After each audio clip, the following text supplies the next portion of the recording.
Hey everyone, this is chapter 1 of State Capitalism in Russia by Tony Cliff. I'm going to read the sections that are the contents of this chapter, which is titled Socio-economic Relations in Stalinist Russia, which is chapter 1 of State Capitalism in Russia. The sections are the control of production, the workers are not allowed to organize in defense of their interests, the atomization of the working class, the denial of any legal freedom to the worker, female labor, forced labor, the subordination of consumption to accumulation, the subordination of the workers to the means of production, the accumulation of capital on the one hand and of poverty on the other, industry subordinated to war, the productivity of labor and the workers, the expropriation of the peasantry, the turnover tax, the subordination of man to property, changes in the relations of distribution, bureaucratic mismanagement, Russia an industrial giant. So now we can begin. Let's begin the study of the nature of the Stalinist regime by describing some of the salient features of the economic and social relations prevailing in Russia. A factual survey will serve as a basis for later analysis and generalization. Immediately after the revolution, it was decided that the management of every plant would be in the hands of the trade unions. Thus, the program of the Communist Party of Russia, adopted at the 8th Party Congress, 18th to the 23rd of March 1919, declared, quote, the organized apparatus of social production must primarily depend on the trade unions, ...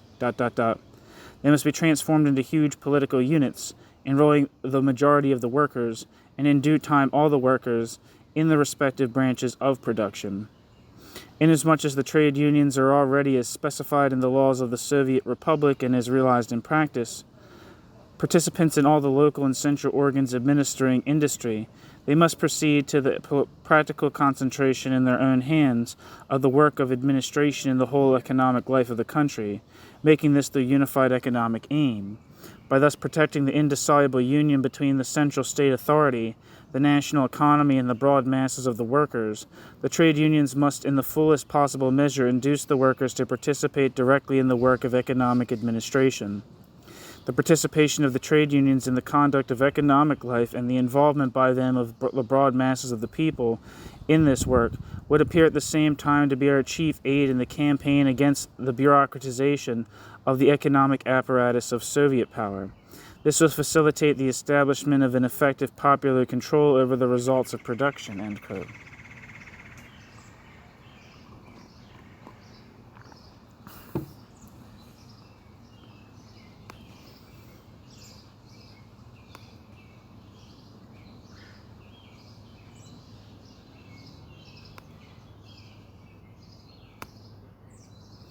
The party cells participated in running of industry together with the workers' plant committees. Together with these, and under their control, worked the technical manager. The combination of these three formed the troika. With the strengthening of the bureaucracy in the party and the trade unions, the troika became more and more a mere label. It progressively rose above the mass of workers. Nevertheless, it remained amenable to workers' pressure and retained some elements of workers' control until the advent of the 5-year plan. A. Baikov, who is no supporter of workers' control but praises Stalin's activities, says, quote, one second.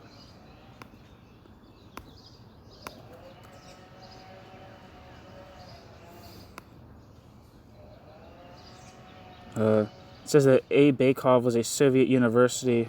I don't know. This is actually probably not the same guy. Never mind.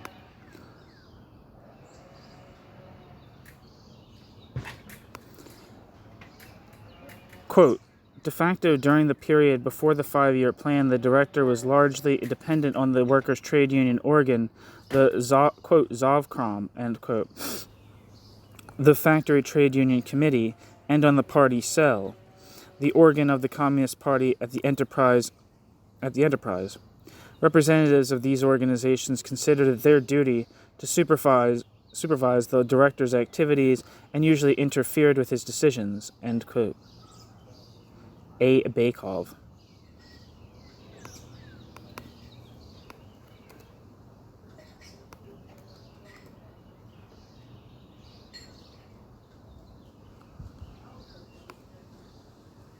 With the big drive towards industrialization, the Troika could no longer be tolerated because its very existence would have prevented the complete subordination of the workers to the speed of capital accumulation. Hence, in February 1928, the Supreme Economic Council issued a document entitled Fundamental Regulations Regarding the Rights and Duties of the Administrative, Technical, and Maintenance Staffs of Industrial Enterprises, which aimed at putting an end to the Troika and its establishing complete and unfettered control by the manager. In September 1929, the party's Central Committee resolved that the workers' committees, quote, may not intervene directly in the running of the plant or endeavor in any way to replace plant administration, end quote. Where am I?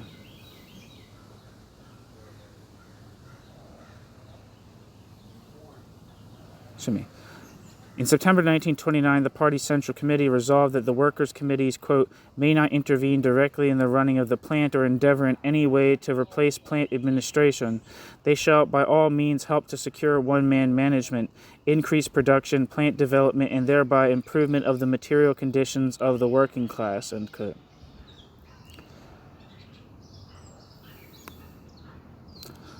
All Union Communist Party Bolsheviks in resolutions and decisions of the Congresses, Conferences, and Plenums of the Central Committee, hereafter referred to as AUCP in Resol.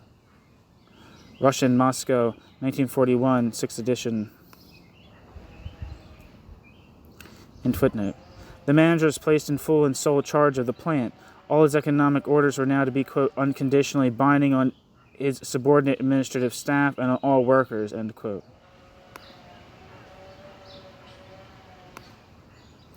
L.M. Kaganovich, the well-known troubleshooter in the economic field, stated, quote, the foreman is the authoritative leader of the shop, the factory director is the authoritative leader of the factory, and each has all the rights, duties, and responsibilities that accompany these positions, end quote. Socialism Victorious, London, 1934. His brother, M.M. Kaganovich, a senior official of the Commissariat of Heavy Industry, stated, quote, it is necessary to proceed from the basic assumption that the director is the supreme chief in the factory. All the employees in the factory must be completely subordinated to him, end quote. M.M. Kaganovich.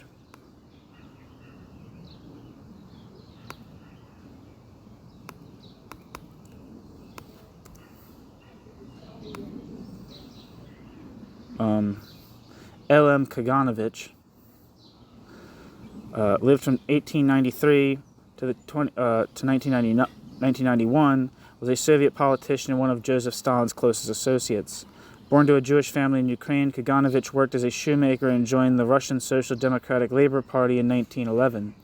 During and after the 1917 October Revolution, he held leading positions in Bolshevik organizations in Belarus and Russia and helped consolidate Soviet rule in Turkestan. In 1922, Stalin placed Kaganovich in charge of an organizational department of the Communist Party, assisting the former in consolidating his grip on the party.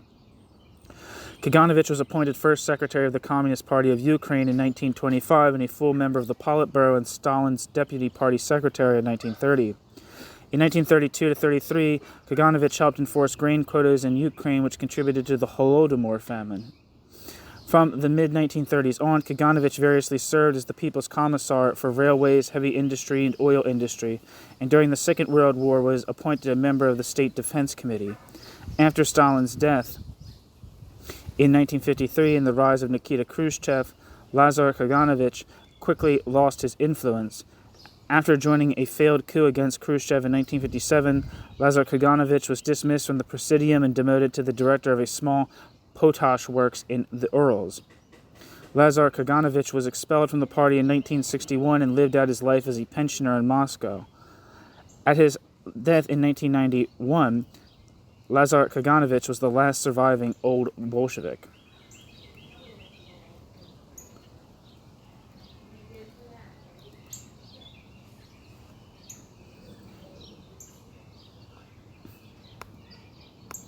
So that's Lazar Kaganovich. and his brother, Mikhail Moiseyevich Kaganovich, who lived from 1881 to 1941, was a Soviet politician. Mikhail Kaganovich was the older brother of Lazar Kaganovich. Mikhail Kaganovich was born in Kiev Governorate. A metalworker, Kaganovich joined the Bolsheviks in 1905 and fought with the Red Army during the Russian Civil War. In 1923 to 27, Mikhail Kaganovich was based in Nizhny Novgorod, working on economic management. Mikhail Kaganovich was transferred to Moscow in 1927. Mikhail Kaganovich was a, quote, close friend, end quote, of Sergio Orjonikidze and served as one of his deputies from 1928 to 1936. In 1934, Mikhail Kaganovich was made a premier of the Central Committee of the Communist Party and an alternate member of the Orgbureau. He was appointed People's Commissar of Defense Industry from 1937 to 1939, and then People's Commissar of Aviation Industry from 1939 to 1940.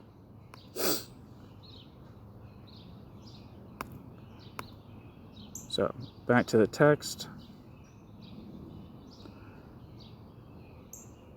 One textbook on Soviet economic law, published in 1935, even went so far as to state, quote, one-man management is the most important principle of the organization of socialist economy, end quote. That's from L. Ginsburg and Evgeny Pashukhan's course of Soviet economic law, Russian, Moscow, 1935.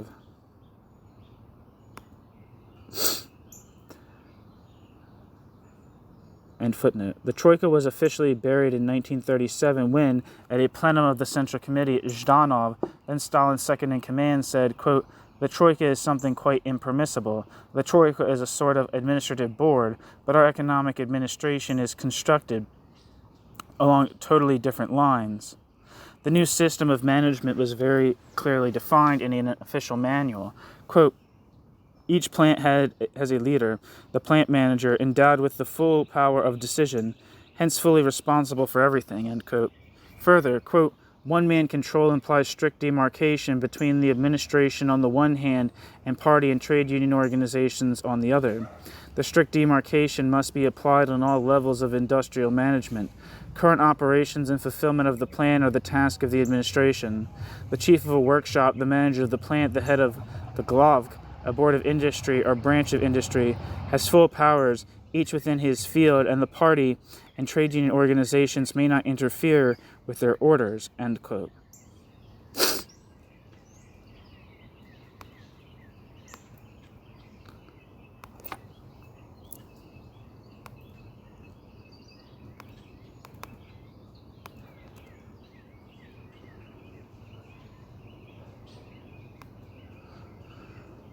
In light of these quotations, how preposterous are the words of the Dean of Canterbury, quote, the democracy of the workshop is the bulwark of Soviet liberty, end quote.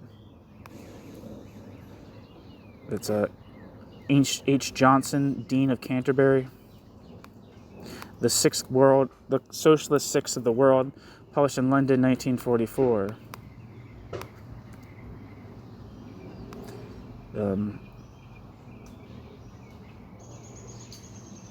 H. Johnson, according to Wikipedia, Hewlett Johnson, who lived from 25th of January 1874 to the 22nd of October 1966, was an English priest of the Church of England and a Christian communist. Hewlett Johnson was Dean of Manchester and later Dean of Canterbury, where Hewlett Johnson acquired his nickname, quote, the Red Dean of Canterbury, end quote, for his unyielding support towards Joseph Stalin and the Soviet Union and its allies.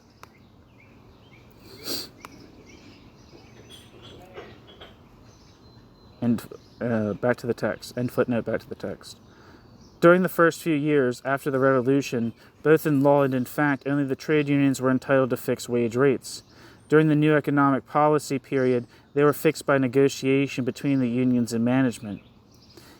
Now, with the introduction of the 5-year plan, they were determined much more and more by the economic administrative organs, such as the commissariats and the Glavki, and the individual factory manager.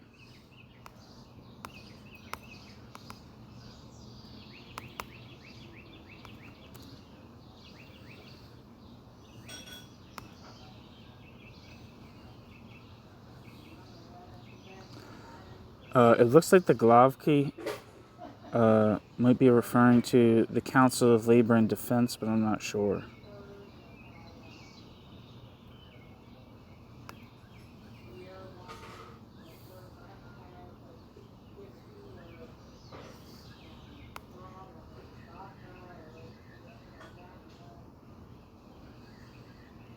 Yeah, I can't find it, sure. It could be the Supreme Soviet of the National Economy. It could be, yeah.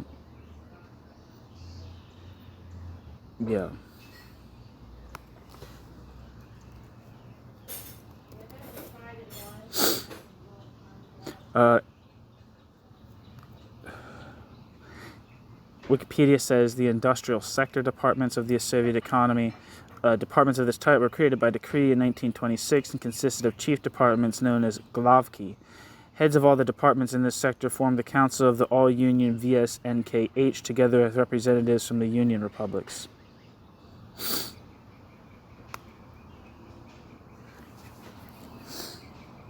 Anyway, back to the text. The subject is dealt with in detail in a later section of the chapter, but a few typical quotations are given here in order to illustrate the views of the Soviet leaders on the right of the manager to fix wages. In 1933, Weinberg, one of the principal union leaders, declared, quote, "The proper determination of wages and the regulation of labor demand that the industrial heads and technical directors be charged with immediate responsibility in this matter. This is also dictated by the necessity of establishing a single authority and ensuring economy in the management of enterprises, ... They, the workers, must not defend themselves against their government. That is absolutely wrong. That is left opportunistic perversion, the annihilation of individual authority and interference in the administrative departments. It is imperative that it be abolished."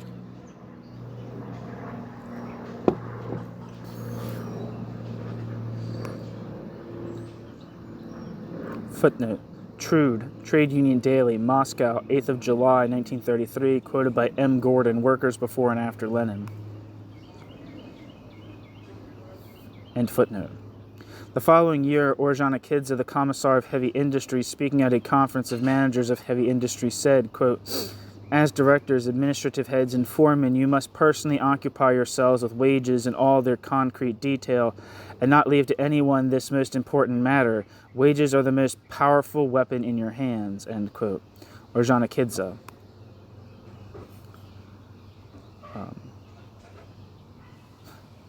Footnote. Ordzhonikidze, selection of articles and speeches, 1911 to 1937, Russian, Moscow, 1939. End footnote. Sometime later, Andreev, a member of the Political Bureau, declared, quote, "The wage scale must be left entirely in the hands of the heads of industry. They must establish the norm." End quote. Andreev.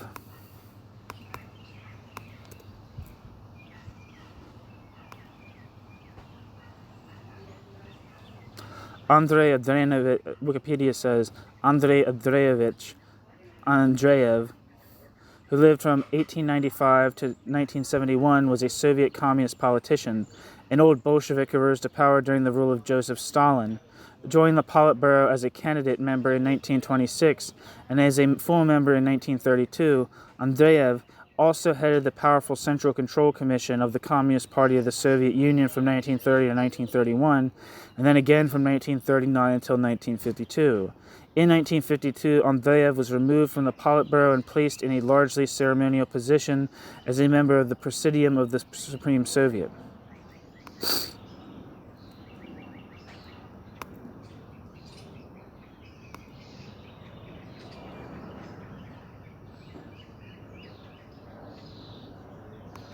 Back to the text. And the anomalous situation was created that, quote, Peace Rates and Conflicts Commission, end quote, the, quote, Peace Rates and Conflicts Commission, end quote, while retaining its name, was specially excluded from intervening in the establishment of wage rates and work norm.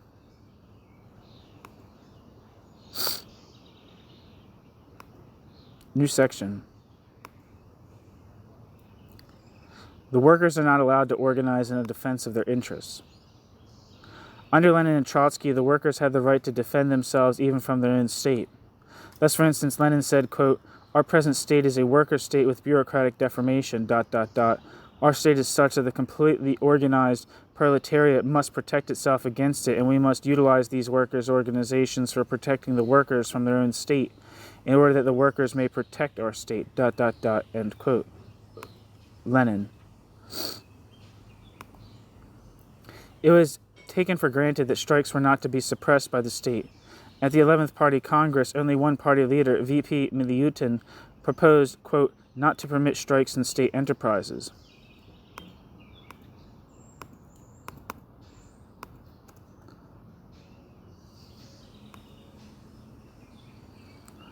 Vladimir Miliutin, who lived from 1884 to 1937, was a Russian Bolshevik leader, Soviet statesman, economist, and statistician who was People's Commissar for Agriculture in the original Soviet government formed on the day of the Bolshevik Revolution, but resigned in protest against Vladimir Lenin's decision to impose one-party rule.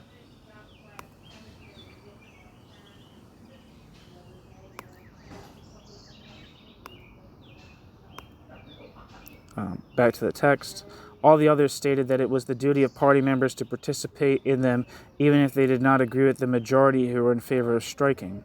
And indeed, the few years following the revolution witnessed a large number of strikes. Thus, in 1922, 192,000 workers went on strike in state-owned enterprises.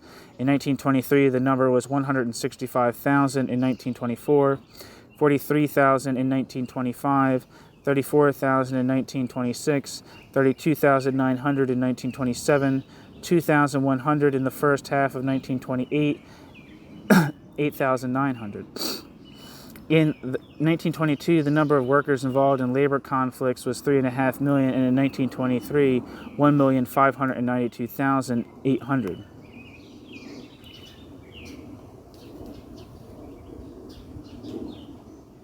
These are from Soviet sources. Wage labor in Russia, Moscow 1924, and trade unions in the USSR 1926 to 1928, Russia, Moscow 1928. Today, the trade unions, even if they can be called trade unions, do nothing in defense of the workers' interests. Their disregard is clearly illustrated in the fact that 17 years elapsed, 1932 to 1949, between the 9th and 10th Congress of the trade unions. Years which witnessed far-reaching changes in workers' conditions, such as the abolition of the 7-hour day, the introduction of Stalinist and many draconian laws. Then the Congress finally did meet. It did not represent the workers at all, as its social composition shows. 41.5% of delegates were full-time trade union officials, 9.4% were technicians, and only 23.5% were workers.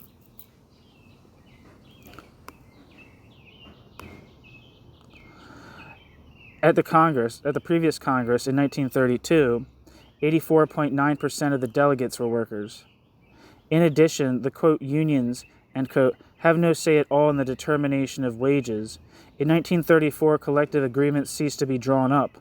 In 1940, Shvernik, chairman of the Central Council of Trade Unions, gave the following explanation of the abrogation of collective agreements. Quote, when the plan becomes the decisive element of economic development, questions of wages cannot be decided independently of the plan. Thus, the collective agreement as a form of regulating wages has outlived its usefulness. End quote. Shvernik.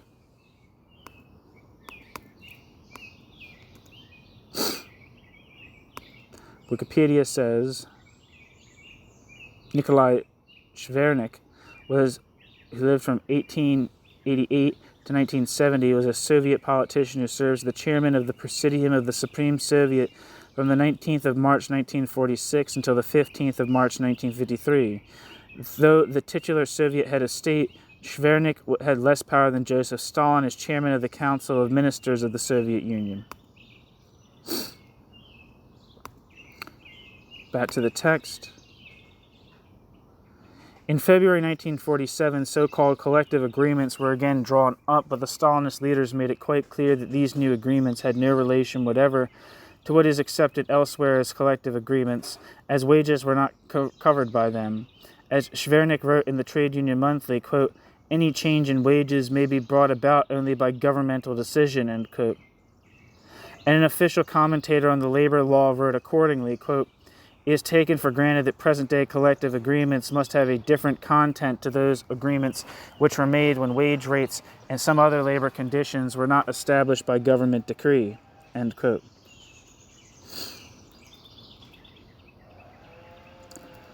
Schwernick.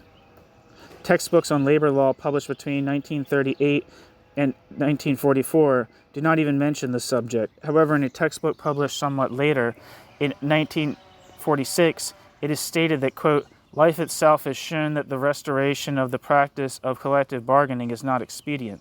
The collective agreement as a particular form of legal regulation of labor relations of wage workers and salaried employees has outlived itself. Detailed regulations of all aspects of these relations by normative acts of the state do not leave a place for any contractual agreement concerning this or that labor condition, end quote.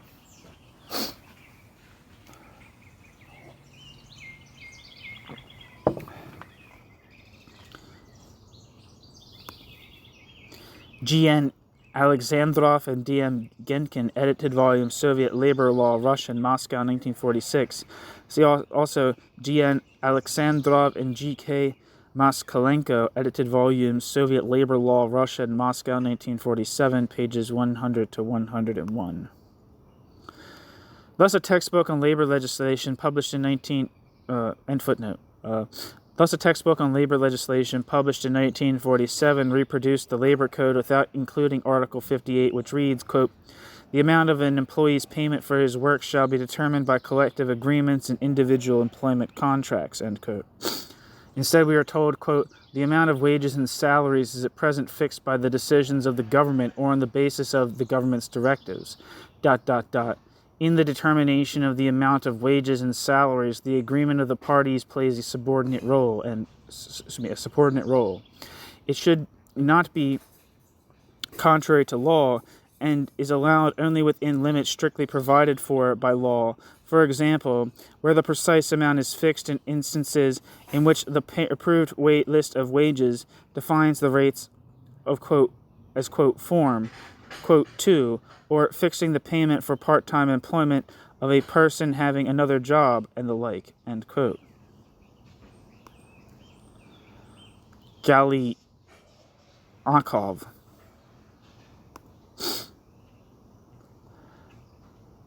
Likewise, A. Stefanov, director of the Wages Division in the Central Council of Trade Unions, wrote, quote, wage tables are wages and wages are fixed by the government, end quote.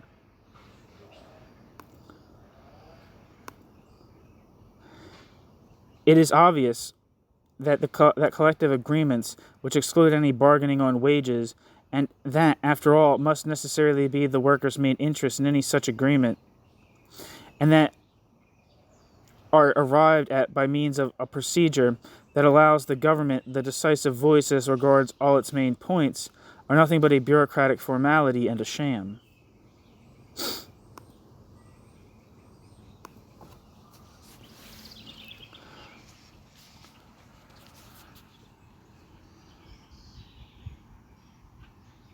Let me see how long I've been reading. Sorry.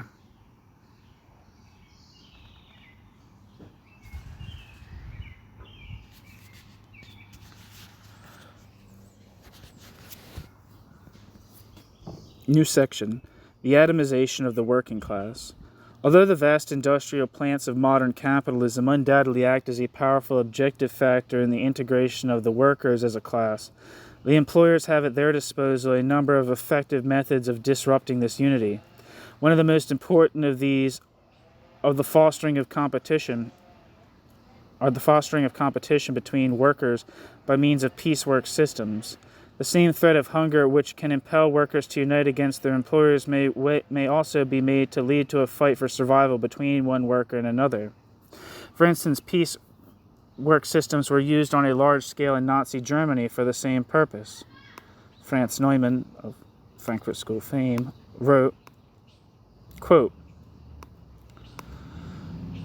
"The class wage of the socialist trade unions has been replaced by the, quote, performance," end quote, the quote, performance wage, end quote, Leistungslohn, defined in Section 29 of the Nazi Charter of Labor.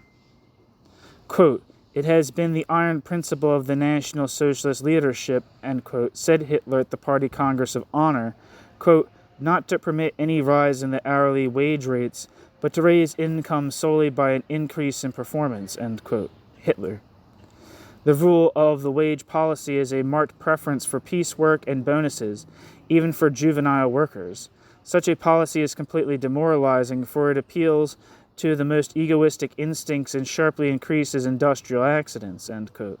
Franz Neumann. Footnote. Franz Neumann, Behemoth.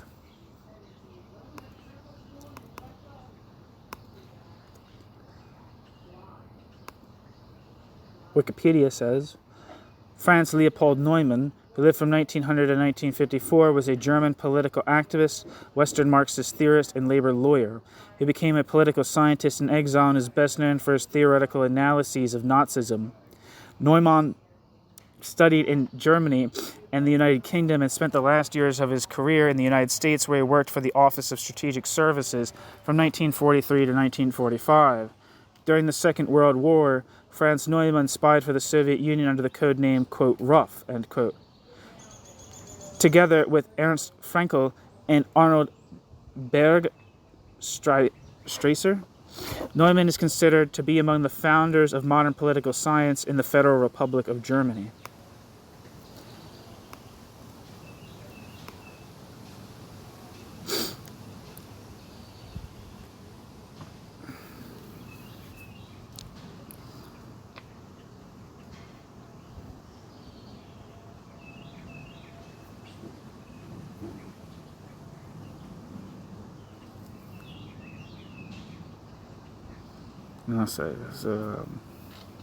Back to the text.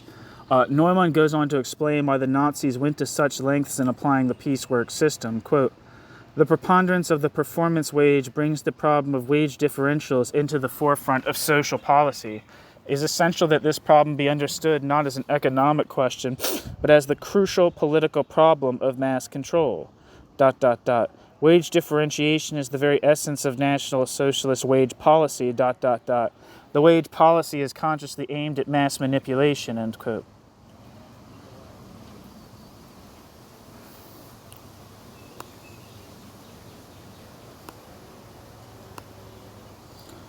The Stalinists used piecework methods for the same purpose. After the introduction of the 5-year plans, the proportion of industrial workers paid on piece rates rose very steeply. By 1930, it stood at 29% of the total number of workers. By 1931, piecework had risen to 65% of the total. By 1932, 68%.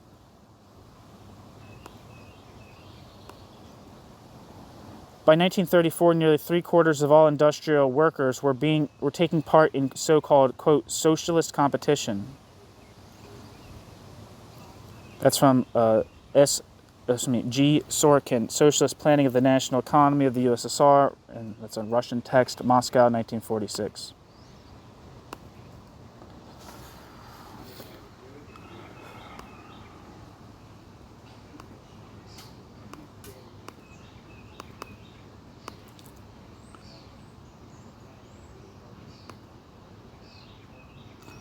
According to Wikipedia, socialist competition or socialist emulation was a form of competition between state enterprises and between individuals practiced in the Soviet Union and other Eastern Bloc states.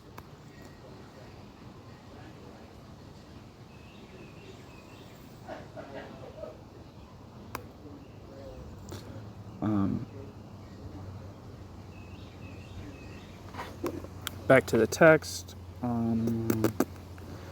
To make the competition even sharper, instead of simple piecework in which payment is in direct proportion to output, As in practice in other countries, progressive piecework has been introduced in Russia.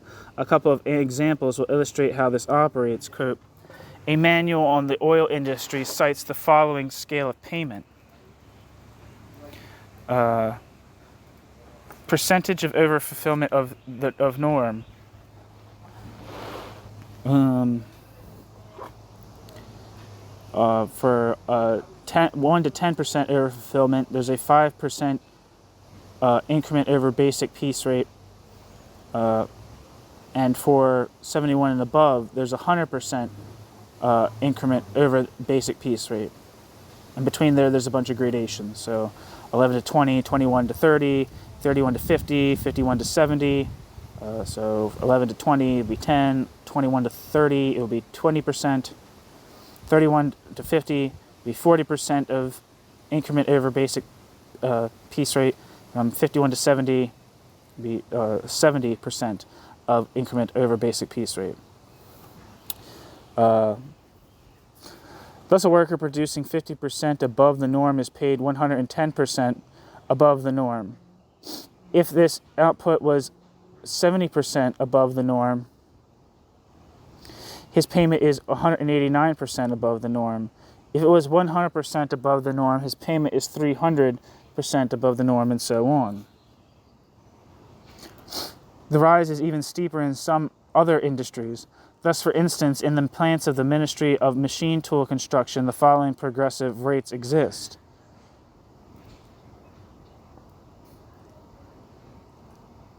Percentage of overfulfillment of norm from between 1 and 10% gets you a percentage increment over the basic piece rate of 30%, and 40% of overfulfillment, 40% overfulfillment of norm would get you 100% increment over basic piece rate. Thus, a worker producing 50% above the norm is paid 200% above the norm. The progressive piece rate system is doubly reactionary under Russian conditions, since the amount of consumer goods available is predetermined by the plan, and since workers who surpass the norm are able to buy a much larger share than is warranted by their output, it follows that workers who do not achieve the norm get even less than the share their output really warrants.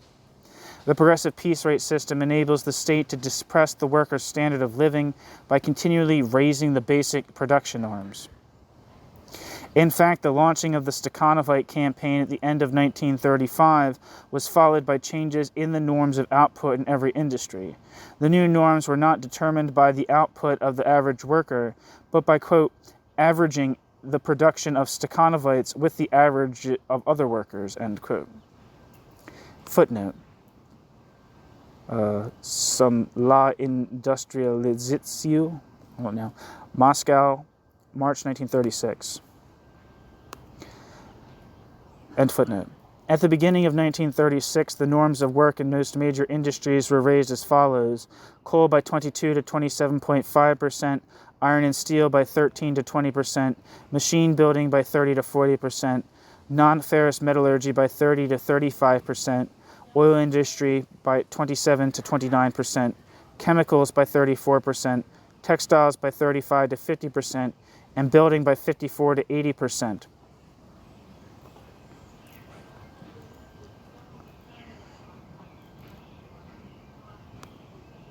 Footnote. That's from A. Yugov's Russia's Economic Front for War and Peace, London, 1942. End footnote. There were further considerable rises during 1937 and 1938. As a result of these rises, 60% of the workers in the metal industry were unable to achieve the norm.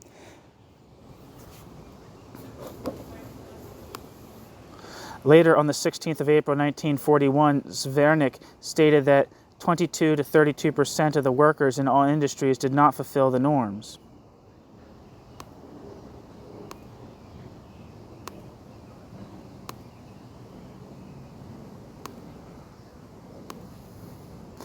One preposterous result of the drive for the atomization of the working class, and at the same time an inevitable effect of bureaucratic management, is the huge number of norms established. Thus, for instance, in 1939, the Commissariat of General Machine and Vehicle Construction alone had 2,026,000 work norms.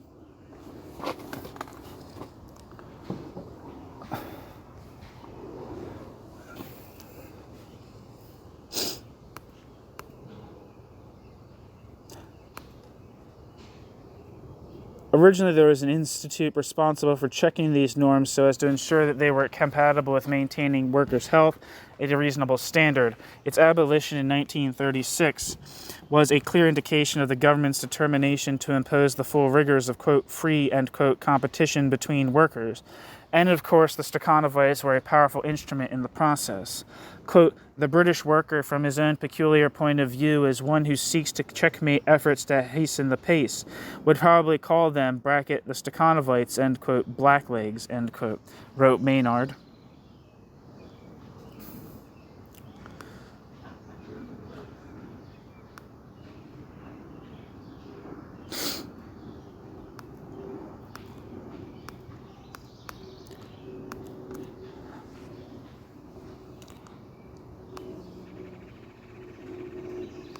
Let me see if there's anything for Maynard. There's a footnote that says, Maynard, the Russian Peasant and Other Studies, London, 1942.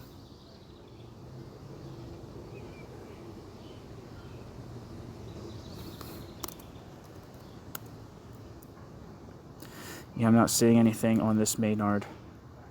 His book's referenced, but I'm not seeing any like biographies on him. I'm not gonna spend too much time looking for that. Just see if I can find a quick reference. That the Russian workers, back to the text, that the Russian workers are of the same opinion is shown by the numerous cases of, quote, sabotage, end quote, or even murder of Stakhanovites by workers. Footnote. For the earliest reported cases of the murder and sabotage of Stakhanovites after the introduction of Stakhanovism, see Izvestia, 23rd of August 1935, 27th of September 1935, 2nd and 5th of October 1935, Pravda, 2nd, 21st, and 22nd of November 1935, Trude, 1st of November 1935. Many more could be quoted.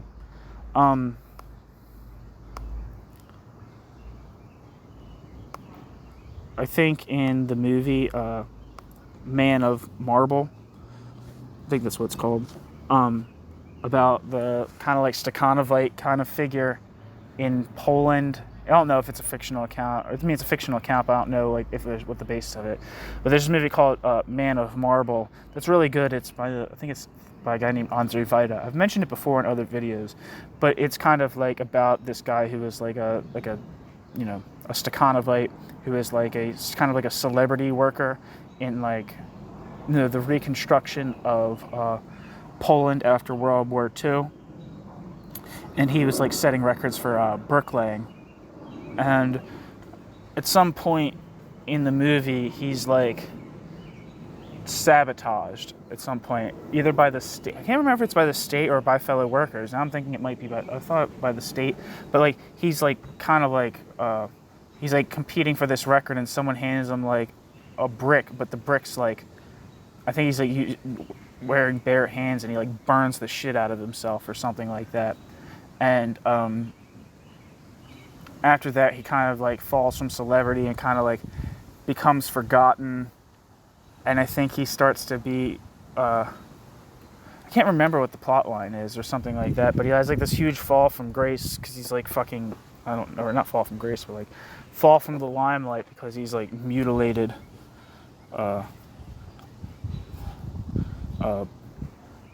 trying to pull off, in the process of pulling off this stunt, deliberately so by somebody. Anyway, back to the text. Sometimes Stalinist writers are careless enough to draw a parallel between Stakhanovism and the most refined method of capitalist exploitation, Taylorism. Thus, for instance, in a manual approved by the Ministry for Higher Education, designed for higher educational institutions of the petroleum industry, this remark is made. Quote, the views and methods of Taylor in the field of increased utilization of implements of labor are unconditionally progressive, end quote. One should compare this with Lenin's characterization of Taylorism as, quote, the enslavement of man by the machine, end quote. Again, this very, very over rosy estimation of Lenin's relationship to working class democracy and workers' control that you see a lot in these in Trotskyist analyses of the Soviet Union from the Stalin era on. But yeah.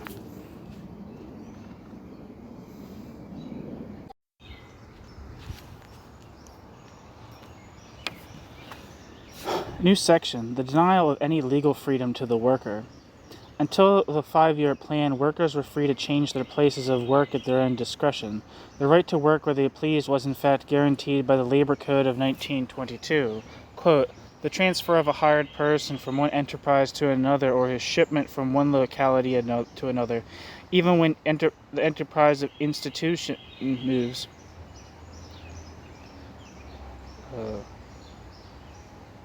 So it should be right, or institution moves, can take place only with the consent of the worker or employee concerned, end quote. Workers could also migrate unhindered from one part of the country to another. Even as late as 1930, it was stated in the small Soviet encyclopedia that, quote, the custom of internal passports instituted by the autocracy as a, quote, I don't know why I say quote, as an instrument of police suppression of the toiling masses was suppressed by the October Revolution, end quote. Nevertheless, by 1931, no worker was allowed to leave Leningrad without special permission. From the 27th of December 1932, this system was applied to all parts of Russia, and an internal passport system, much more oppressive than the Tsar's, was introduced to prevent anyone from changing his place of residence without permission.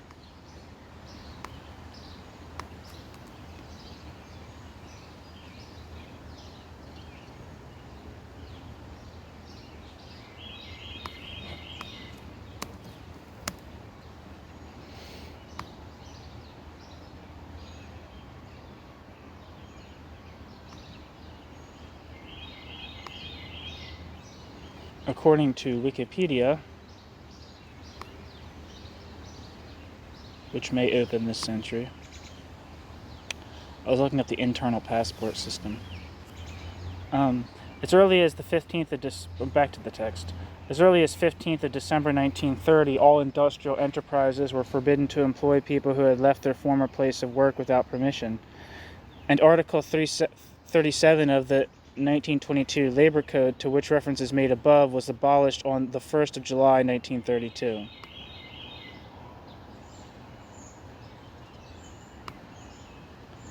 Labor books were introduced for industrial and transport workers on the 11th of February 1931 and on the 20th of December 1938 for all other workers. These books must be shown to the director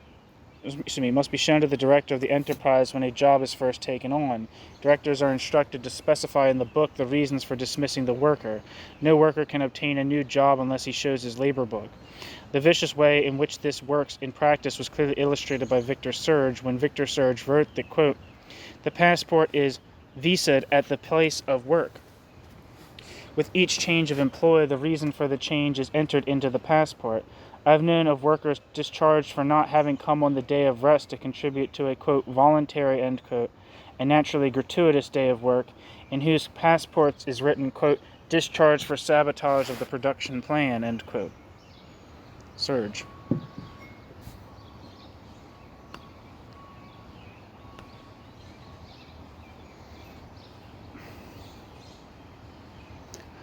Under a law of the 15th of November 1932, any worker who is absent from work for one day without good reason is liable to be dismissed, and much more serious under Russian conditions is liable to be evicted from his home if it is tied to his place of employment, which is usually the case for industrial workers, miners, and so on. On the 4th of December 1932, the Council of People's Commissars and the Central Committee of the party issued another decree aimed at absenteeism. This time, food suppliers and other necessities were put under the control of the factory directors.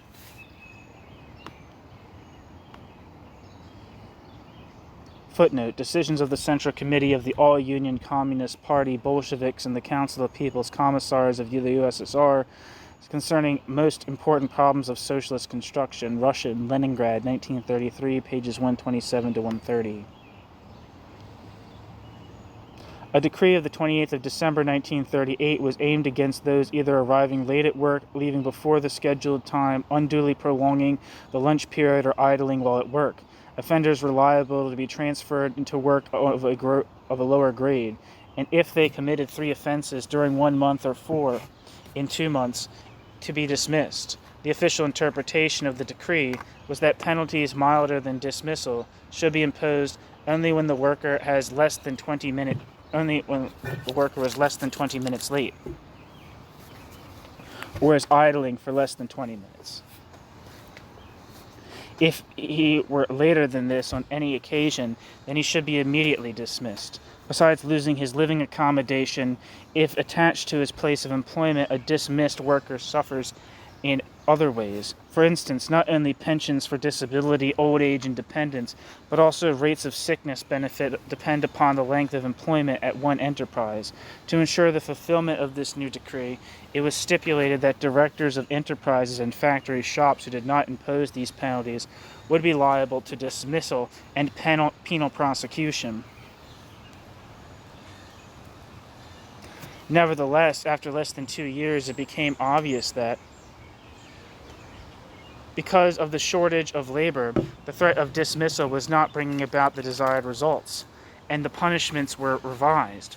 As from the 26th of June 1940, instead of dismissal, any worker absent for even a single day without a reason satisfactory to the authorities were now liable to compulsory labor without confinement for up to 6 months at his usual pace of work, and at a reduction in wages of up to 25%. Under this revised law, no worker may leave his job unless he is either physically unfit to work, or is accepted into an educational institution, or is given special permission by a higher authority.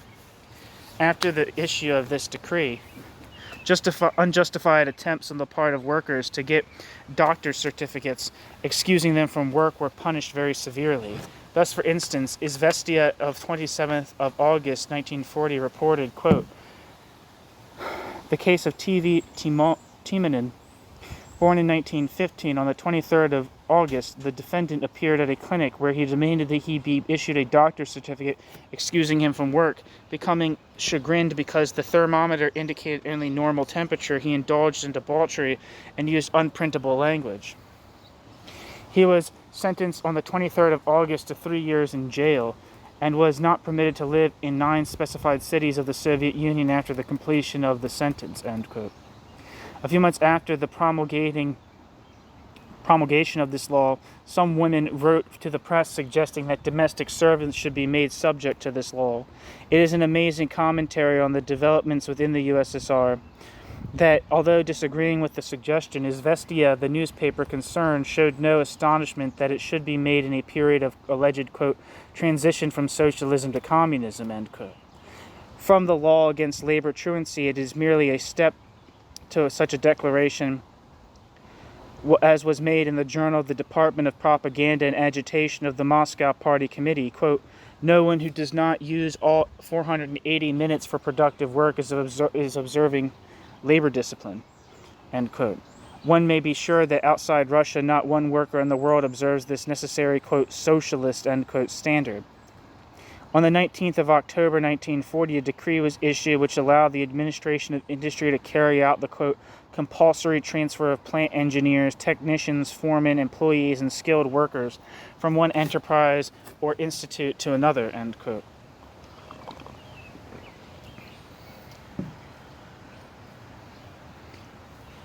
A further savage curtailment of working class freedom was introduced by a decree of the 26th of December 1941. The decree imposed penalties ranging from 5 to 8 years in prison for workers who left military industries without permission, the offenders to be tried by military tribunal. Yet another, issued on the 15th of April 1943, placed railway workers under complete military discipline. They could be kept under arrest quite legally by order of their superiors for up to 20 days without trial and without an opportunity to appeal to the courts. Similar regulations were applied to maritime and inland waterway workers, post, telegraph, and radio employees, electric-powered employees, and others. Offenses such as leaving a job without permission were henceforth punished very harshly. It is clear that these war regulations have continued in force after the war. Very soon after the triumph of the Stalinist bureaucracy in the late 20s, strikes were prohibited and strikers rendered liable to the death sentence. Since the abolition of capital punishment, the penalty has been 20 years penal sentence. It is true, of course, that strikes were not referred to by name, so that the following article, decreed on the 6th of June, 1927, is the only item in the collection of laws which could be interpreted by the courts as dealing with strikes. Quote, counter-revolutionary sabotage, i.e., knowingly omitting to discharge a given duty, or discharging a given duty with deliberate carelessness with the specific object of weakening the authority of the government or the government machine, entails deprivation of liberty for a period of not less than 1 year and confiscation of property in whole or in part, provided that where there are aggravating circumstances of a particularly serious nature, the penalty shall be increased to the supreme measure of social defense, death by shooting with confiscation of property, end quote.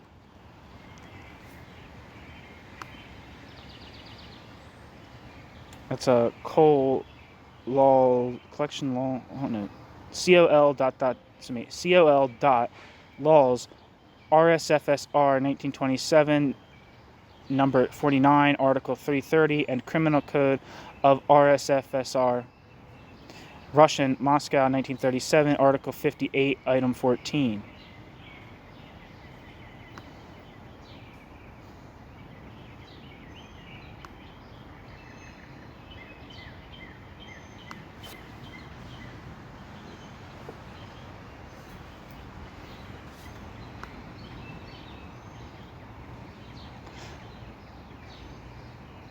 End footnote. The significance of Stalinist labor legislation has been well summed up in these words, quote, in comparison with the legislation of the new economic policy period, when private enterprise was tolerated, the legal status of labor has changed for the worse.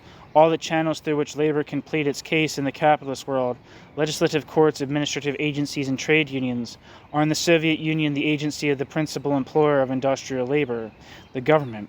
Another feature of the present Soviet labor law is the numerous penal provisions. The labor law is to a large extent criminal. End quote. That's by V. Gisovsky, Soviet Civil Code, Ann Arbor, published in Ann Arbor, 1948, Volume 1, page 805. New section, Female Labor. The conditions of the workers as a whole are certainly grim.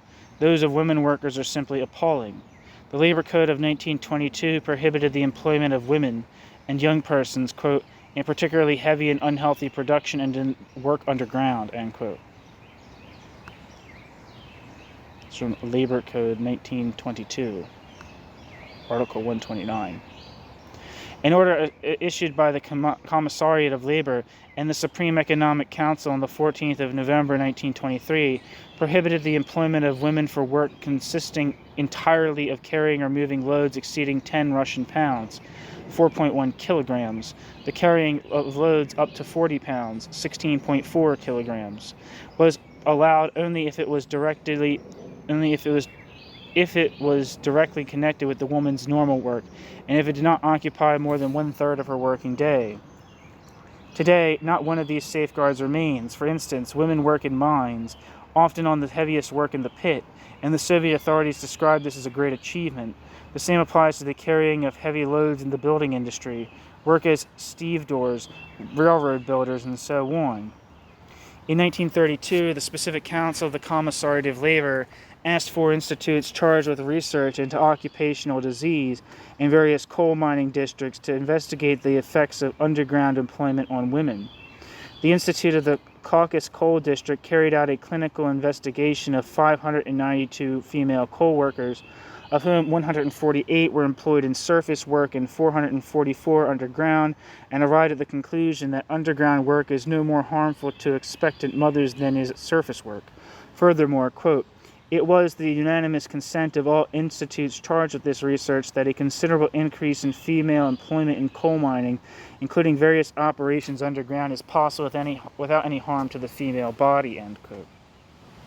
Women in mines are doing all kinds of jobs, including loading and hewing, as is testified by the Russian press. One organ wrote, quote, "For the first time in the Donetsk Basin, a team of women loaders had been organized. Now 10 women of the Babicheva's brigade daily load 14 to 15 tons of coal each. This team has already its own hewing machine operator, Pauline Tansyura.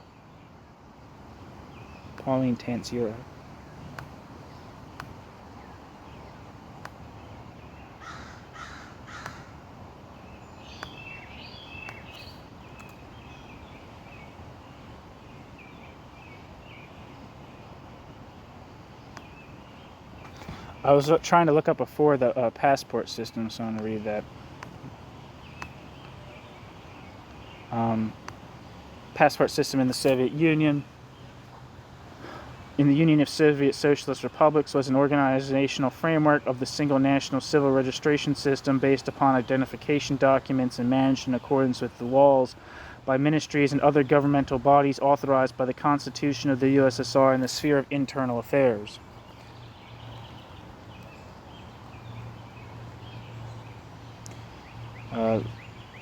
Section that says 1917 to 1932, the foundation of the passport system of the Russian Empire inherited by the Russian Republic in March 1917 for 8 months were thrown into confusion by the October Revolution, which dismantled all the state apparatus, including the police, as one of the key elements of this system. An official passport system did not exist in the early RSFSR nor in the USSR, established on the 29th of December 1922. Pre-revolutionary passports continued to be used as identification, but large sections of the adult population had no passports at all, many peasant soldiers and officers, prisoners, etc.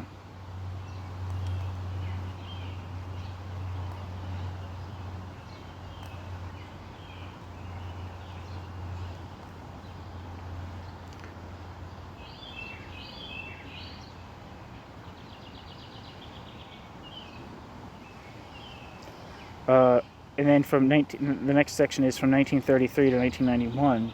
On the 27th of December 1932, the USSR Central Executive Committee and Sovnarkom issued the decree about establishment of the unified passport system within the USSR and the obligatory propiska of passports. The declared purposes were the improvement of population bookkeeping in various urban settlements and, quote, the renewal of persons not engaged in industrial or other socially useful work from towns, and the cleansing of towns from hiding kulaks, criminals, and other antisocial elements, end quote. Passports were introduced for urban residents, Sovkhozniks, and workers of Novostroykas. According to the 1926 Soviet census, 82% of the population of in the Soviet Union lived in rural areas. Kolkhozniks and individual peasants did not have passports and could not move into towns without permission. Permissions were controlled by chairpersons of collective farms or by rural councils. Repeated violations of the passport regime counted as a criminal offense. Passports were issued by the People's Commissariat of Internal Affairs, Soviet law enforcement, and until the 1970s had a green cover.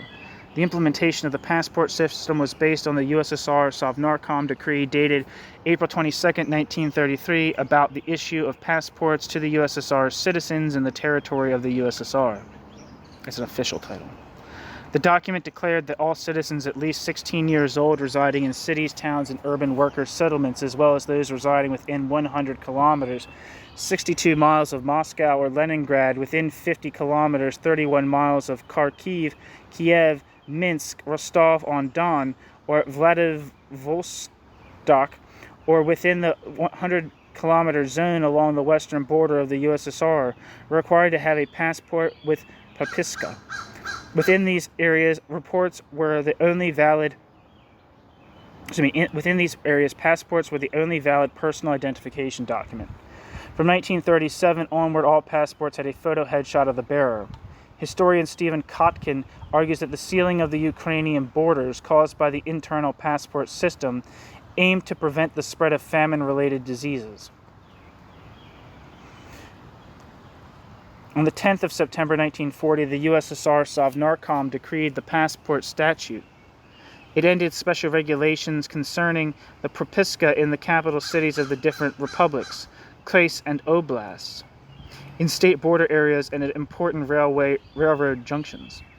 On the 21st of October 1953, the USSR Council of Ministers decreed a new passport statute. It made passports obligatory for all citizens older than 16 years in all non-rural settlements. Rural residents could not leave their place of residence for more than 30 days, and even for this leave, a permit from the Soviet was required. The notion of, quote, temporary propiska was introduced, in addition to the regular or, quote, permanent, end quote, one. A temporary propiska was issued for work-related reasons and for study away from home. After the first Congress of Collective Farm Workers in the summer of 1969, the Council of Ministers of the USSR relieved rural residents from procedural difficulties in obtaining a Soviet passport. On the 28th of August 1974, the USSR Council of Ministers issued a new statute of the passport system in the USSR and new rules of propiska. The latter rules remained in effect until the 23rd of October 1995. However, quote, blanket passportization, end quote, started only in 1976 and had finished by 1981.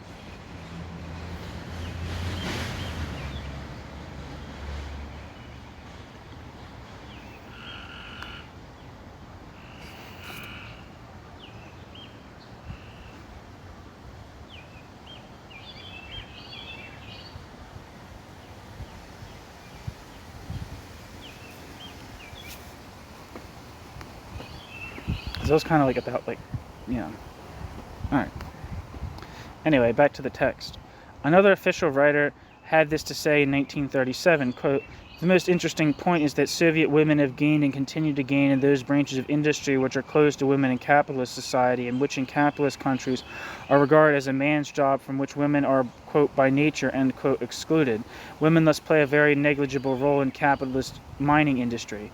The proportion of women to the total numbers employed in the mining industries is, for France in 1931, 2.7%, for Italy 1931, 1.8%, for Germany 1932, 1%, the USA 1930, 0.6%, and in Great Britain 0.6%. In the USSR, women represent 27.9% of the total number of people working in the mining industry.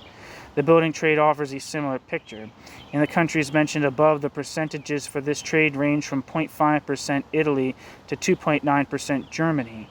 In the USSR, women constitute 19.7%. In the metal industries, the percentages range from 3.0% USA to 5.4% Great Britain. In the metal industries of the USSR, 24.6% of all workers are women, end quote. The Stalinist author omitted to mention that there are two other countries besides the USSR where many women are employed in the mines, India and Japan, both notorious for the terrible conditions of the workers. The following eyewitness account of the harsh conditions under which female labor is employed in building railways was given by Charlotte Haldane, who at the time was very well disposed to Stalin's regime. Look her up real quick.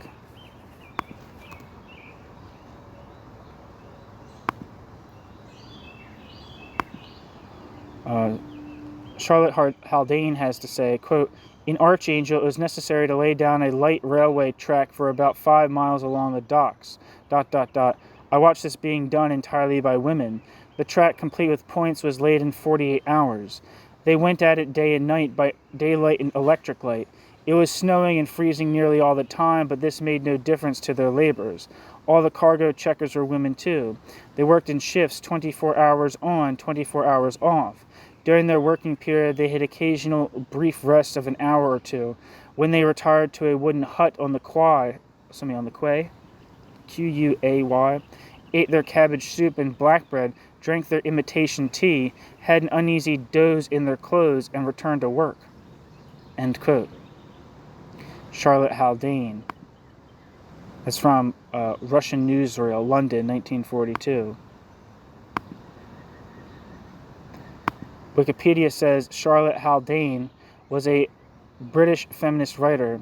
Charlotte Haldane's second husband was the biologist J.B.S. Haldane.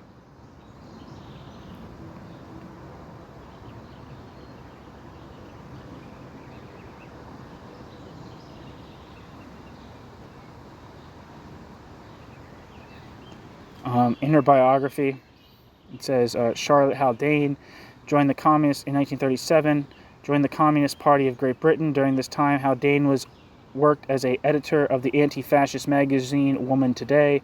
During the Spanish Civil War, Charlotte Haldane took part in fundraising activities on behalf of the International Brigades, becoming honorary secretary of the Dependents Aid Committee and serving as a receptionist of recruits in Paris. Later, Charlotte Haldane acted as a guide and interpreter of Paul Robeson, who had toured the country during the war. Haldane's son, Ronnie, also joined the International Brigades and was wounded in the arm, returning to Britain in the autumn of 1937. Charlotte Haldane was sent to Moscow by the Daily Sketch to report on the Soviets' progress in defending themselves against the German invasion of 1941, called Operation Barbarossa. Charlotte Haldane witnessed peasant protest against collectivization and became disillusioned with the monolithic defense of Soviet communism, which JBS still believed in, writing about it in Russian newsreel.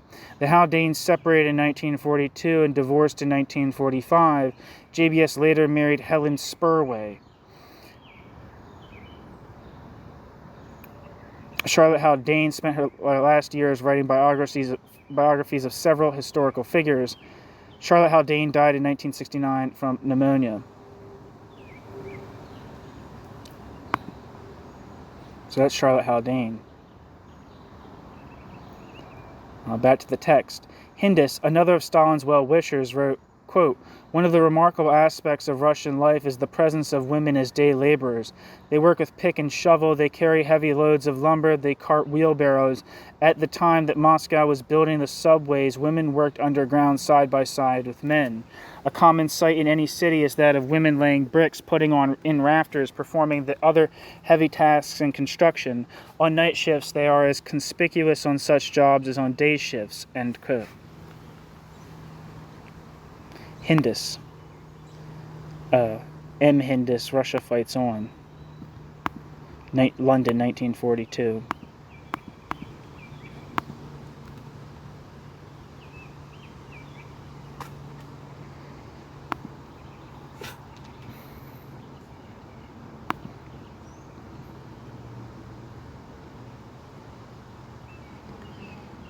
It looks like he, the person who's being referred to as a Maurice G. Hindis. And it says, Maurice Gershon Hindis, who lived from 1891 to 1969, was a Russian-American writer, foreign correspondent, lecturer, and authority on Soviet and Central European affairs.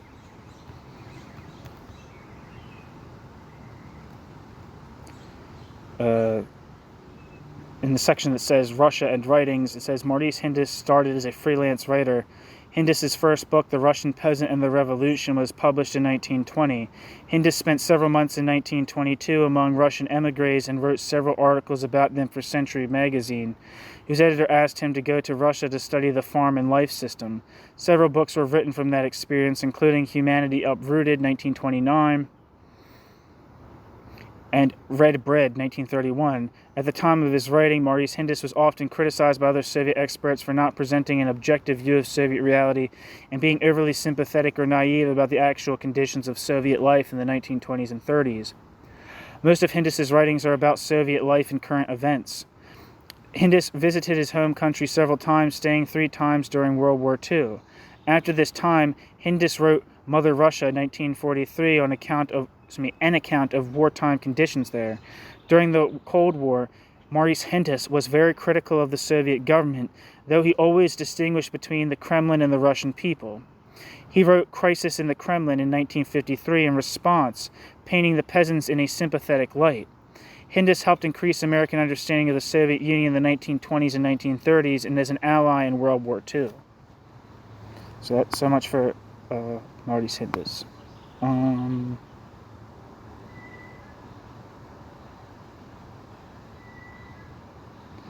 Back to the text. Side by side with reports like these, how ironical sounds Stakhanov's statement, quote, "For the Soviet people, work has become a pleasure," end quote.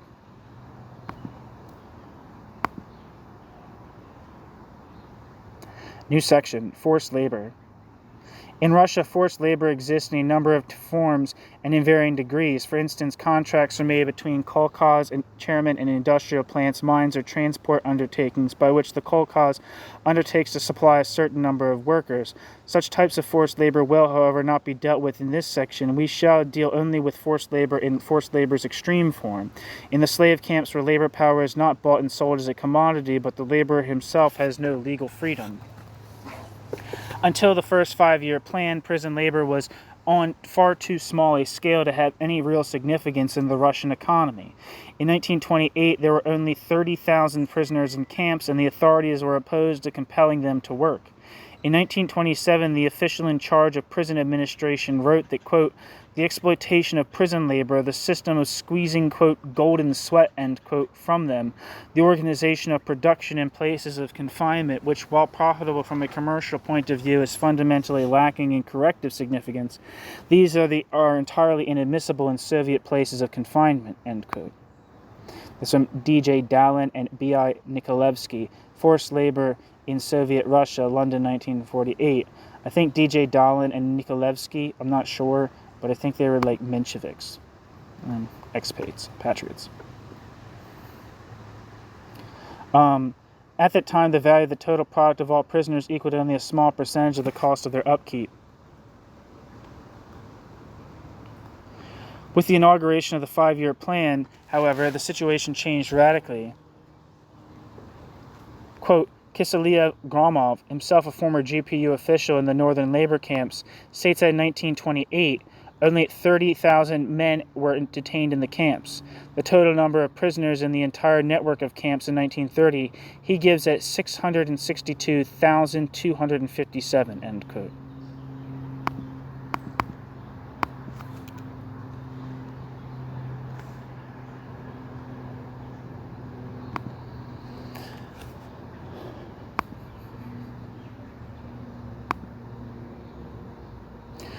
On the evidence available, Dallin concludes that by 1931 there were nearly 2 million people in labor camps.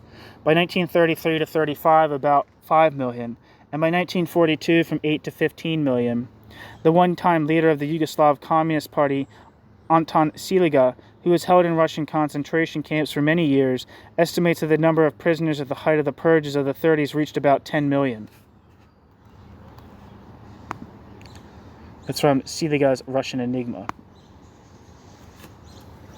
The extent of slave labor in the USSR may be gauged not only from the reports published in the Russian press of the heavy punishments for the most elementary crimes such as theft of bread, but indirectly from the statistics of voters. Everyone of 18 years of age and over has the right to vote except the inmates of forced labor camps. According to the census of 1939, 58.4% of the population were aged 18 and over at that time. By 1946, this percentage had almost certainly risen. For one thing, there was a smaller portion of children in the new areas added to the USSR, such as Lithuania and Latvia, than in her 1939 territory, and for another, the war not only caused a greater increase in the death rate of children than of adults, but also caused a sharp decline in the birth rate. But even assuming that the proportion of people aged 18 or over was nearly the same in 1946 as in 1939, out of a population of 193 million, there must still have been 112.7 million people in that age group. Yet only 101.7 million had the right to vote in the elections. According to this method of calculation, at least 11 million people must have been in slave labor camps. There are other pointers to the mass character of the forced labor camps. For instance, during the Second World War, the German Volga Republic was dissolved, and for alleged lack of loyalty to the regime, and its population was banished.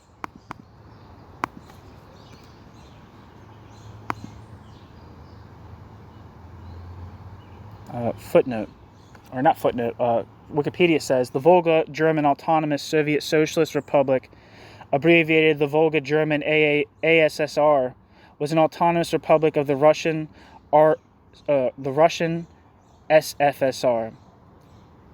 The Volga-German Autonomous Soviet Socialist Republic's capital city was Engels, known as Pokrovsk and Kozakenstadt before 1931, located on the Volga River. As a result of the German invasion of the Soviet Union in 1941, the republic was abolished and Volga Germans were exiled.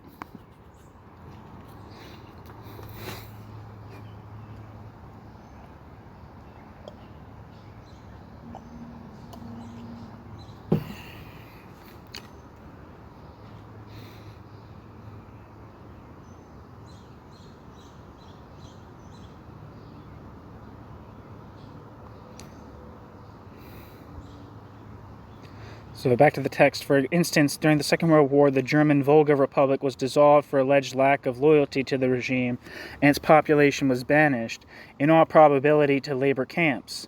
In the areas of the USSR formerly occupied by the Germans, a number of republics were dissolved. These dissolutions were not even mentioned in the press, and it was only when Pravda on the 17th of October 1945 gave a list of the constituencies for the coming general elections that it was discovered that a number of republics had disappeared. Since when, one cannot know. There was the autonomous Crimean Tatar Republic,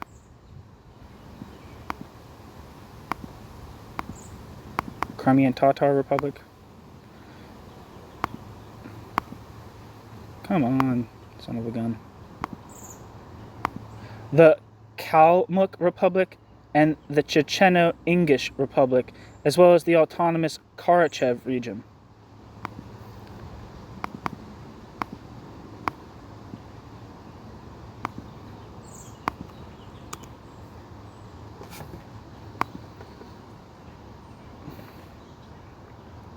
Wikipedia says the Crimean People's Republic, or Crimean Democratic Republic, was a self-declared state that existed from December 1917 to January 1918 in the Crimean Peninsula.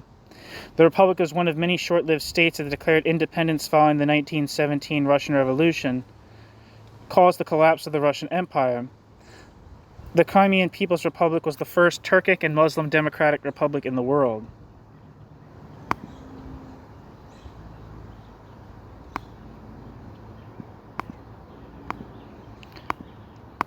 The Kalmuk Republic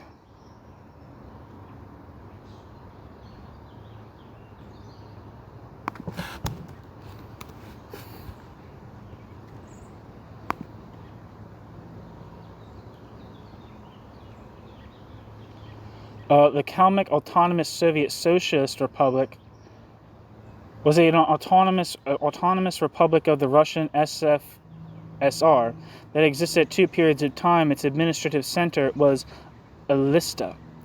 The Kalmuk ASSR was first established when the Kalmuk Autonomous Oblast, established the 4th of November 1920, had its status increased on the 22nd of October 1935.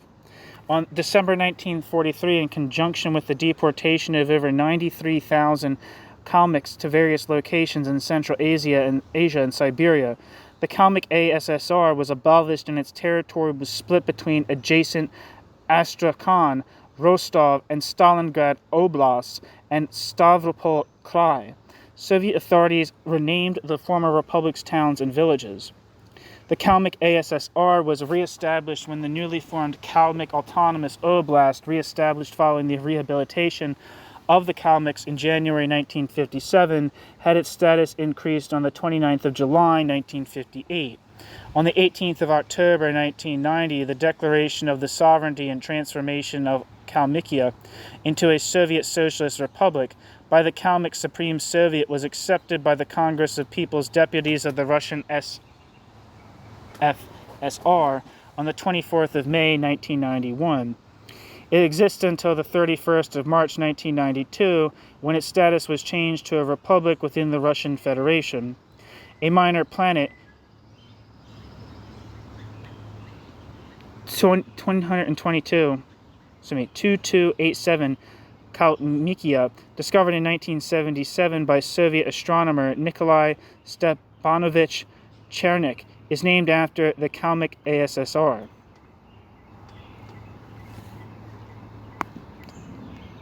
And Wikipedia also says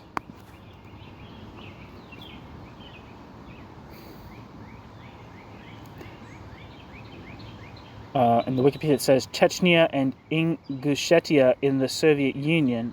When the Soviet Union existed, different governments had ruled the southern Caucasus region of Chechnya and Ingushetia. Within the Mountain Autonomous Socialist Soviet Republic, later annexed into the Russian Socialist Federative Soviet Republic, they were known as the Chechen Autonomous Oblast and the Ingush Autonomous Oblast, which were unified on January 15, 1934, to form the Checheno-Ingush Autonomous Oblast.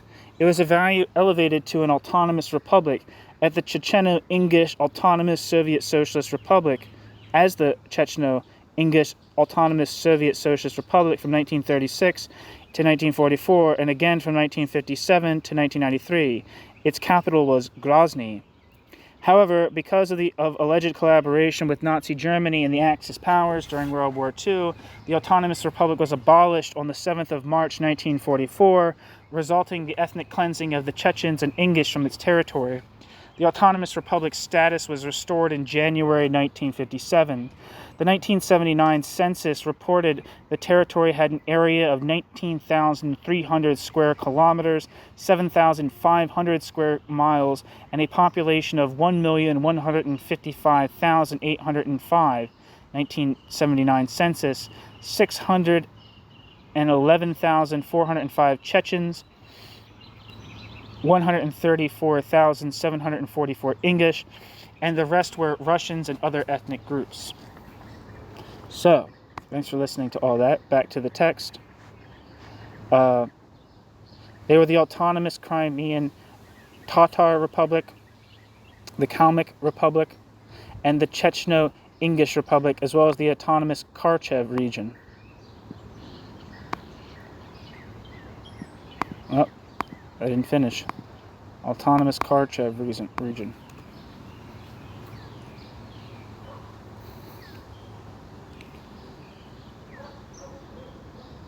Wikipedia says the Karachay-Cherkessia Autonomous Oblast was an autonomous oblast of the Soviet Union that was created on the 12th of January 1922 and was the predecessor of the Karachay-Cherkess Republic. The Karachay-Cherkess Oblast was first formed in 1922 for the Circassian, Cherkess, and Karachay peoples. The oblast was dissolved in 1926 to form the Karachay Autonomous Oblast and the Kharkiv Autonomous Oblast. Karachay Autonomous Oblast was dissolved in 1943 when the Karachays were exiled to Central Asia, where they for their alleged collaboration with the Germans. In 1957, upon their return, the Karachay-Cherkess Autonomous Oblast was recreated.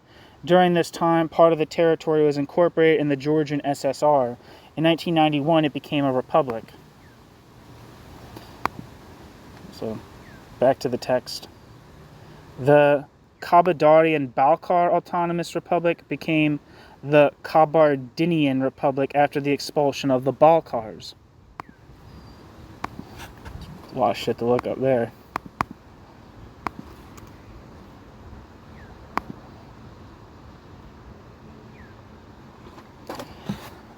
Kabardino-Balkarian Autonomous Soviet Socialist Republic. The Kabardino-Balkarian Autonomous Soviet Socialist Republic was an autonomous republic of the Russian Soviet Federative Socialist Republic within the Soviet Union and was originally a part of the Mountain Autonomous Soviet Socialist Republic. On the 16th of January 1922, the region was detached from the Mountain ASSR and the Kabardino-Balkarian Autonomous Oblast on the 1st of September 1921. It became an autonomous republic on the 5th of December 1936. On the 30th of January 1991, the Kabardino-Balkarian ASSR declared state sovereignty. It is known as the Kabardino-Balkaria Republic, a federal subject of the Russian Federation. The Kabardino-Balkarian ASSR bordered no other sovereign states during the existence of the Soviet Union. Like the Chechen Ingish Autonomous Soviet Socialist Republic, the Kabardino-Balkarian ASSR was shared by two nationalities. Both autonomous republics resided as part of the Russian Soviet Federative Socialist Republic and featured Russians as the ethnic majority.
The Kabardians, or Kabardinians, are one of 12 major Circassian tribes, representing one of the 12 stars of the green and gold Circassian flag. The Kabardians are commonly known by the plural terms Kabardine, Kabartai, and Kabarday. Along with Besleni tribe, they speak a distinctive dialect of the Circassian. Historically, the Kabardians live in Kabardia, in a region of the North Caucasus. In modern times, the Kabardians live mostly in the Russian Republic of Kabardino-Balkaria, which partly corresponds to the historic region. Despite the Soviet administrative divisions that place Circassians under four distinct designations and political units, namely Adygeans, Circassians in Adygia, Cherkessians, Circassians in Kartke, Cherkessia, Kabardians, Circassians in Kabardino-Balkaria, and Shapsugs, Circassians in Krasnodar Krai. All four groups are essentially the same people, Circassians. Furthermore, Circassians are mostly of the Kabardian and Besleni tribes. Gee, I'm learning all kinds of stuff here that I have no idea what that I know nothing about. Ethnic groups I didn't know existed.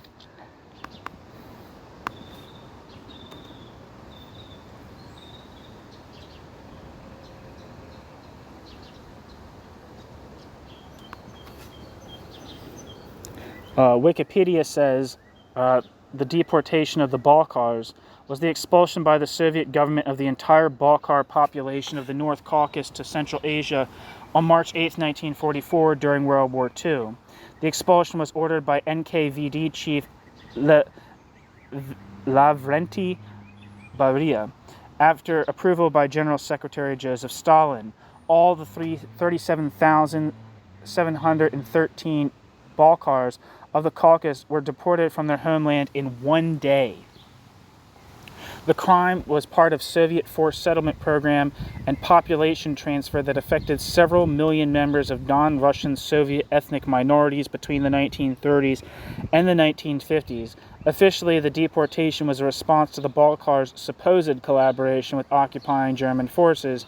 Later in 1989, the Soviet government declared the deportation illegal.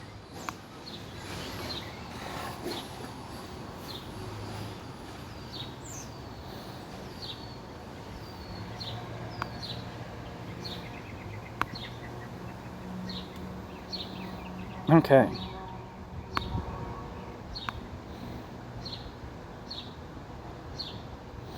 And just so you know, Balkars are a Turkic ethnic group in the North Caucasus region, one of the titular populations of Kabardino-Balkaria.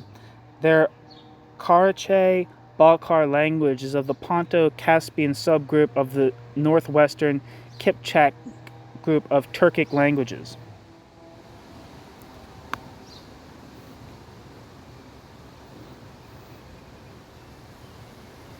Alright, so I think I'm done reading these things that are being referenced. I think I can move on. So back to the text. The population of these regions was I think it's supposed to be more. It says most, though. The population of these regions was more than 2 million. No official information is available as to their whereabouts. Again, in all probability, they've been sent to labor camps. But the clearest indication of the extent of slave labor in Russia from a Soviet official source is to be found in the State Plan of the Development of the National Economy of USSR for 1941. According to this source, the value of the gross output of all enterprises managed by the NKVD was planned to be, in 1941, 1,969 million rubles at 1926-27 prices. What in advance since 1925, when the total output of all convict labor was 3.8 million rubles and an increase of more than 500 times. If the output per prison worker was the same in 1941 as in 1925, there would have been as many as 15 million slave laborers. Probably the productivity of labor in the camps was considerably higher in 1941 than in 1925, and probably the estimate of the output of NKVD enterprises in, quote, fixed 1926-27 prices, end quote, was somewhat inflated. But even after making the necessary corrections, it is clear that slave camps hold millions of people. The impossibility of computing exactly how many slaves there are in the camps is due to the complete absence of official statistics. Until the beginning of the 30s, a considerable bulk of statistics was published relative to trials, prisons and prisoners, but since then, publication of such figures has ceased entirely. It is symptomatic that a book called Court Statistics by A.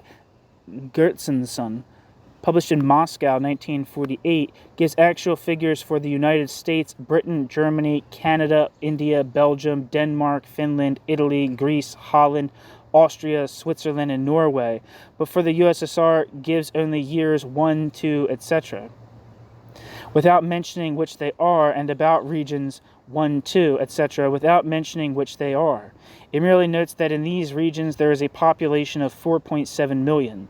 Since that figure is a very small percentage of the total population of the USSR, neither absolute figures nor general trends can be adduced therefrom.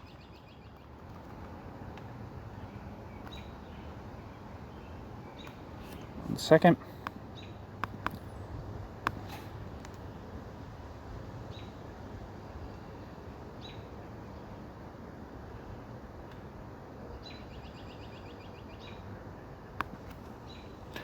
It is highly significant that the published results of the 1939 census do not include the distribution of population according to districts. This information, which normal census tables always include, would have made it possible to estimate the number of people in slave camps with considerable accuracy, because there are certain districts that are definitely known to have almost no free population. A clear proof of the presence of children, mothers, pregnant women, old men, and women in Russia's labor camps was given by the amnesty decree of the 27th of March 1953. This released from prison and labor camps, quote, women with children under 10 years of age, men over 55, and women over 50, and also convicted persons suffering from grave and curable illness, end quote. Pravda, the 28th of March 1953. Slave labor is generally very unproductive. The Russian government resorts to slave labor on such an enormous scale simply because it is relatively so much poorer in capital than in manpower compared with the advanced countries of Western Europe and the United States. At the same time, paradoxically, it serves to overcome bottlenecks caused by labor scarcity in certain regions and industries. At all periods of history when labor has been scarce, the state has imposed legal restrictions on the freedom of the workers, as in Western Europe in 14th and early 15th centuries and again in the 17th century. The slaves in Stalin's camps are a crude version of the, quote, army of unemployed, end quote, of traditional capitalism. That is, they serve to keep the rest of the workers, quote, in their places, end quote. In addition to this, it must be remembered that in the USSR, there are many highly distasteful tasks to be accomplished. In the far north, for instance, which free or even semi-free workers could be included to undertake only by the offer of very powerful incentives. In spite of its extremely low productivity, slave labor is, in such cases, the cheapest, if not the only possible method. This is exemplified by the following extract from Izvestia, describing operations on a new railway line built in Siberia by forced labor. It points out that, quote, up to the present it was thought that the building season does not go beyond 100 days in a year. The winter is very cold, 50 degrees below zero, but the builders have proved that even under such conditions, it is possible to work the whole year through without interruption, end quote. I feel like I wanted to say something. I'm going to say.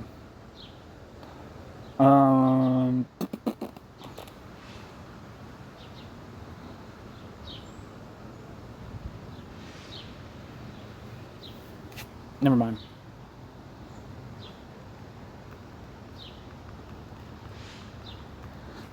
I really like this idea. This is a really interesting idea that's probably important in Cliff's overall thing, or maybe it's not important, but it could be developed further into an insight, is that a lot of times when people talk about the Soviet Union, the economy and labor issues, they're talking about like it virtually being, there's always this thing like you couldn't get fired, or you couldn't get, like there was really no, like, I don't know, mechanism for shedding labor or whatever. And that labor was in such high demand that the workers had, despite, an informal amount of power in like labor process. Sometimes you hear things like that. And this idea of like the prison population being like kind of like a reserve army of labor that kind of,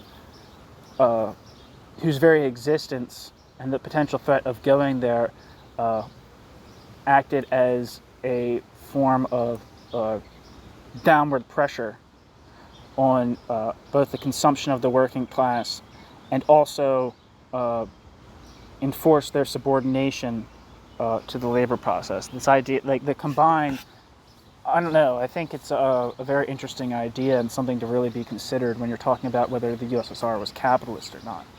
And there's also like the thing is like, what could you, this is just a thought, I'm just thinking aloud to myself, like, you could definitely say, like if production was capitalistic, does that make it capitalist? You know what I mean? Like, if, like, the idea was to, like, minimize consumption and maximize surpluses for the expanded reproduction of the Soviet economy, which is kind of, like, I think, like, the main central thesis of, like, state capitalist theses, which make them different from,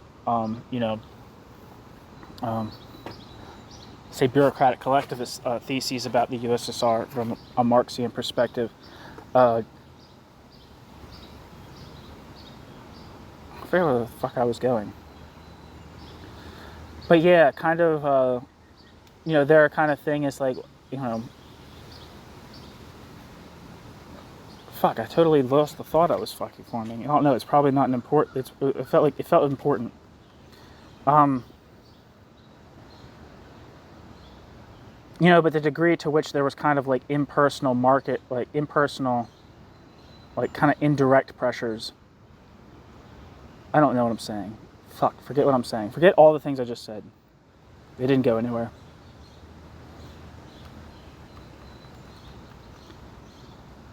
One could end the present section better than by quoting Vyshinsky's words, quote, work enthusiasm, socialist consciousness, and the lofty feeling of duty towards the state, the fatherland, and the Soviet people decide questions of work discipline among us, not penalties or threat of criminal punishment as in capitalist countries. End quote. Vyshinsky.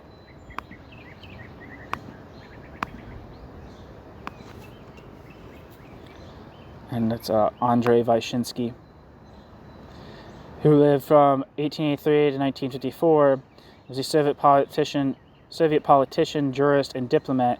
He is known as state prosecutor of Joseph Stalin's Moscow trials and in the Nuremberg trials. Vyshinsky was the Soviet foreign minister from 1949 to 1953 after having served as deputy foreign minister under Vyacheslav Molotov since 1940. He also headed the Institute of State and Law in the Academy of Sciences of the Soviet Union. Okay, so that's Vyshinsky.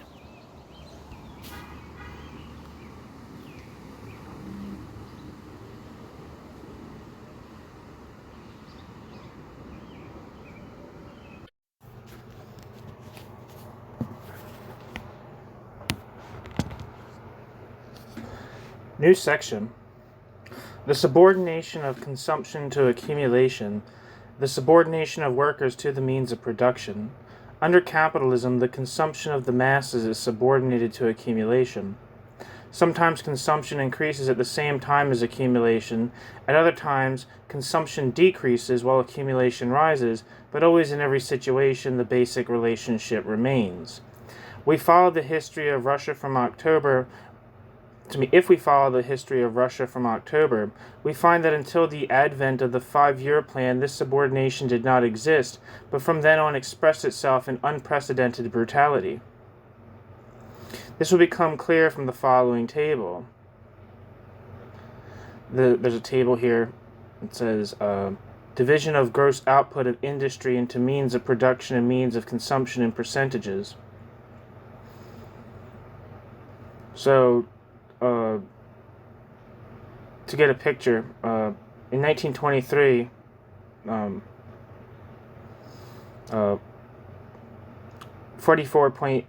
in 1923, there's two sections. One is the means of production department, and one is the means of consumption department. So in 1922, 44.3% of production went to the means of production department, and 55.7% went to the means of consumption department.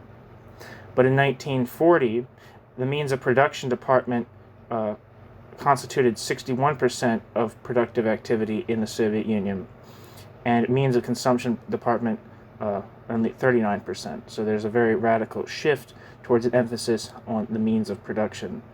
And then there's at the end of the chart that it says 1942 planned. This is the planned balance between means of production and means of consumption department in the USSR. So I guess it hadn't been realized yet, or at least when these statistics were published. The means of production department was to constitute 62% of the economy, while the means of consumption department was to constitute 37%.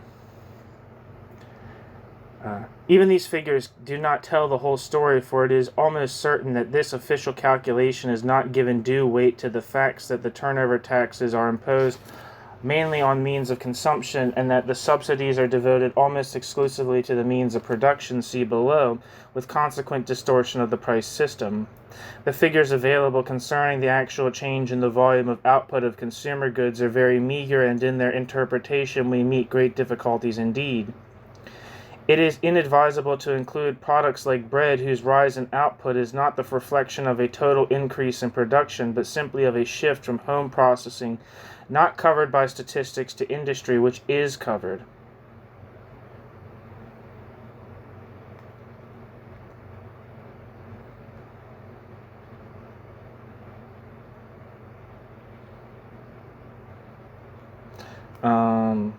There's a chart here talking about like the production quantities of various goods. So there's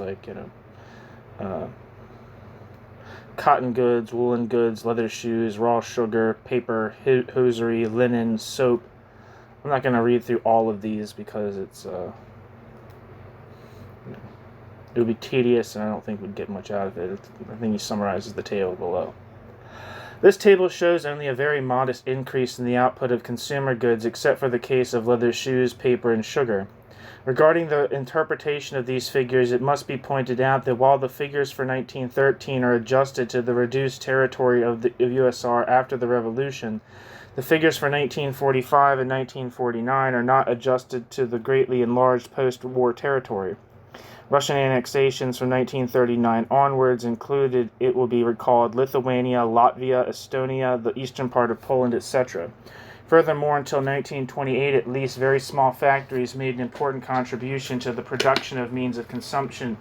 In 1929, large-scale industrial plants defined as employing more than 30 people or having a motive power keeping more than 15 people occupied employed 3.2 million persons, while small-scale industry employed 4.5 million persons.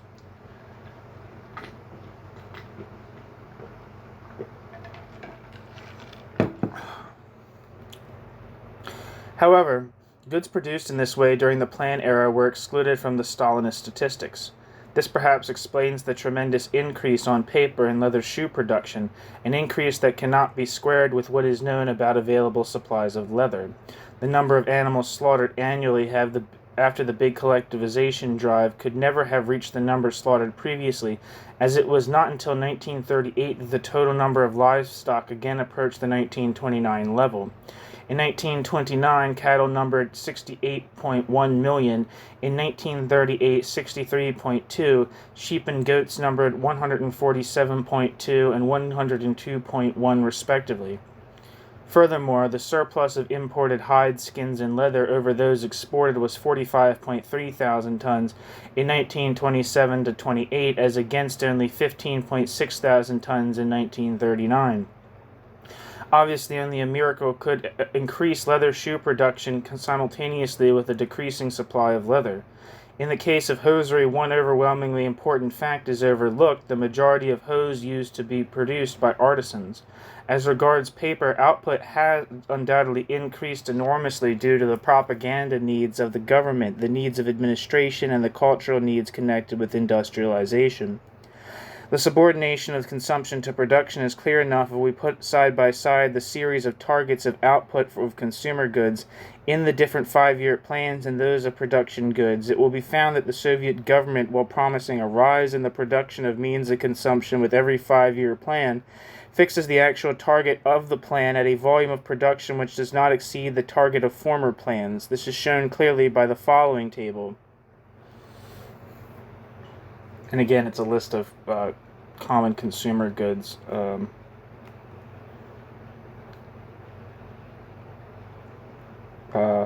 For the end of the 5-year plans. And it seems like there's a lot of... I don't fucking know. It'll tell me what the trends are, what I'm supposed to be seeing here. However, when the Russian government boasts that, quote, in 1950 we will reach the level of 4.5 milliard meters of cotton goods, end quote, they are not embarrassed by having made the same promises 20 years ago, when the population of the USSR was about 50 million less than now, as their police and propaganda combined to keep memories as short as goods. To turn to actual production, we find that not only are the targets for consumer goods much more modest than those for consumer goods. There's an error here. To turn to actual production, we find that not only are the targets for consumer goods much more modest than those for, I shouldn't say consumer goods, I should say production goods, it doesn't make sense, but also still, according to official figures, the rate of realization of these targets is much lower for the former than for the latter. Percentage fulfillment of the planned increase in the first, second, and fourth 5-year plans.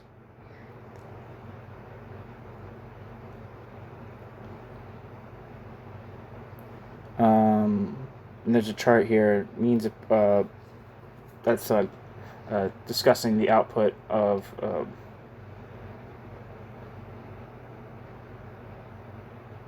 different goods, not just production goods. So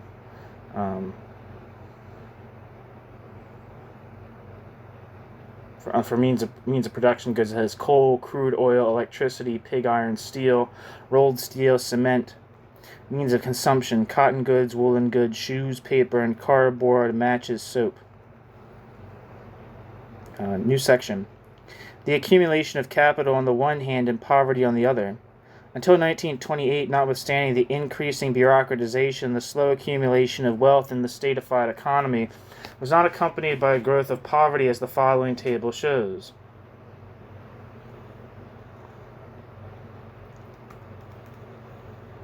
So,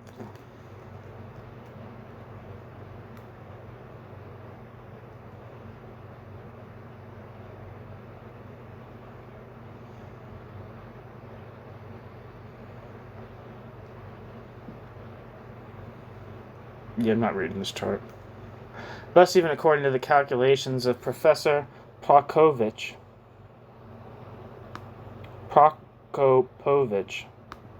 ex-minister of the currency government,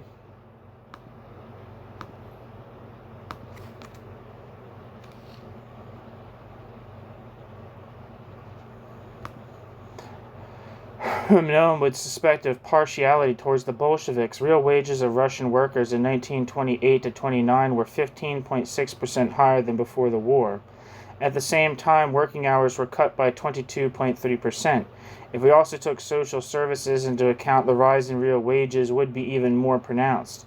Another point that comes to light from this table is that the last few years before the inauguration of the 5-year plan, as the bureaucracy strengthened itself, real wages almost ceased to rise, and the rate of the rise lagged a little behind the rate of accumulation.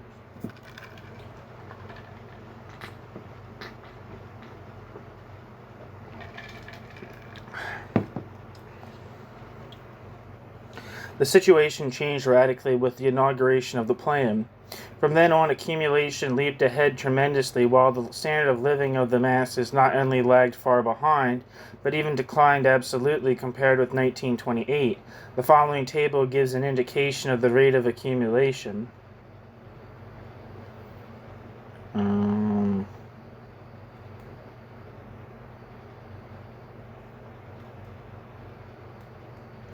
The chart says investment of capital 1,000 million current rubles.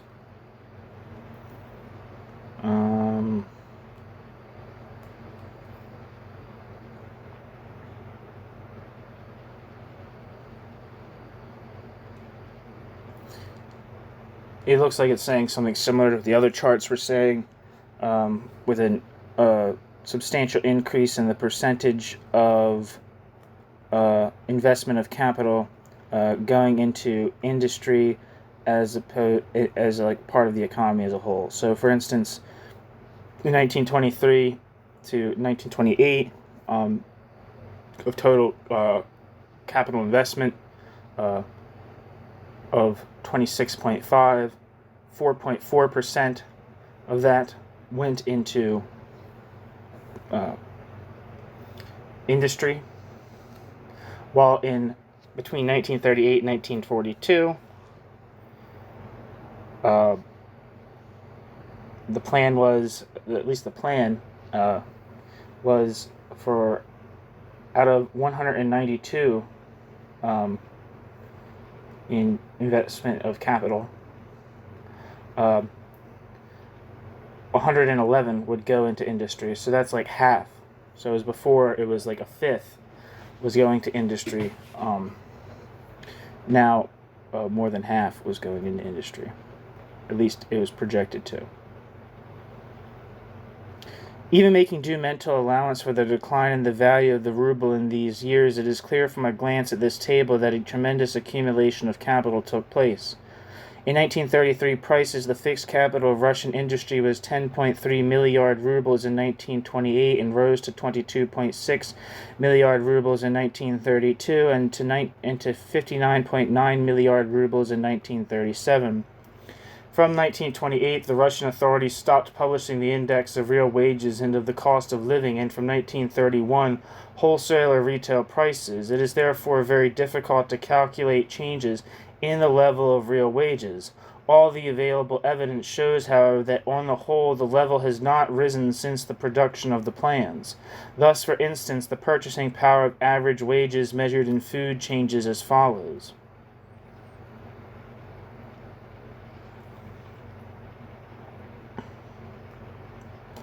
God, fuck these charts, man.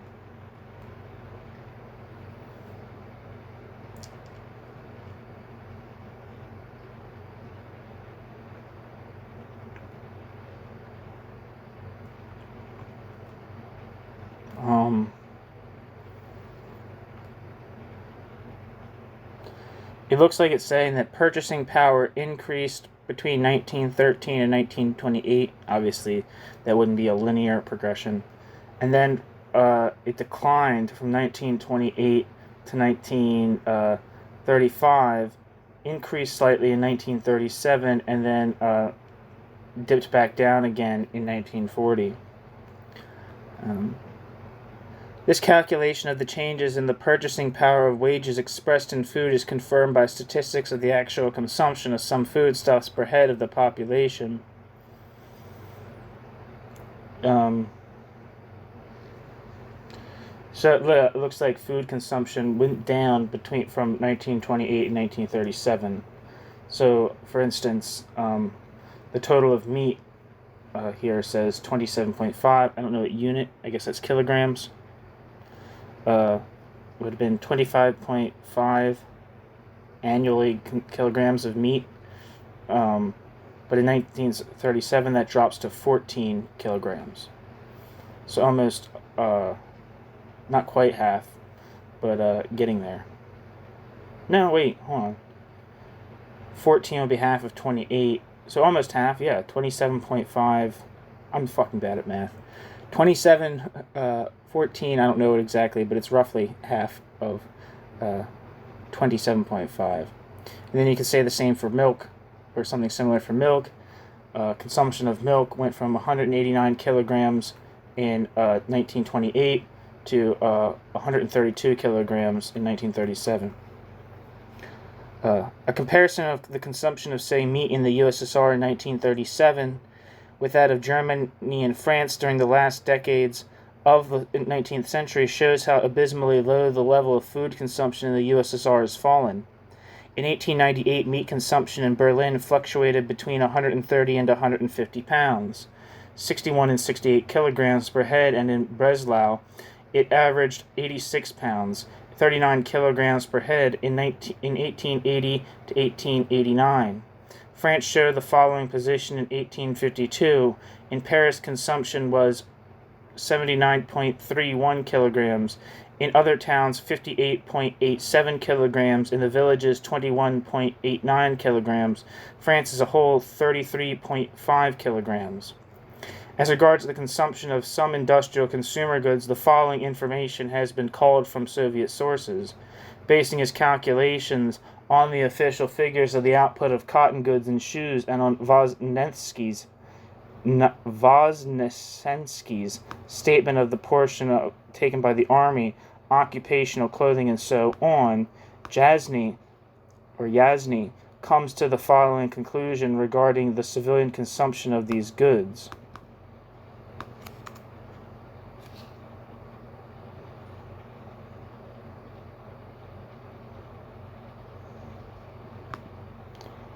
Quote, the quantity of cotton goods available for private consumption fell from 15.2 meters per capita in 1927 to 28 to less than 10 meters in 1940, end quote.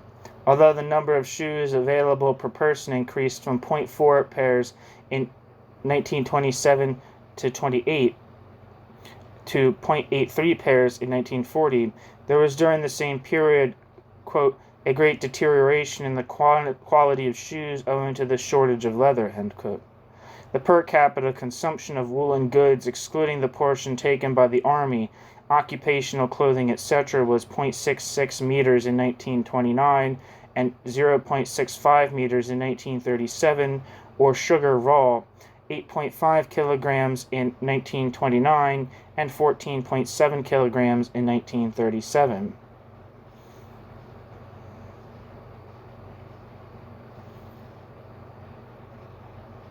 One can see how these figures are by glancing at how low these figures are by glancing at the figures of output of consumer goods in other countries.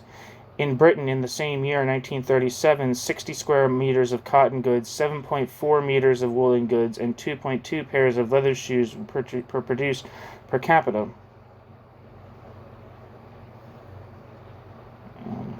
It says per produced.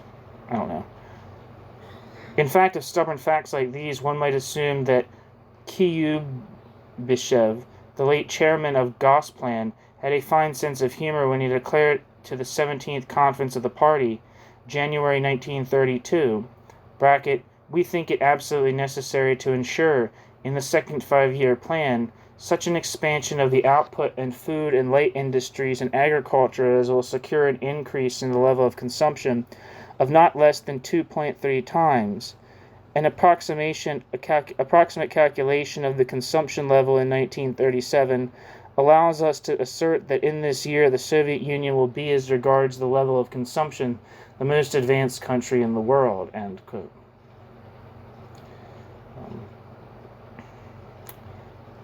Kyubyshev, late chairman of the Gosplan. I'm going to look up some people now. So before we referenced a Nikolai Voznesensky. Nikolai Alexeyevich Voznesensky, who lived from 1903 to 1950, was a Soviet politician and economic planner who oversaw the running of Gosplan, the USSR's state planning committee, during the German-Soviet War of 1941 to 45. During a protege of Andrei Zhdanov, Voznesensky was appointed deputy premier in May 1940. Voznesensky became directly involved in the recovery of production associated with the evacuation of industry eastwards after the start of the war. Voznesensky's 1947 work, The Economy of the USSR During World War II, quote, "The Economy of the USSR in the Time of the Great Patriotic War," end quote, records those years. Following that war, Voznesensky was persecuted during the 1949 to 1950 Leningrad affair. In a secret trial, Nikolai Voznesensky, was persecuted was found guilty of treason, sentenced to death and executed immediately. The military collegium of the Supreme Court of the Soviet Union rehabilitated Nikolai Voznesensky in 1954. Nikolai Voznesensky was a close associate of Alexei Kosygin and of Mikhail Rodionov.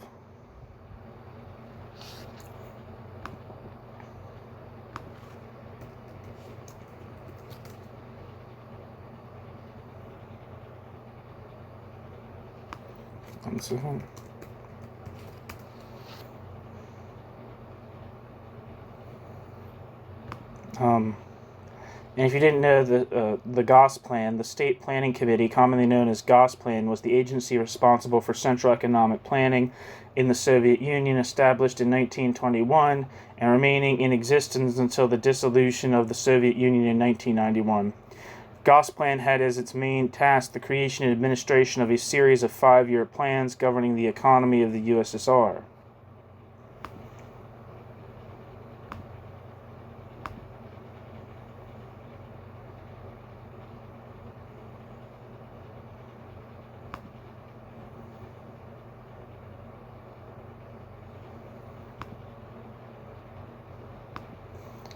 And who was I looking at? I wanted to look up again.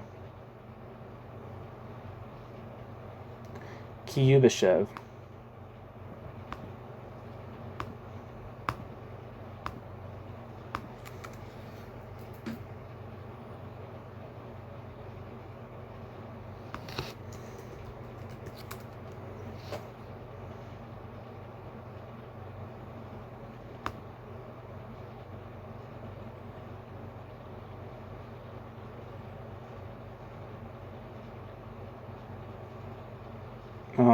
It says that Valerian Vladimirovich Kyubyshev who lived from 1888 to 1935, was a Russian Revolutionary Red Army officer and prominent Soviet politician.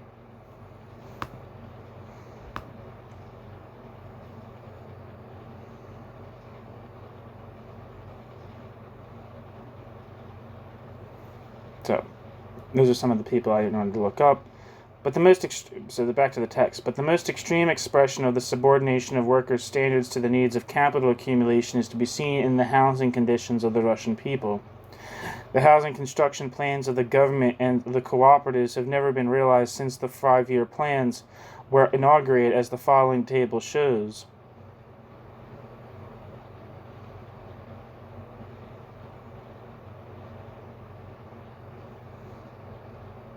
So the housing target for the first 5-year plan was 53, and the fulfillment was 22.6. This is measured in million square miles. And so only 42.6% of the housing plan of the first 5-year plan was achieved. The second 5-year plan had a stated target of 61.4 million square miles, or I'm assuming that's miles. Maybe it's meters. I don't fucking know. And it only fulfilled 26.8. So that was in the second 5-year plan. It fulfilled only 43.9% of its target for housing. The third 5-year plan was interrupted by the war, so it is difficult to estimate the extent to which its housing target was realized. At the same time, the urban population grew very quickly. Unavoidably, therefore, this failure to achieve housing construction targets has meant that housing space per capita of the urban population declined even below the meager standards of 1928.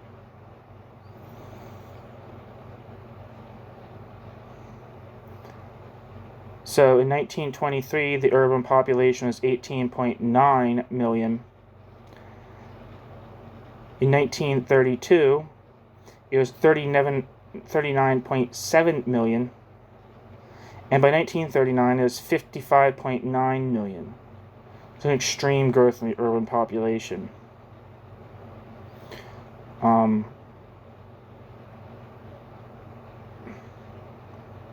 living space in towns in 1923 was equal to 118.4 million square miles. In 1932, it was only 185.1 million square miles. And in 1939, it was 225 million square miles. So, living, in terms of how that affects per person, I think it might be meters. So in 1923, the living space in towns was 6.2 square meters. In 1932, it decreased to 4.66 square meters per person. And in 1939, it decreased further to 4 square meters per person. The living space available throughout the period covered by the table was far below the minimum sanitary norm, which according to a 1947 official statement was 8.25 square meters. So that was less. So what was actually achieved was less than half of what the minimum sanitary norm was. And you hear about this all the time, right? Like if you take a course in Soviet history, you learn about extremely crowded, desperate living situations in the period of Stalinist industrialization.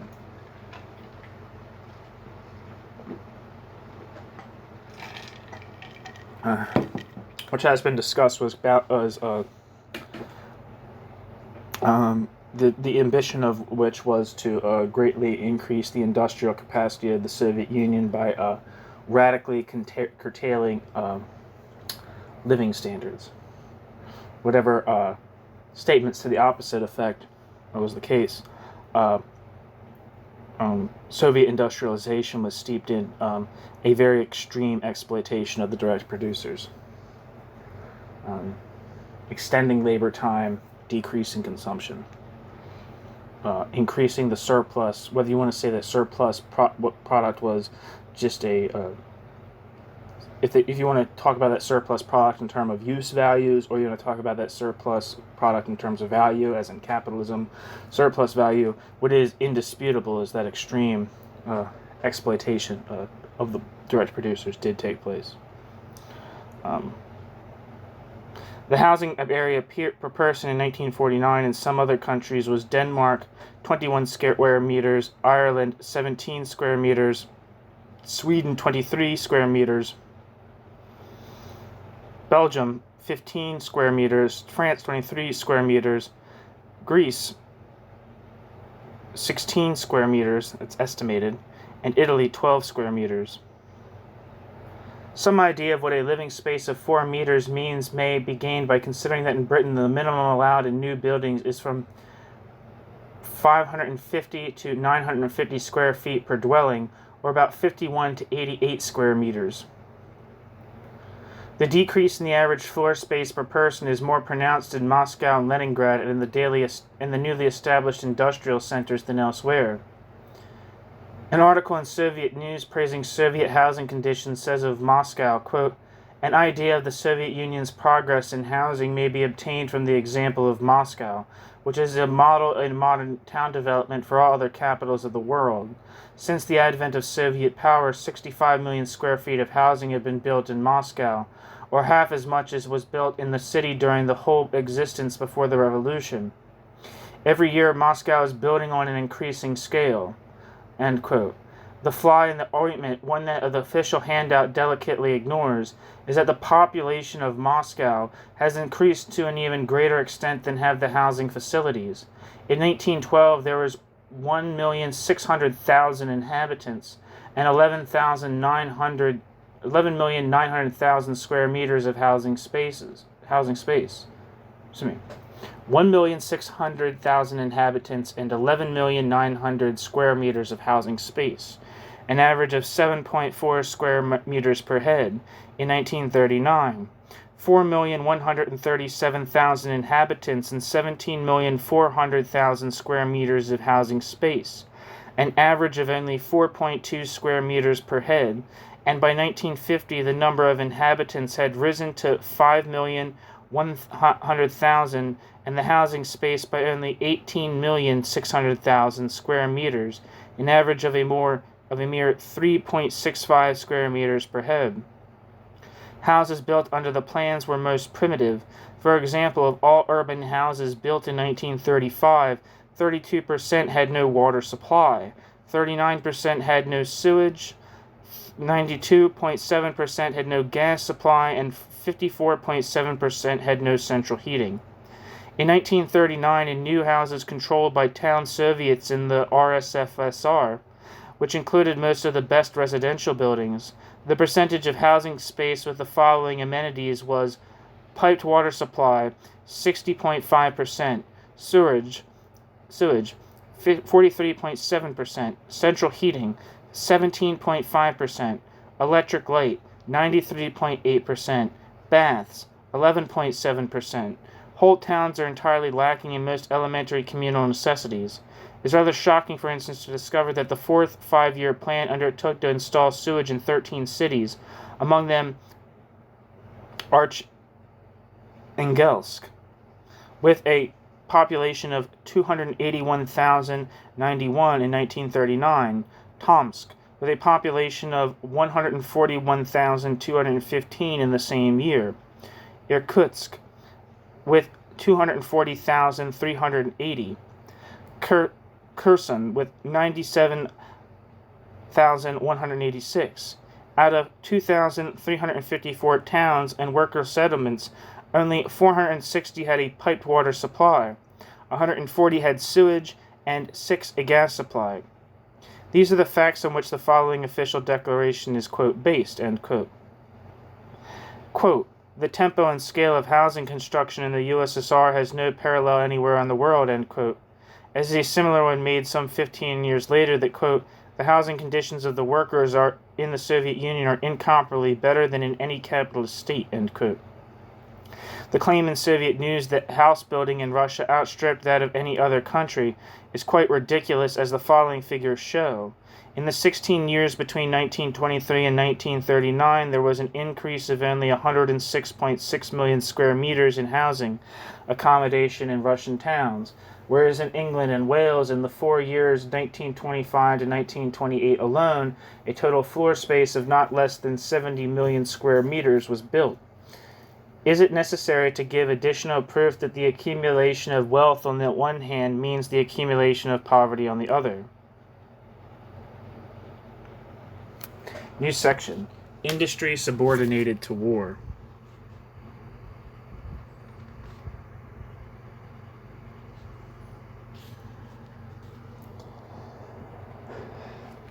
It is very difficult to get a clear picture of the extent of the war industries. The budget figures on defense mean very little, as is shown in the following comparison of the amounts devoted to defense and, quote, social cultural welfare, end quote, education, health, physical training, pensions, etc. In 1935, I don't know what these, I guess these are the budgets.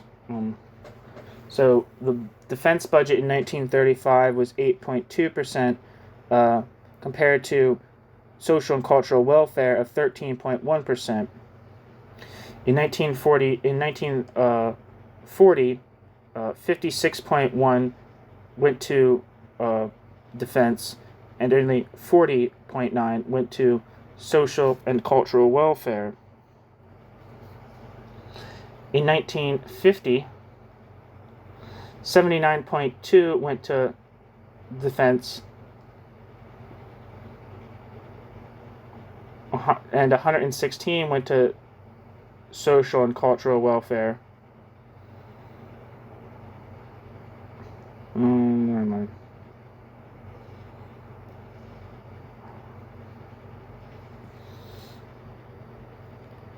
So I'm having trouble following the overall trend here. What's the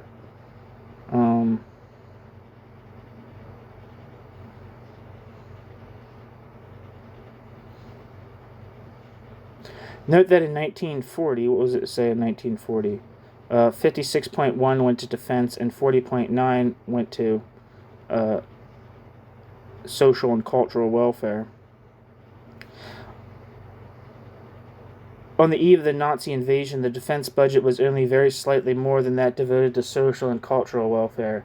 And in 1949, when the, quote, Cold War, end quote, was already raging fiercely, it was less. This is indeed strange. Some factors contributing to the purely statistical phenomenon are: 1. Part of the expenditure of the Ministry of the Interior, NKVD or MVD, serve military purposes. 2. Expenditure on building munitions factories, military installations, barracks, etc.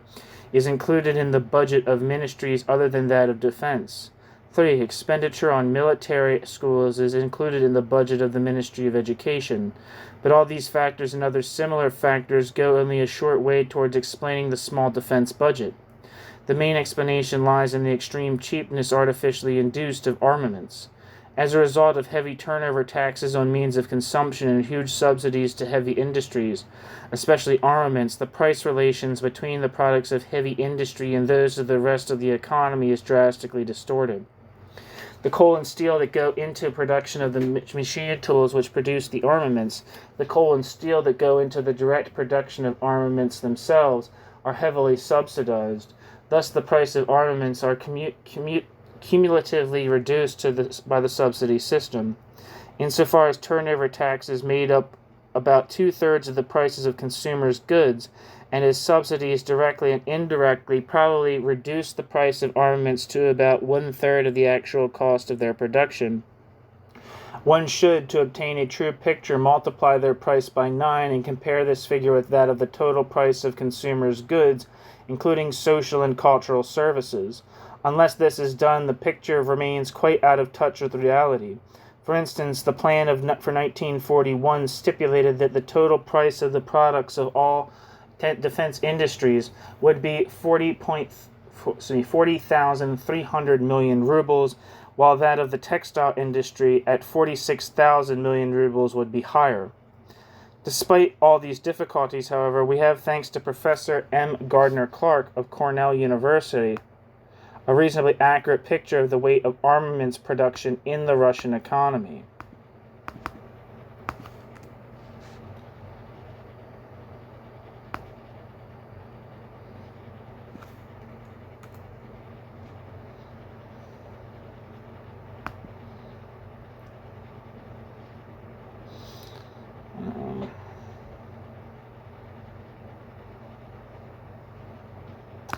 You don't see anything for Gardner Clark except that he did work at Cornell University. You don't see any bio for him.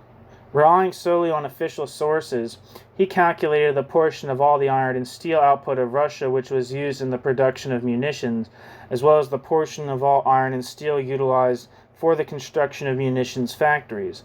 The results of his research are summed up in the following table. Consumption of iron and steel by munitions industries in the USSR 1932 to 1938.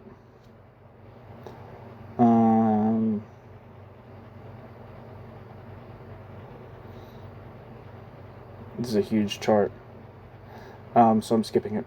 Thus, as early as 1932, munitions accounted for 21.8% of iron and steel, a very high percentage, as may be seen by comparison with the percentage of 29.2% in 1938, a year when war preparations were in full swing.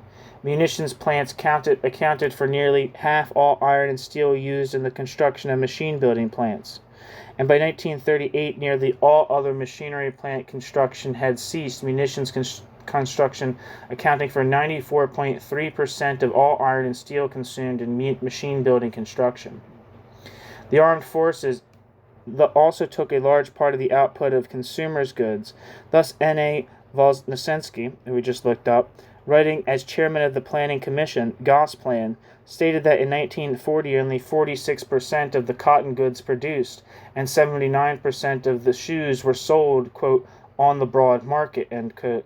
The rest presumably going almost entirely to the army, except for a small portion given over to the production of working clothes for factories, transport, etc. During the whole plan era, the armament industry occupies a decisive place in Russia's economic system. New section. The productivity of labor and the worker. In a worker state, a rise in the productivity of labor is accompanied by improvement in the conditions of workers. As Trotsky said in 1928, real wages, quote, must become the main criterion for measuring the success of socialist evolution, end quote. The, quote, criterion of socialist upswing is constant improvement of labor standards, end quote. Let us see what the relations between the rise in the productivity of labor and the standard of living of the workers was in Russia. The following table gives an indication of this.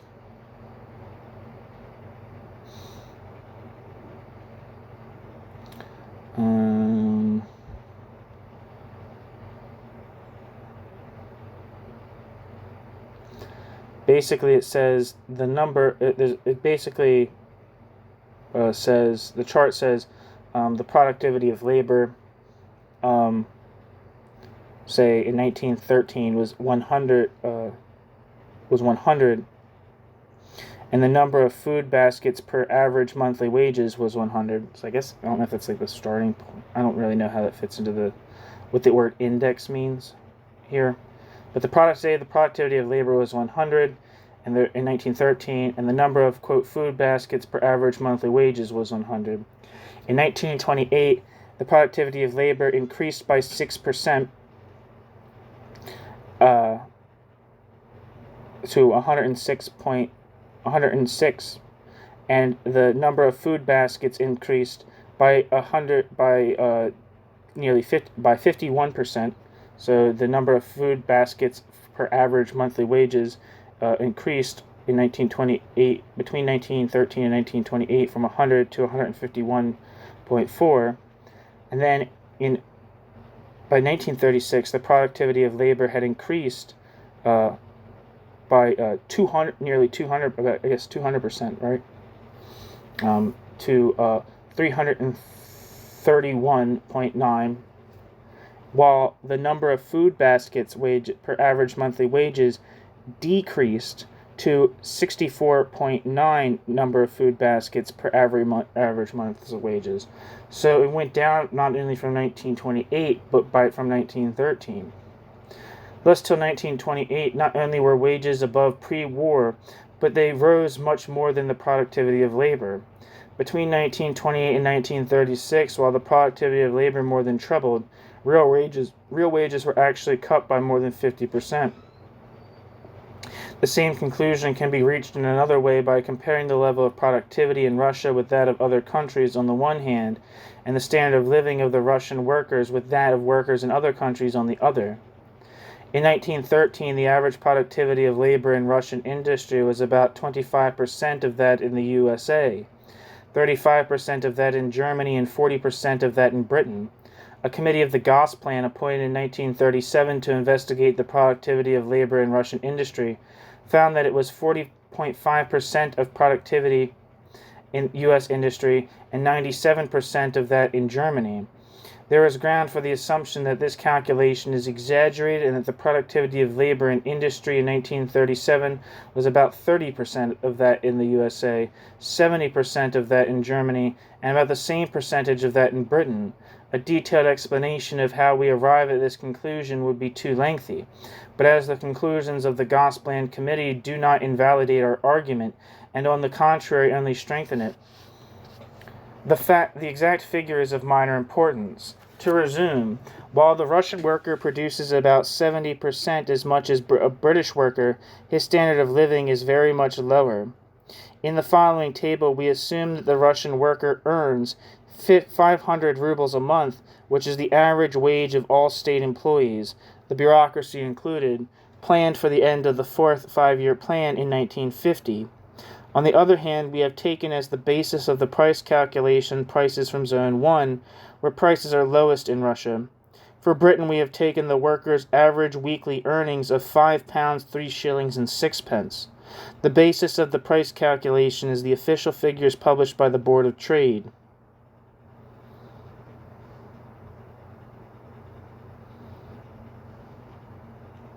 And it says here, the number of units average weekly wages can buy. Right? So in Russia, you could get 41.7 pounds of wheat bread, first grade, compared to 480.7 in Britain. In beef, in Russia, you get 9 units of beef, while in the UK you could get 79 to 127 units of beef. In Russia, you could get 4.1 units of butter, and in the UK you could get 77.2 units of butter. Milk, 57 to 81 units in Russia, to 247 units in Britain. Sugar, you get 18.5 pounds in Russia and 412 pounds in Great Britain. Eggs, in Russia you could get 82 to 115 eggs, while in Britain you could get 706 eggs. And it's just a list and goes on and on about the discrepancy between real wages in the Soviet Union versus real wages in Great Britain, with all similar things. So the chart just goes on and on. Gramophones, wristwatches, all kinds of various consumer goods. If the productivity of labor of a worker in Russian industry is about 4/5 of that of a worker in Britain, while his standard of living is 1/4 or 1/3 of that of the British worker, can we conclude otherwise that if the British worker is exploited, his Russian brother is much more so? New section. The expropriation of the peasantry.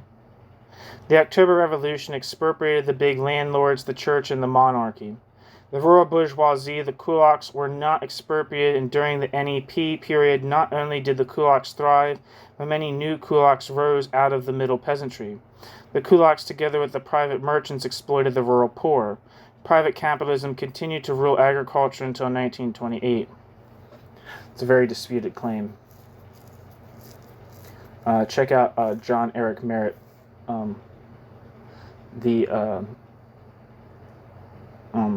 His piece, I can't remember what it's called, but it's very good, about agriculture in the Soviet Union.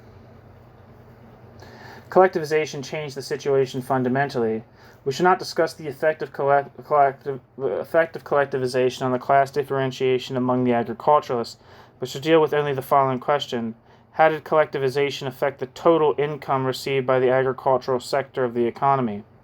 The most important factor to deal with in answering this question is the influence collectivization had on the state's cutout of agriculture. That is, its influence on obligatory deliveries, taxes, payment for work done by machine tractor stations, and government flour mills. Obligatory deliveries are taxes in kind, in fact, if not in name, for the prices paid to the kolkhoz are extremely low. In 1935, the price fixed for obligatory delivery of oats, which the government was reselling retail for 55 to 100 kopecks per kilogram, was 4.6 kopecks per kilogram. The figures for rye were 60 to 100 kopecks and 4.6 to 6.9 kopecks, respectively. The retail price of farina of poor quality was 60 to 70 times the price of that which wheat was bought.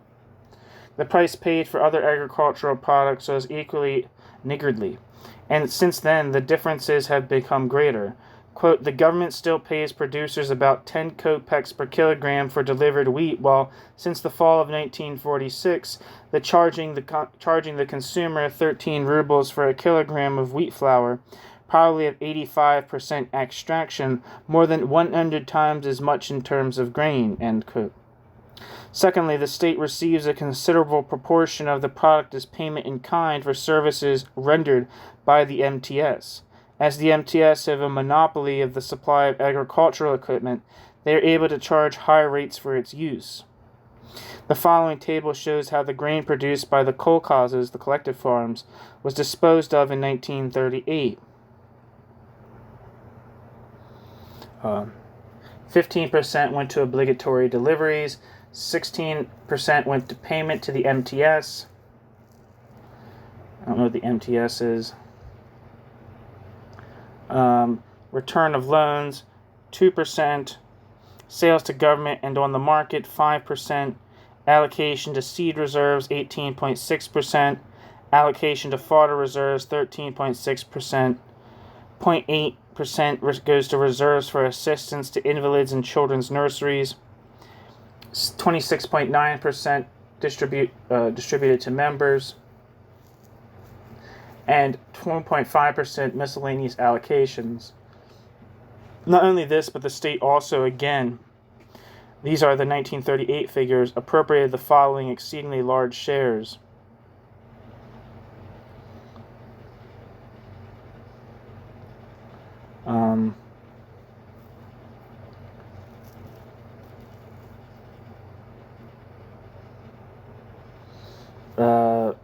From obligatory this is composed of obligatory deliveries and payment in kind to MTS. So together, 54.7% of sunflower seeds went to the state. 99.8% went to of sugar beets went to the state. I don't know if I'm reading this correctly, but bear with me. 98.5% of irrigated cotton went to the state. 95.1% of cotton unirrigated went to the state. 30% of meat went to the state. 44% of milk went to the state. And 54% of wool went to the state. These figures may be compared with the frugal share of the kolkhozniks themselves in the output of their so-called, quote, collectively owned, end quote, farms, 1937.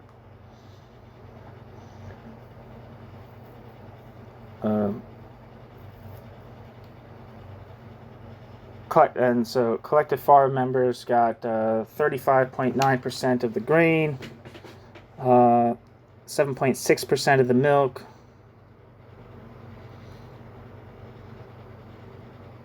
I'm confused by all these statistics.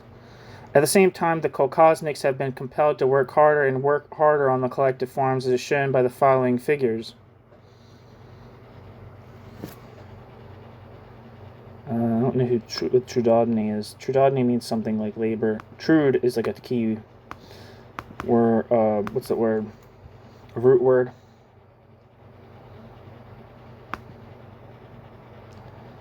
It says trudodin.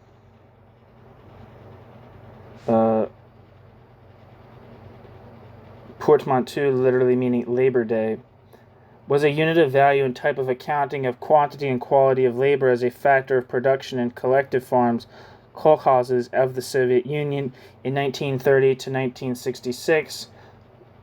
Trudodin literally means a day of labor.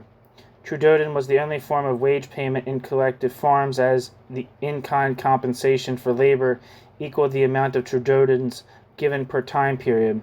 Besides working for free, the Soviet peasant of collective farm was not permitted to leave his or her village without permission from a head of the local collective farm. Members of collective farms were paid based on the amount of trudodny, plural form, earned. Payments to the collective farm members were made with natural products such as grain, often of a very poor quality, when and if they were able to realize their products.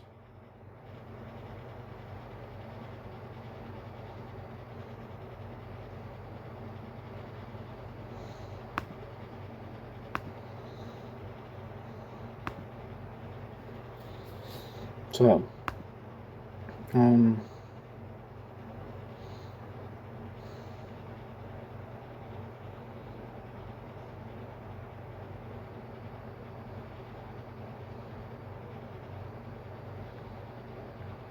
So I guess with increased number of working days, I'm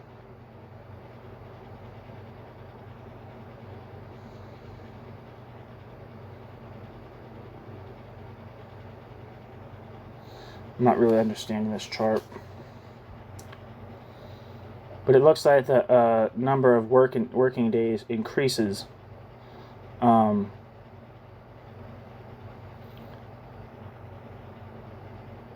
Yeah. So in 1932, the trudodny was 250. 1932, the number of trudodny was 257, and in 1938 it was 437.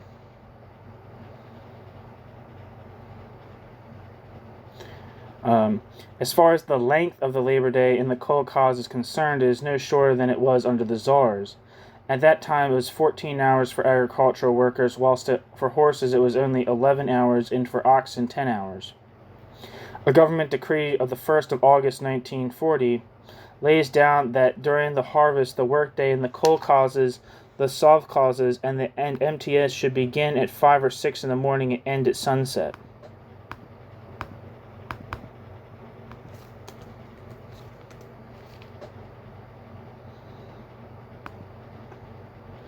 MTS, it looks like it says here that MTS stands for the Machine Tractor Station, which was a state enterprise for ownership and maintenance of agricultural machinery that were used in kolkhozy.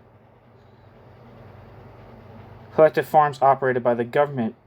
Each machine tractor station was responsible for around 40 kolkhozy. The first ever MTS was organized in the Odessa Oblast, Sevchenkivska. MTS were introduced in 1928 as a shared resource of scarce agricultural machinery and technical personnel.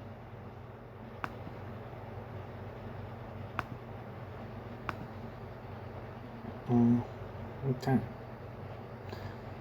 Again, back to the text. Again, a pamphlet describing the work of a kolkhoz chairman is in an exemplary kolkhoz, stated that in spring and at harvest time the workday was 15 hours exclusive of meal times.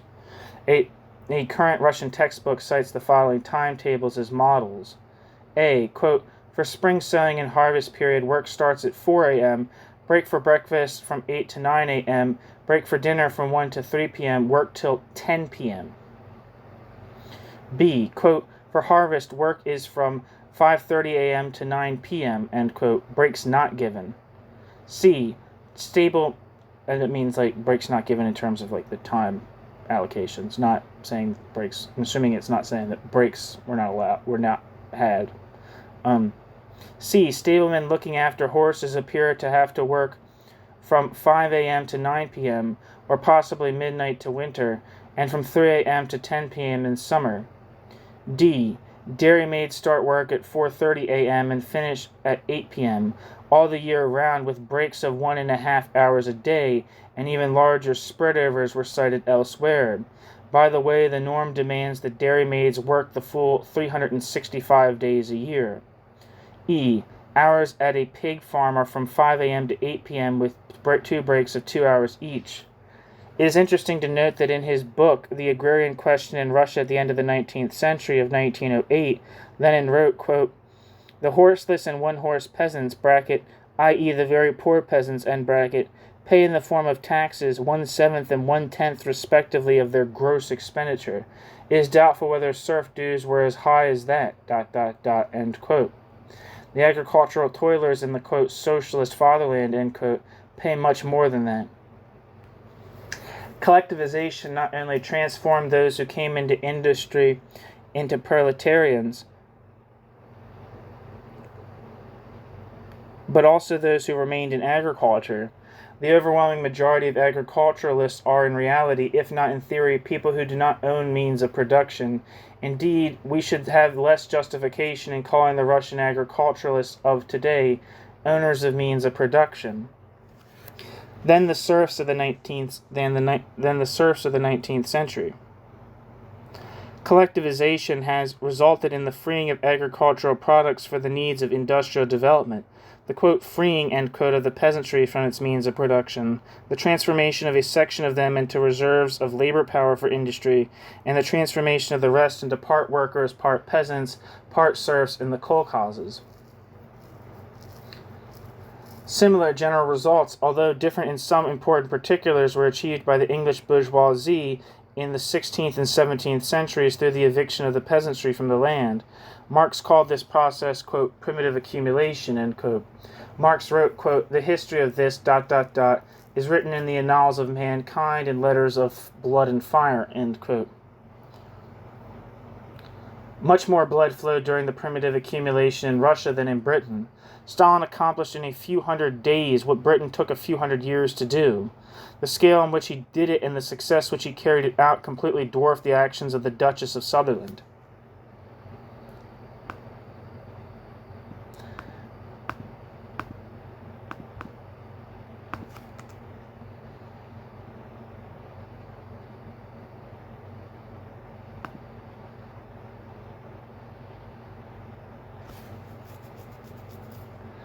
I don't know who the Duchess of Sutherland is being referred to here.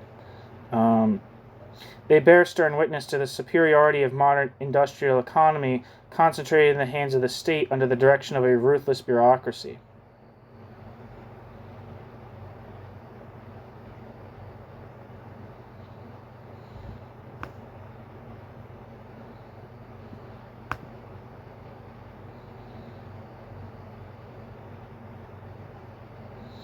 Engels' prognosis about the future of primitive accumulation in Russia has been fully realized. Engels' prognosis about the future of primitive accumulation in Russia has been fully realized, although in circumstances different from what he imagined. In a letter to Danielson dated the 24th of February 1893, he wrote, quote, the circumstances of Russia being the last country seized upon by the capitalist grande industrie, and at the same time the country with by far the largest peasant population, are such as must render the bouleversement, upheaval caused by this economic change more acute than it has been anywhere else.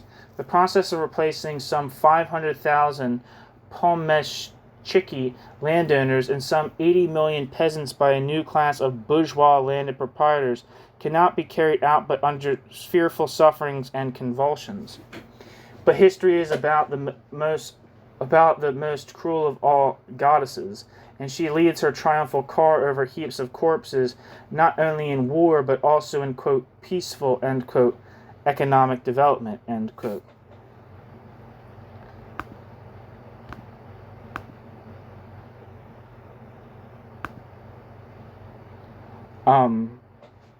What was I going to say? Yeah, see this whole thing right here, this kind of like idea of like primitive accumulation taking place in the countryside and the brutality of it, right? Lends credence to what I said before of capitalism not dominating agriculture in the pre-collectivization Soviet Union. If what dominated was capitalism in the agriculture of the Soviet Union, the expropriation of the expropriators would have been what had taken place. But that is fundamentally not what took place in the collectivization of agriculture in the Soviet Union, right? The expropriators of the expropriators is that, okay, there's been this expropriation that has taken place, the means of production are held by a very small minority, and all that needs to be done is to expropriate this collection of this property from this small minority and give it back to the social body, right? Not in the form of independent peasant lots, but given to society as a whole. That's what expropriation of the expropriators would mean, and if and what was expropriated in the countryside was not that kind of concentration. And this is written early in, I'm not sure. I think this was originally written in the 1950s with like some changes. I'm not sure if this text received changes or not, but whatever, in the 60s and 70s. But the naive use of the term kulak is very, very problematic, and kind of like rehashes a lot of it takes Stalinist terminology for granted, I guess, is what I'm trying to say. But if primitive accumulation is what did indeed occur in Russia in the 1930s, you could not say that capitalism was what was dominant in agriculture before that primitive accumulation. I think what speaks to the non-capitalist nature is that the very serious problems. I mean, people can debate this, so I'm just giving my 2 cents. But I think what the problem was is that, or like one of the problems of the Soviet Union was that when it redistributed land to the peasants, self-subsistence agriculture on small peasant farms was viable again, right? So the Soviet state, which wanted to industrialize and was very prejudiced towards development in the cities, in urban development, right?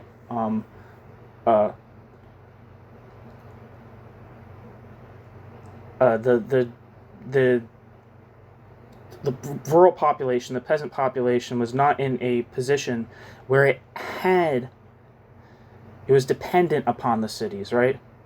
So if like prices that were being given to peasants in the Soviet Union weren't good, they could just always return to self-subsistence agriculture.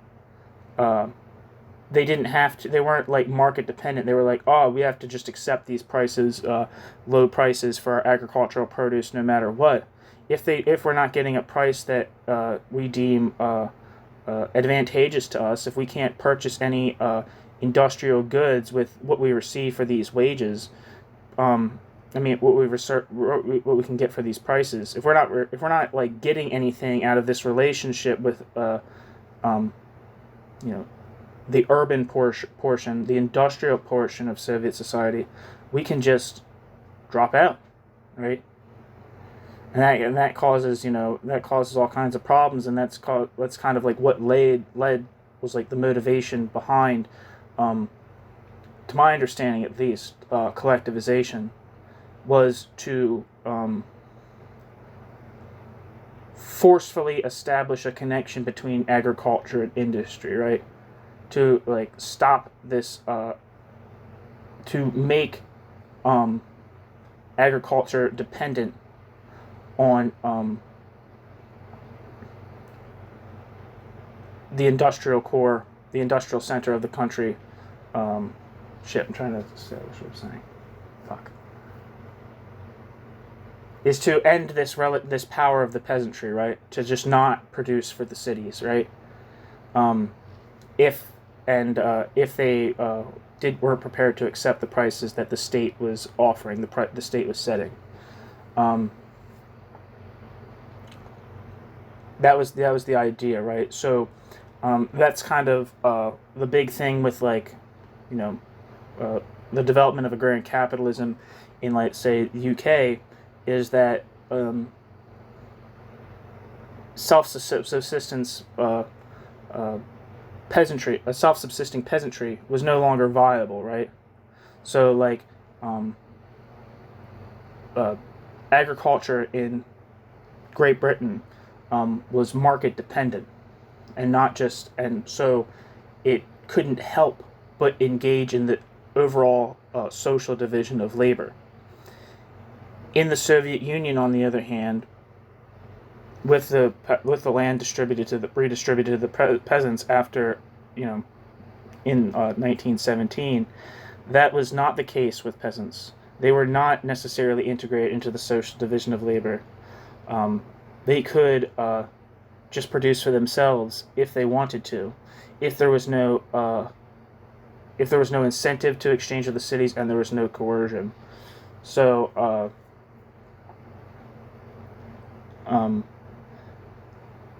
they could always just opt out if the state wanted to fund industrialization by like really reducing the prices that peasant producers could get for their products. And that seems fundamentally what's happening in the Soviet Union, is at the barrel of a gun, forcing the integration of agriculture into the overall productive apparatus of the Soviet Union. And this is one of the things, this is just like, I'm just kind of meditating right now. And this is one of kind of the things that like the early like critics of the Soviet Union said, is that so like Rosa Luxemburg and I think Karl Kautsky, for various reasons, like viewed for like maybe different perspectives. Or maybe Karl Kautsky didn't think so, but I know Rosa Luxemburg thinks it's thought that the demand of like the land to the peasants was a fundamentally bourgeois demand, right? It was kind of an opportunistic demand where the Bolsheviks kind of like changed their politics in order to meet what was going on in the ground, right? Like they were kind of like, there was social developments happening in the countryside that were reminiscent of bourgeois revolutions, and the Bolsheviks kind of were like, in order to gain popular support, kind of piggybacked on that wave. And Rosa Luxemburg had the ideas that what's going to happen if you support this, and to my understanding, my understanding of this is very flimsy, but to my understanding, she basically said that what was going to happen is, if you did this, is that what the peasants are not going to create a commonwealth of shared land. What they're going to do is establish private plots and try to seek their self-interest, whether that be through market mechanisms or through self-subsistence, right? It was not the land to the peasants, although maybe egalitarian in some capacity, right, by breaking up the big landlorded estates, was not fundamentally going to be socialist in character. And now people can debate Rosa Luxemburg on this, right? You can say, well, maybe, like I don't think the Mir, which Marx kind of thought was like, would have been the like central basis for a socialist development in Russia, still did exist up until Stalin destroyed them. So, like, I'm not exactly sure if, like, when land was redistributed to the peasants, if it took on as, like, an individualistic or familial, like, nature, as what Rosa Luxemburg would have said. Rosa Luxemburg did say. But it seems like that was definitely the idea that it was definitely like a problem that did not lend itself. So basically, what I'm saying is and this is what a lot of council communists would say, is that the conditions were only ripe materially in the Soviet Union, especially in its isolatedness, for capitalist development, and that's precisely what was happening organically out of the Russian Revolution. But this. Sorry, I'm just talking out loud. But this collectivization kind of radically changed that. There was something that radically changed with the collectivization of agriculture in the Stalin period. That kind of like expropriated masses of small peasants at the barrel of a gun, and at the point of in order to integrate their labor, agricultural labor, more firmly into the economy.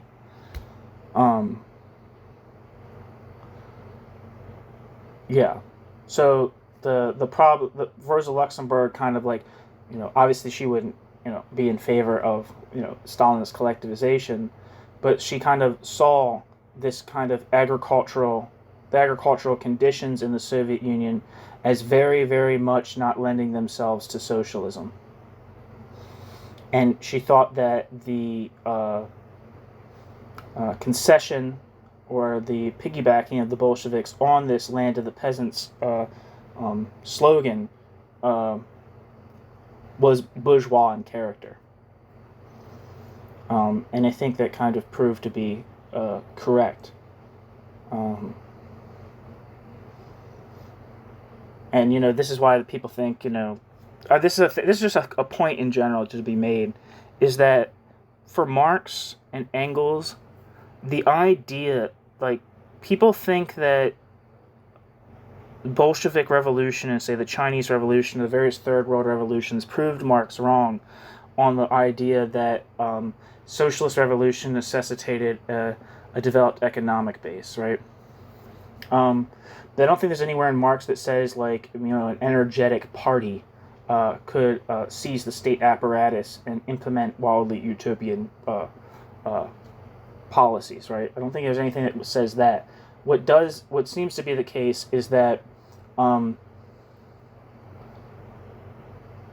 the basis for a substantially emancipatory alternative to socialism, capitalism, depends on pre-existing capitalist development that has already undertaken this expropriation of small peasant producers.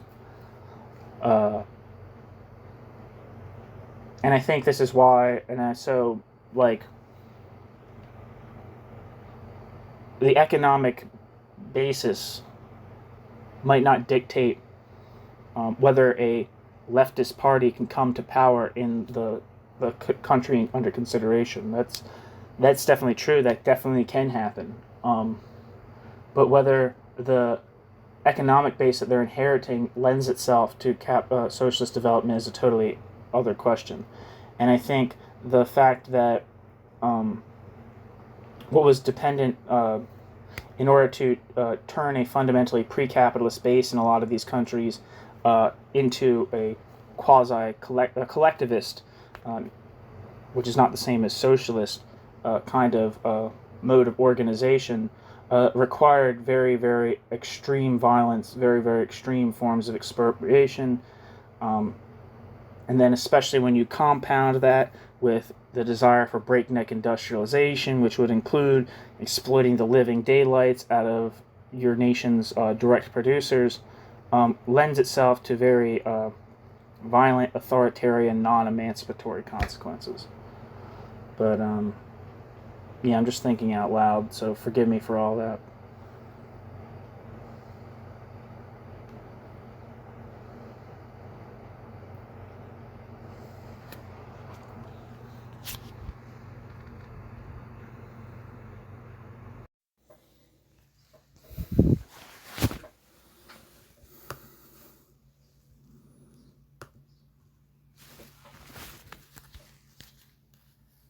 this thing on?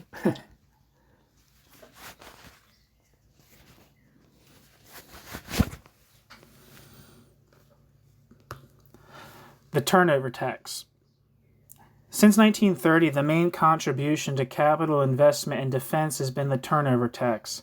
As Maurice Daub writes, quote, "Indeed, we can trace a fairly close correlation, as one might expect, between the mounting curve of expenditure on investment and defense over the decade and the mounting revenue from the turnover tax.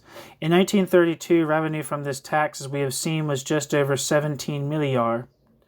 The combined figure for the expenditure out of the budget of defense and for financing the national economy is 25 milliards. In 1934, and the two figures were respectively 37 and 37. In 1938, they were 80 and 75. In 1939, they were 91 and 100. In 1940, they were 106 and 113.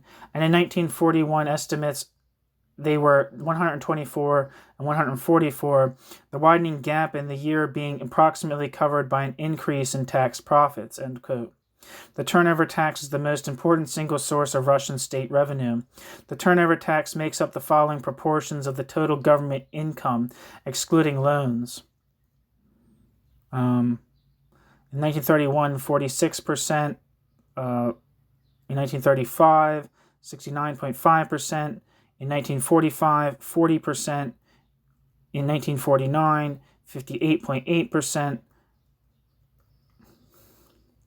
The turnover tax is similar to the British purchase tax, being levied upon commodities at the time of fabrication and upon government obligatory purchase of agricultural products from the peasants. It is included in the price of the commodity and so paid to the full by the consumer. The tax is imposed almost solely on agricultural products and on the consumer goods industries, as it can be seen from the following table regarding the proportion of different industries in total output and in government revenue from the turnover tax. So, for instance, the petroleum industry, percent of total gross output is 3.1%, and total percent of turnover tax revenue is 8%. While the food industry is 11% of total gross output and contributes to 29.7% of the tax.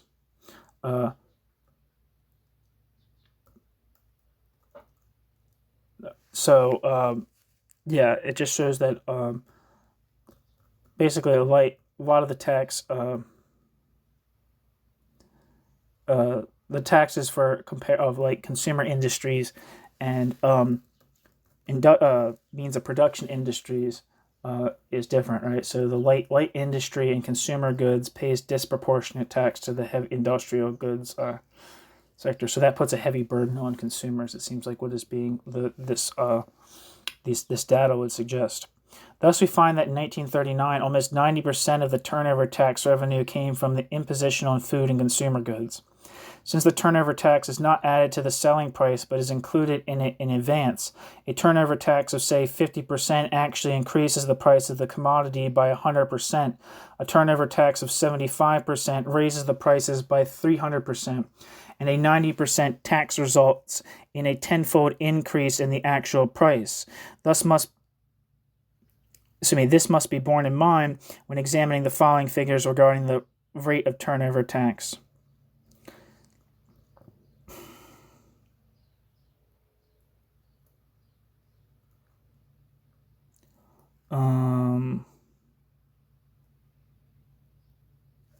There's just a bunch of consumer goods and their percentage of taxation. I'm not going to read all of them. It's multiple pages. The retrogressive nature of this tax is shown by the fact that while this turnover tax falls slightly on cars, a mere 2%, radio sets 25%, and caviar 40%, it bears down heavily on wheat 73 to 74%, salt 70 to 80%, sugar 73%, laundry soap 61 to 71%, and cigarettes 75 to 88%. In the light of these facts, it is rather surprising to read the following statement of Maurice Daub, in which he talks of the turnover tax. Quote, "It was a means of ensuring that the bulk of the price rise should be concentrated on luxuries or non-essentials and as little as possible on necessities. This was done by rating the tax on turnover different from different commodities. Turnover different for different commodities, the differences ranging from 1 or 2% up to nearly 100%, end quote. ...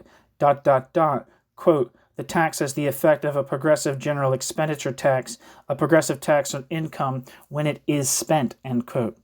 And again, quote, the higher rates of tax are apt to be on luxury goods, since these tend to be in particularly scarce supply. The general effect of the differential rating apparently is, therefore, to cause the price structure to discriminate against non-essentials, and hence to make real differences of income smaller than an inspection of money differences would lead one at first sight to suppose, end quote. Maurice Daub. Footnote. That's from Maurice Daub, Socio-economic Development since 1917, and Soviet Planning and Labor in Peace and War by Maurice Daub.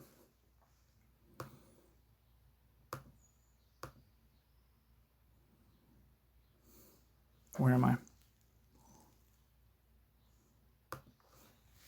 To gauge the real burden imposed by the turnover tax upon consumers, it will be useful to examine simultaneously the total amount of turnover tax and the corresponding real retail turnover.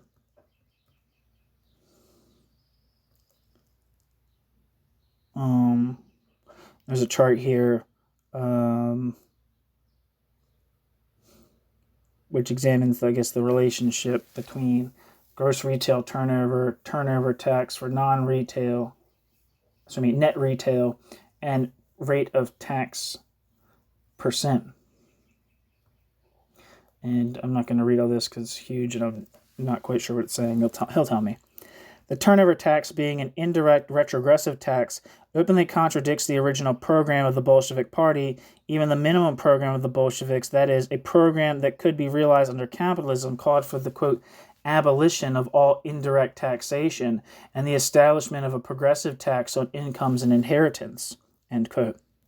The 11th Party Congress in 1922 declared that, quote, taxation policy must aim at regulating the process of accumulating resources by means of direct taxation of property, incomes, etc.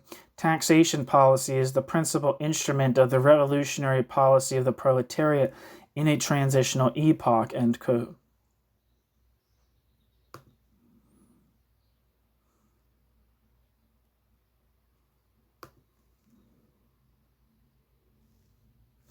To solve the contradictions between precept and practice, the authorities have ceased to call the turnover taxes taxes at all. As Jasny, I don't know how you pronounce it, Noam Jasny, pointed out that the 1935 yearbook listed the turnover taxes among taxes, but in the next edition of the same year book, the turnover taxes were detached from the item, quote, income from taxes, end quote. This change in terminology enabled the Minister of Finance of the USSR to declare before the Supreme Soviet, quote, it is known that the overwhelming part of the revenues of the Soviet budget is composed of payments by the national economy. In 1939, the total sum of taxes from the population amounted to 6.5 milliard rubles, which made up only 4.2% of all budgetary incomes, end quote. New section, the subordination of man to property.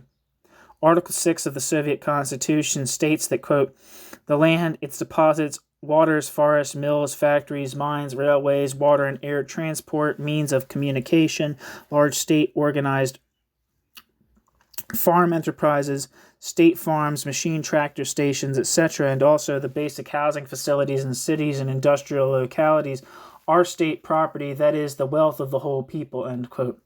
It is odd that although the people thus, through the state, own the country's wealth, the Russian state should go to such extraordinary lengths to defend its wealth from them. Under a law of the 7th of August, 1932, on the protection of the property of state enterprises, collective farms, and cooperatives and institutions of socialist property, the theft of property belonging to the state, collective farms and cooperatives, and theft on the railways or waterways became punishable by death by shooting, accompanied by the confiscation of all property. If there were extenuating circumstances, the penalty incurred was imprisonment for not less than 10 years and confiscation of all property. Stalin christened the law the, quote, foundation of revolutionary legality.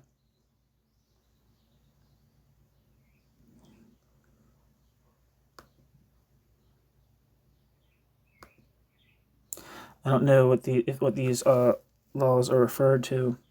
Let's see if I can find anything. There's a thing called the Spikelet laws, which basically did the same thing, but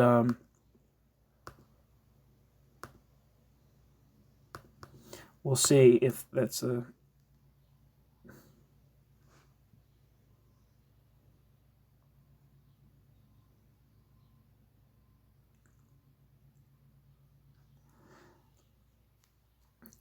Let's see if this is the law of spikelets.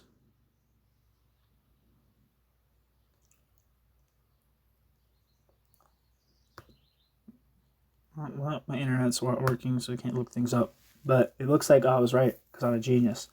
In point of fact, this law was seldom applied in cases of minor theft. Therefore, when the Presidium of the Supreme Soviet of the USSR passed a decree on the 4th of June 1947 on protection of citizens' private property, the first article of which reads, quote, theft, that is covert or open appropriation of the private property of citizens, is punishable by confinement in a reformatory labor camp for a period of 5 to 6 years. Theft committed by a gang of thieves or for a second time is punishable by confinement at a reformatory labor camp for a period of 6 to 10 years, end quote. Any mitigation of severity in dealing with crimes against property was more apparent than real.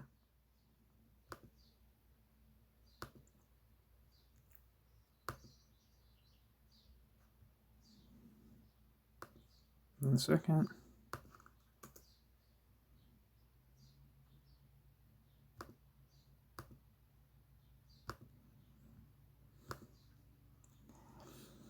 On the same day, the Presidium also passed a decree on embezzlement of the state and public property, which included the following articles. 1. Theft, appropriation, defalcation, or other embezzlement of state property is punishable by confinement in a reformatory labor camp for 7 to 10 years, with or without confiscation of property.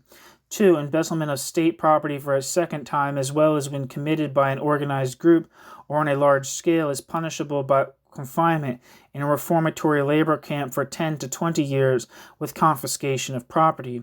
3. Theft, appropriation, defalcation, or other embezzlement of collective farm, cooperative, or other public property is punishable by confinement in a reformatory labor camp for 5 to 8 years with or without confiscatory property.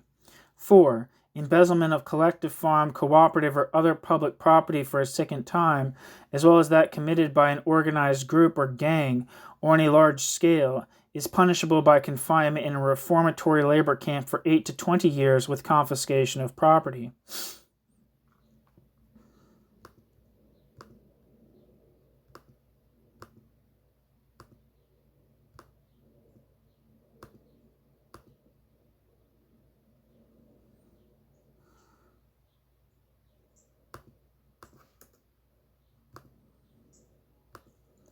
What I was reading before was the law of spikelets.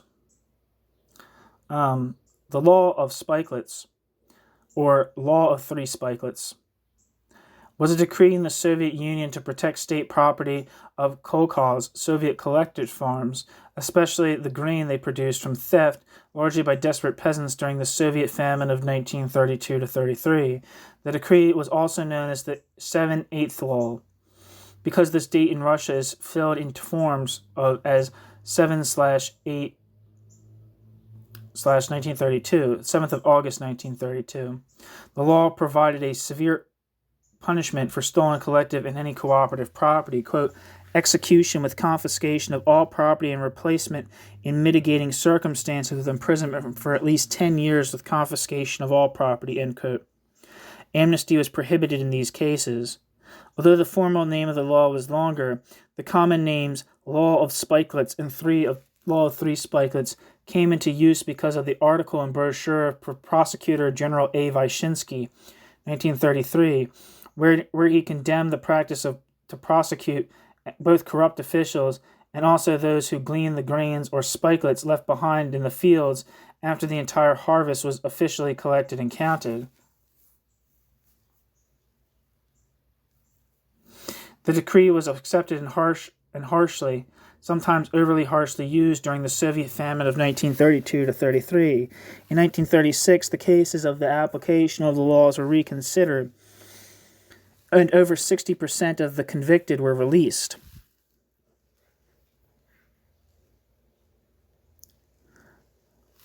1936, that would have been 118,360 inmates. 1937, there was only 44,409 inmates.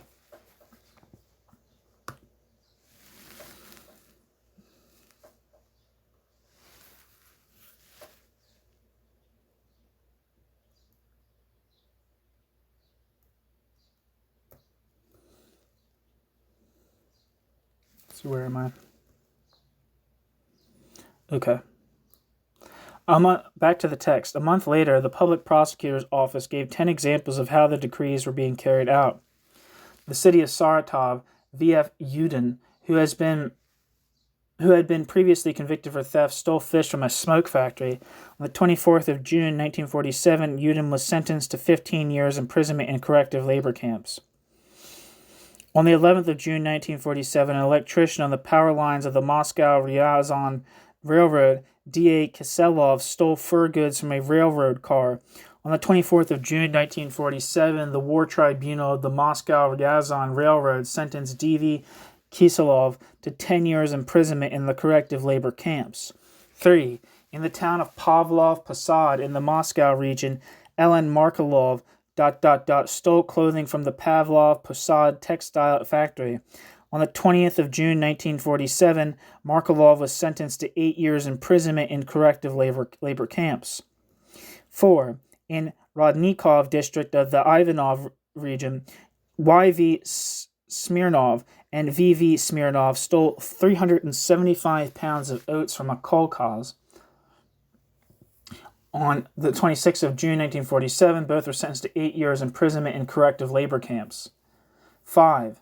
In the Kirov district of Moscow, E.K. Smirnov, a chauffeur, was arrested for stealing 22 pounds of bread from a bakery. The People's Court sentenced E.K. Smirnov to 7 years imprisonment in corrective labor camps. 6. In Saratov, E.I. Gordeyev stole various products from a warehouse. On the 21st of June, 1947, Gordeyev was sentenced to 7 years imprisonment in corrective labor camps. 7. In Kyubyshev, E.T. Puloboyarov stole a wallet from a train traveler. On the 4th of July, he was sentenced to 5 years imprisonment in corrective labor camps. 8. On 7th of June, 1947, Kazan, at the Kolkhoz market, W. Buchan snatched money from the hand of a citizeness Pustinsky. On 20th of June, 1947, Buchan was sentenced to 8 years imprisonment in corrective labor camps. On the 6th of June, 1947, the village of Subovka in the Kutsovsk district of the Kyubyshev region, A.A. Chubarkin and V.G. Morozov stole from the cellar 88 pounds of potatoes belonging to the citizeness Presnyakov. On the 17th of June, 1947, both were sentenced to 5 years imprisonment in corrective labor camps. 10. On the 5th of June, 1947, in Moscow, K.V. Greenwald, who had been previously convicted for theft, took advantage of the absence of his neighbor, entered the room of citizen Kovalev and stole various household articles. Greenwald was sentenced to 10 years imprisonment in corrective labor camps. That the severity of this branch of Soviet law is in marked contrast to the relative leniency with which murder, kidnapping, and other violent forms of crime are dealt with is highly significant. It becomes clear that in Stalinist Russia, the individual is rated much lower than property. Thus, the criminal law of RSFR lays it down that Article in 136, premeditated murder if committed, A, for mercenary motives, for jealousy, unless covered by Article 138, or from any other base incentive, B, a person who has already been tried for premeditated murder or for inflicting grievous bodily harm, and has undergone the measure of social defense imposed by the court. C. In a manner endangering the life of many people or causing extreme suffering to the victim. D. With the aim of facilitating or concealing some other serious crime. E. By a person who had a particular responsibility for the victim's welfare. F. By taking advantage of the helpless condition of the victim, entails deprivation of liberty for a period up to 10 years. Article 137, premeditated murder, if not committed in any of the circumstances described in Article 136, entails deprivation of liberty for a period of up to 8 years. Article 138, premeditated murder committed under the sudden impulse of strong emotional excitement aroused by violence or gross insult on the part of the deceased, entails deprivation of liberty for a period of up to 5 years, or forced labor of a period up to 1 year. Some of the other punishments laid down for violent crimes against persons are Article 147, unlawfully depriving any person of liberty by use of force, entails deprivation of liberty or forced labor for a period of up to 1 year. Depriving any person of liberty by any method endangering the life or health of the victim or causing him physical suffering entails deprivation of liberty for a period of up to 2 years. Article 148. Placing a person known to be of sound mind in an asylum for mercenary or other personal motives entails deprivation of liberty for a period of up to 3 years. Article 149.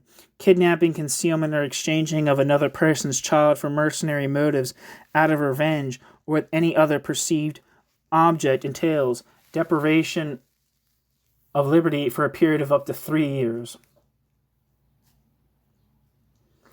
This religion of property worship subjects even the weakest members of the community, children, to it. If we have seen, the maximum punishment for kidnapping a child is here 3 years imprisonment, whereas the punishment meted out to a child for stealing is much greater. Although Stalinist law in its dealings with juvenile delinquents accounts children of 12 years to be mature and fully responsible for their offenses, in civil affairs they are rated as only children. For instance, the Code of Laws on Marriage, Family, and Guardianship of RSFSR declared, quote, guardians shall be appointed for minors who have not reached the age of 14 years, end quote. And again, quote, curators shall be appointed over minors who are between the ages of 14 and 18 years, end quote. And yet, on the 7th of April 1935, a law was promulgated which abolished juvenile courts. Quote, with the aim of the quickest execution of criminality amongst minors, end quote. It stated that, quote, the Central Executive Committee and Council of People's Commissars decree 1. Young people from 12 years of age caught at theft, violence, infliction of bodily injury, mutilation, homicide, or attempts at homicide are to be brought before the criminal law court and punished in accordance with all measures of the criminal code. End quote. Apparently, capital punishment was still prohibited for those under 18 since Article 22 of the Code, which covered this point, was not canceled. This law was soon put into effect as witness Izvestia, which on the 29th of May 1935 made it known that in a little more than 2 weeks a special tribunal had already distributed many years of imprisonment to 60, quote, young bandits, end quote. In some cases, the hand of the law was even heavier, imposing the death sentence on youths. Thus, 2 weeks after the promulgation of the terrible law against juvenile delinquents, a Moscow court sentenced a youth convicted of robbery in a train to death.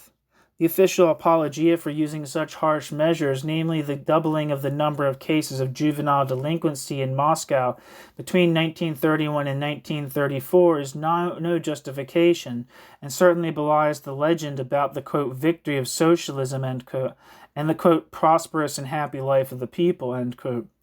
In 1940, the law of 1935 was extended to include children of 12 or over who commit acts endangering railway traffic, such as loosening rails, placing objects on rails, and so on. The decree of the 31st of May 1941 expressly states that the law of 1935 applies not only to deliberate offenses, but to offenses due to negligence as well.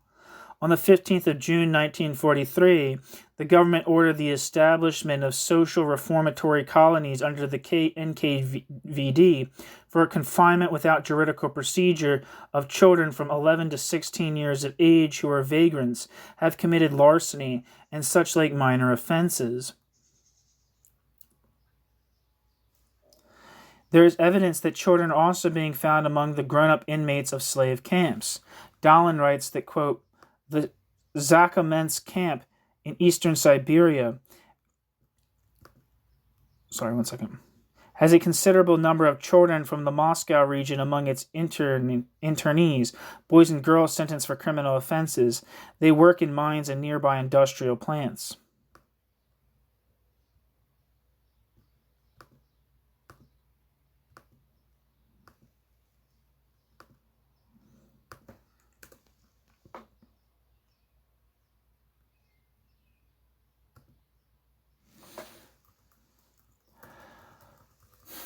All that has been said above serves as a new illustration of the statement of Marx, quote, law as well as crime, i.e. the struggle of the isolated individual against dominant relationships, has an origin which is not purely arbitrary. On the contrary, crime is rooted in the same conditions as the governing power existing at the time, end quote. In Stalin's Russia, the concept of the nature of crime and the punishment meted out to the offenders are rooted in the subordination of humanity to property, of labor to capital, that is, in the basic contradiction propelling the bureaucratic state capitalist order.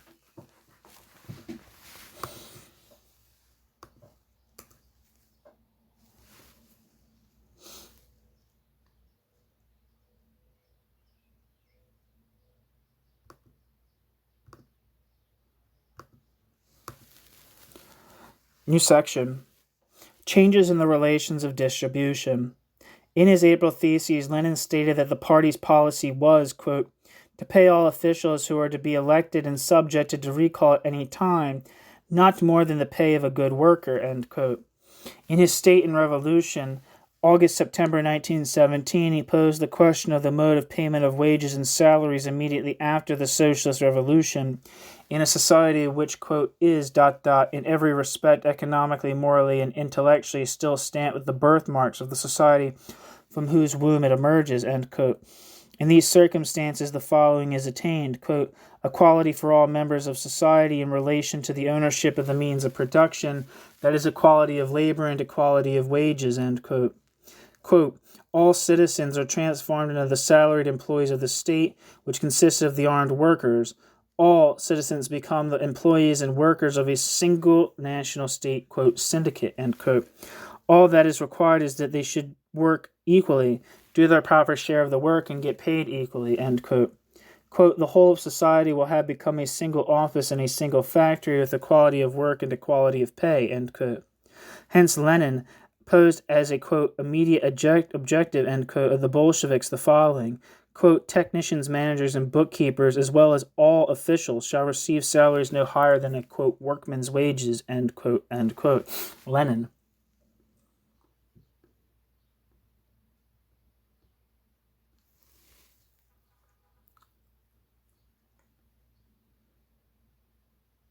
Where am I? Sorry.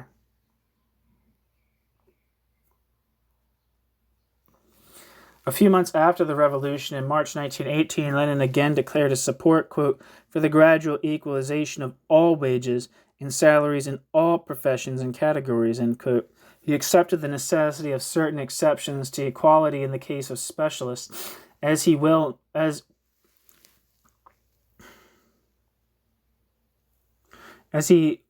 knew that in the face of their scarcity and their hostility to the workers' state, such an aim could not be achieved, but he insisted that the income differences should right away be much lower than under Tsarism, and the tendency in future should be towards increasing equalitarianism. And above all, Lenin did not shrink from calling any inequality imposed by backwardness on the Soviet government a retreat from socialist and a concession to capitalism. Thus Lenin wrote, quote, In this transition period, we must grant them, the specialists, the best possible conditions of life. When we discuss the question of rates of pay with the Commissar of Labor, Comrade Schmidt, he mentioned facts like these. He said that in the matter of equalizing wages, we have done more than has been done anywhere and more than any bourgeois state can do in scores of years. Take the pre-par rates of pay. A manual labor used to get 1 ruble a day, 25 rubles a month, while a specialist got 500 rubles a month. The expert received 20 times more than the worker. Our present rates of pay vary from 600 rubles to 3,000 rubles, a difference of only 5 times. We have done a great deal in the matter of equalization, end quote. The high payments to specialists was, quote, payment according to bourgeois relationships, end quote. Quote, a step backward, end quote. A, quote, concession, end quote, to capitalism imposed on the objective reality, by the objective reality on the Soviet government.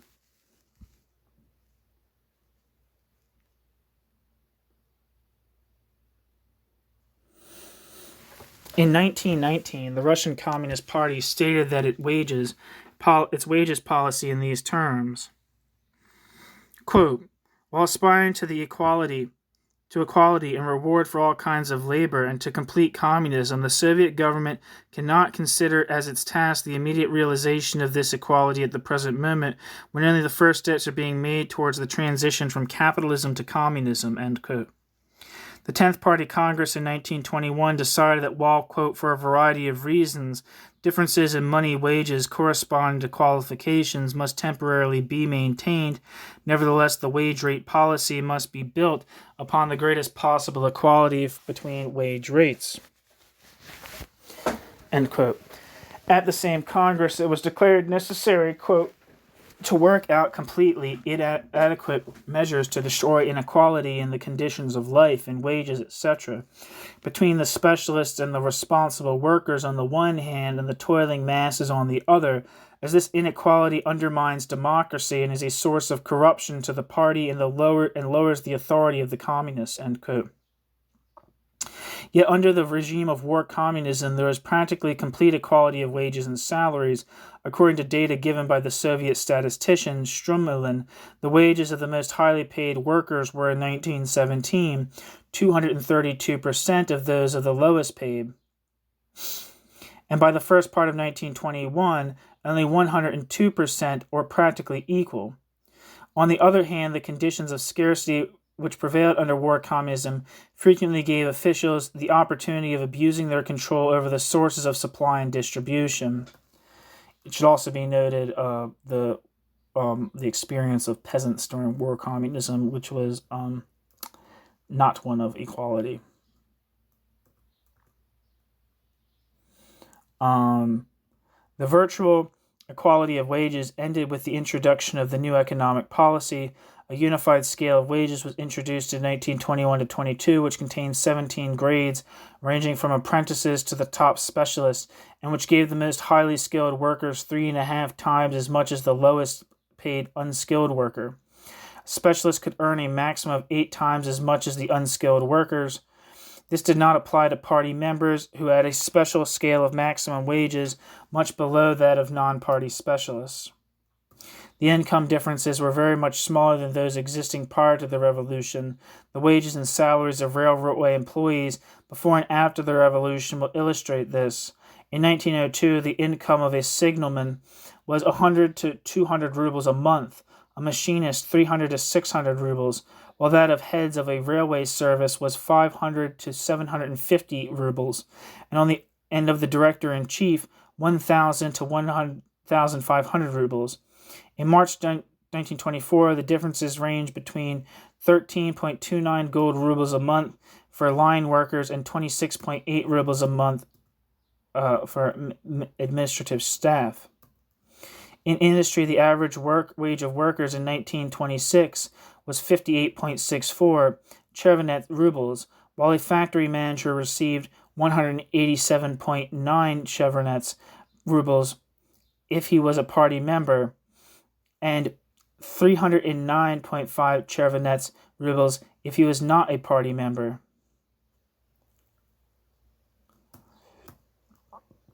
There were some factors, however, which mitigated these differences until the introduction of the first 5-year plan.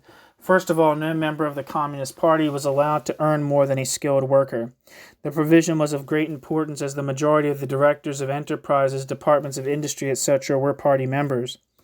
In 1928, 71.4% of the personnel of the managing boards of the trusts were party members, as were 84.4% of the boards of the syndicates, and 89.3% on those of individual enterprises. An additional factor which made the differences much smaller than they would seem from the unified scale of wages was that the total number of specialists,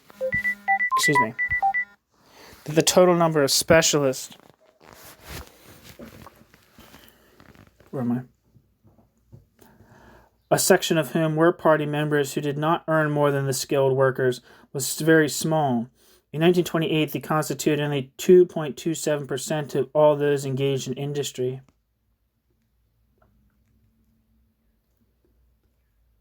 One second.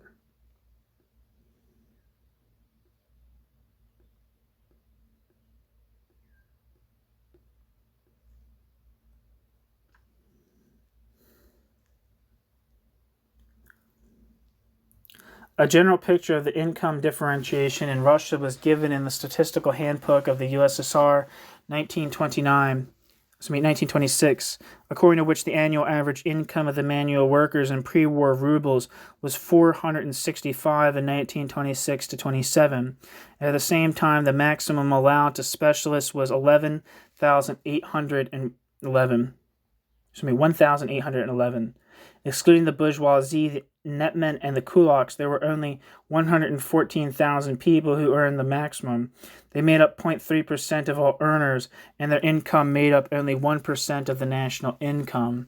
With the inauguration of the 5-year plans under the banner of, quote, victorious socialism, end quote, all the Bolshevik traditions of egalitarianism were overthrown. Stalin led the attack, declaring, quote, Uravnilovka, bracket, a term of abuse for egalitarianism, end quote, has as its origin the peasant outlook, the psychology of equal division of all goods, the psychology of primitive peasant, quote, communism, end quote.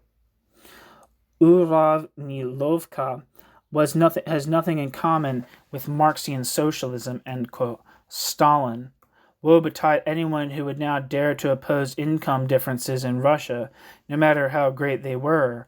Molotov went so far as to declare at the 7th Congress of Soviets of the USSR, quote, Bolshevik policy demands a resolute struggle against egalitarians as accomplices of the class enemy, as elements hostile to socialism, end quote.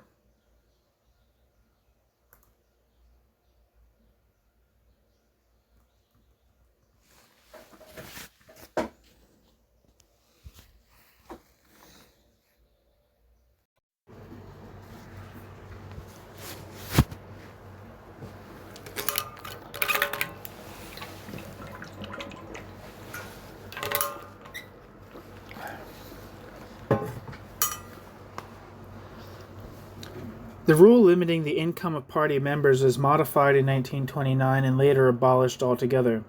The law by which people who held two posts, as many specialists do, could get only 1.5 times the maximum salary in force was abolished. The, quote, general law of wages, end quote, of the 17th of June, 1920, which laid down that anyone exceeding the norm in piecework was not to receive more than 100% above the normal rate, was also repeated.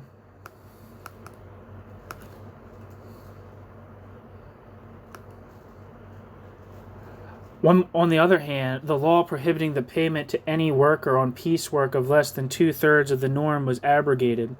No further restrictions on equality of incomes remained, and they grew at an alarming rate.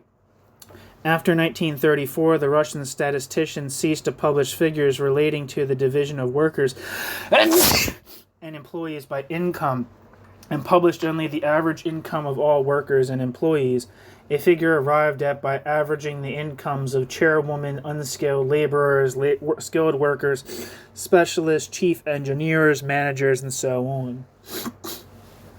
In spite of this lack of information, certain facts can be adduced, particularly that there was a sharp rise in the level of salaries taken by the bureaucrats and a sharp drop in working class wage levels.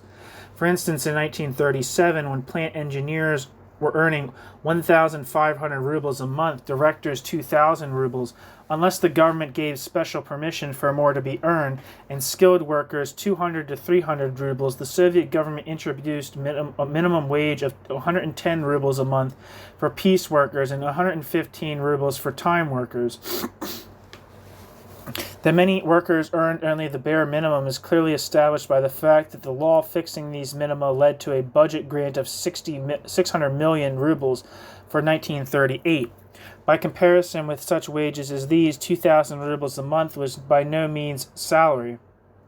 It was no mean salary.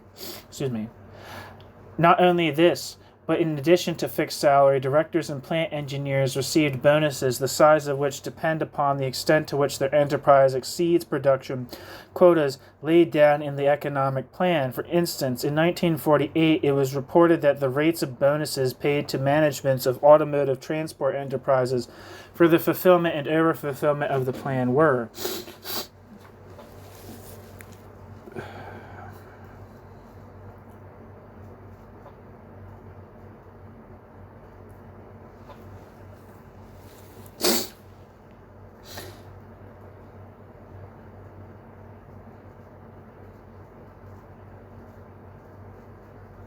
Sorry, I'm looking at this chart here. I'll see if I can explain it.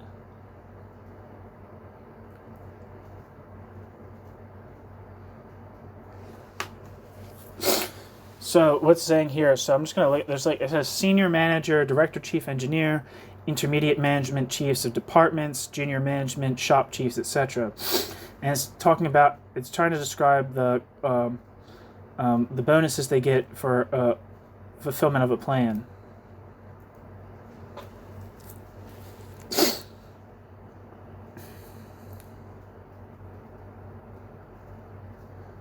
They get up to a 4% bonus for each percent. So senior management get up to a 4% bonus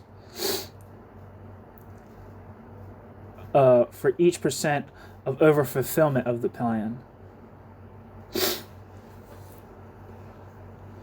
And junior management gets up to 3% for each percent of over-fulfillment of the plan.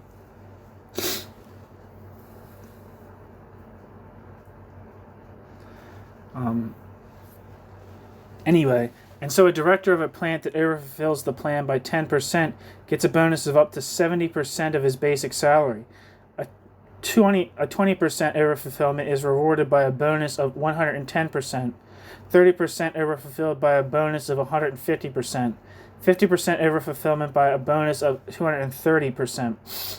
Yet another source of income is the Directors' Fund, an institution which was established on the 19th of April, 1936. According to the law, 4% of the planned profit and 50% of all profits above this were to be put in the Directors' Fund. One Russian economist has given figures for 1937 which show the sums involved.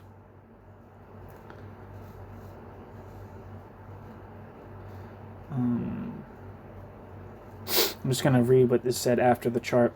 Since the average wage of all workers and employees in 1937 was only 254 rubles per month, these figures show that by exceeding the plan by only a small percentage, the year's Directors' Fund averaged out per workers amounted to more than one average monthly wage in the petroleum industry, in the meat industry 3, and in the spirit industry more than 4.5. According to another Soviet economist, quote, in the 5 industrial commissariats, the Directors' Fund per workers was 6.3% the average annual wage. However, in several branches, this percentage is considerably higher and reaches 21.5% in woodworking, about 25% in the fur and leather footwear industries, and up to 55% in the spirits, macaroni, and food industries, end quote. It is obvious, therefore, that huge sums are concentrated in the hands of directors of industries employing thousands of workers. The Directors' Fund's ostensible aim is to build houses for workers and employees, clubs, canteens, creches, which are daycares, kindergartens, to give bonuses for outstanding achievements at work, etc. We have no statistical data on how the directors' funds are distributed. The only indication we have is given by the paper Sei Industrialistische of the 29th of April 1937, which published figures concerning the distribution of the directors' fund in the Porcian plant in Kharkov. Of the 60,000 rubles constituting the director's fund, the director appropriated 22,000 for himself, the secretary of the party committee 10,000, the chief of the production office 8,000, the chief accountant 6,000, the president of the trade union committee 4,000, the head of the workshop 5,000. Other sections of the privileged classes also enjoy exceptionally high incomes. A letter to Pravda from the writer Alexei Tolstoy and the playwright V. Vishnevsky, which aimed at dispelling the quote the misunderstandings on the exceptionally high earnings of authors on the fantastic royalties, end quote, gave the following figures of authors' earnings.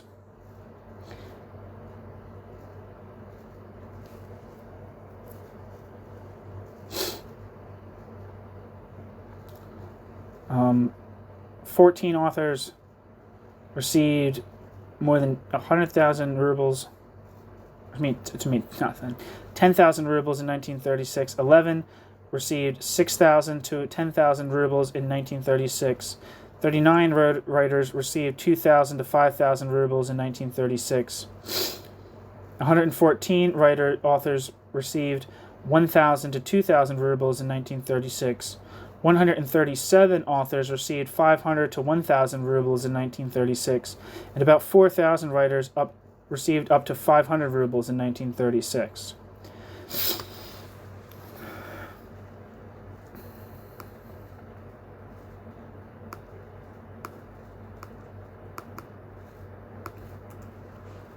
Wikipedia says, Alexei Nikolaevich Tolstoy was a Russian writer whose works span across many genres but mainly belonged to science fiction and historical fiction. Despite having opposed the Bolshevik Revolution in 1917, he was able to return to Russia 6 years later and live a privileged life as a highly paid author, reputedly a millionaire who adapted his writings to conform to the line laid down by the All-Union Communist Party Bolsheviks. Reportedly a millionaire. At least that's what it says on Wikipedia. And who is Vishnevsky?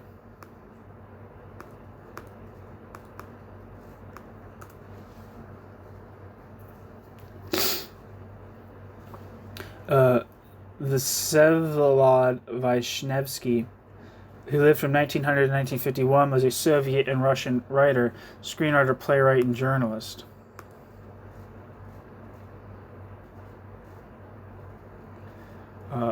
Back to the text. When it is recalled that in the same year of 1936, the average income of all Soviet workers and employees was 2,776 rubles, or 231 rubles a month, comment became superfluous. Today, government officials who, according to Lenin, should not earn more than the average skilled worker have widely varying incomes. By a decision of the Supreme Soviet of the USSR of 17th of January 1938, the presidents of the Supreme Soviet of the USSR of 17th of January 1938, the presidents and the vice presidents of the Council of the Union and Council of Nationalities have salaries of 300,000 rubles a year, and each deputy of the Supreme Soviet 12,000 rubles a year, plus 150 rubles per day of session. The president of the Supreme Soviet of the RSFSR and his deputies receive 150,000 rubles a year. Presumably, the presidents and vice presidents of the other federated republics have the same salaries. A Soviet army private got 10 rubles a month during the war, a lieutenant 1,000, and a colonel 2,400. In the U.S. Army, which can by no stretch of the imagination be called a socialist army, the monthly rate of pay of a private was $50, a lieutenant $150, and of a colonel $33. I do believe that if you check modern scholarship on inequality in the Soviet Union, this kind of extreme inequality in the military is well established. If you think that Cliff is merely being polemical here or exaggerating. Bureaucrats have yet another possible source of income from various state prizes. The original decree announcing the establishment of the Stalin prizes in honor of the leader's 60th birthday limited their value to a maximum of 100,000 rubles each.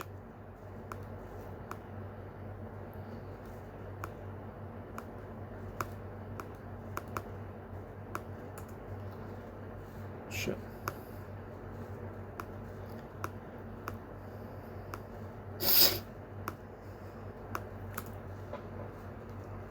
Wikipedia says,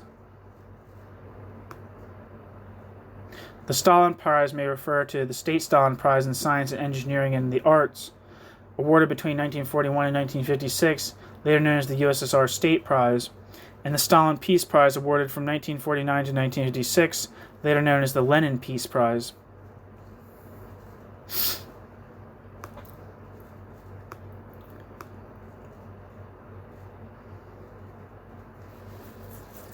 Back to the text.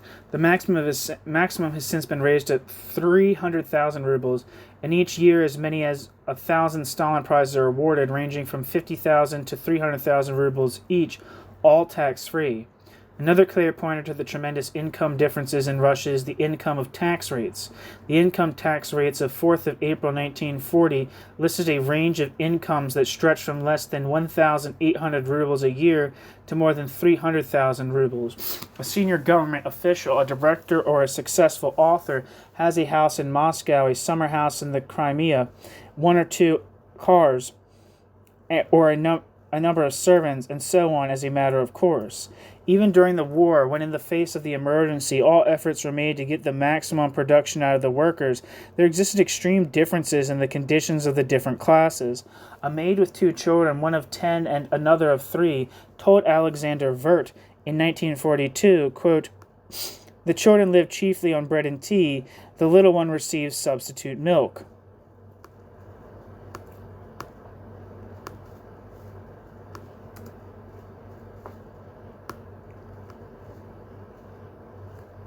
What can you do? Stuff made of soya beans without taste and of little nutritive value.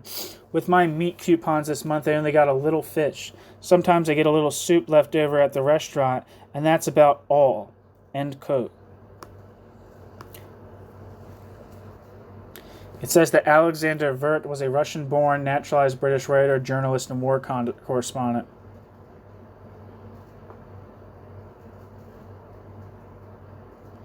Okay, yeah, it says his son's Nicholas Vert, who I think is I think he writes about. I think he has does the journal entry in the Oxford Companion to Communism, to the History of Communism. I think he does the chapter on agriculture. I'm not sure though.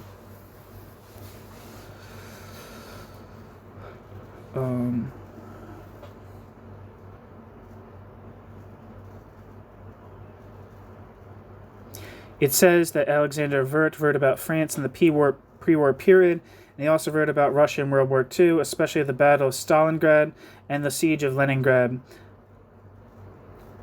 Nicholas Vert was one of the first outsiders to be allowed in Stalingrad after the battle. Nicholas Vert spoke and wrote both Russian and English fluently. Alexander Worth, I don't know how you say his name. Alexander Worth spent most of World War II in Russia as a BBC correspondent and had unrivaled access due to the combination of his BBC press credentials and his ability to function as a native Russian speaker. In January 1944, Alexander Worth was part of the delegation of Western correspondents who visited the graves in Katyn Forest at the invitation of the Soviets. He believed the Soviet version that the Germans were the perpetrators. He did not agree with the Russian version of Katyn. He was the Moscow correspondent for the Guardian newspaper from 1946 to 1949. His best-known work is Russia at War, 1941 to 1945, published in 1964, a behind-the-scenes look at a life in the wartime Soviet Union. Other works included France, 1940 to 1955, the De Gaulle Revolution, Moscow 41, the last The Last Days of Paris, A Journalist's Diary, Leningrad, The Year of Stalingrad, and Musical Uproar in Moscow. So that's who Alexander Wirth is. At the same time, Alexander Wirth could write in his diary, quote, that lunch at the National today was a very sumptuous affair, for in spite of the food shortage in Moscow, there always seems to be enough of the best possible food whenever there's a reason for any kind of big feed with official persons as guests. For Zakuski, there is the best fresh caviar and plenty of butter and smoked salmon, then sturgeon, and after the sturgeon, chicken cutlets a la marechal, then ice and coffee with brandy and liqueurs, and all down the table there was the usual array of bottles, end quote.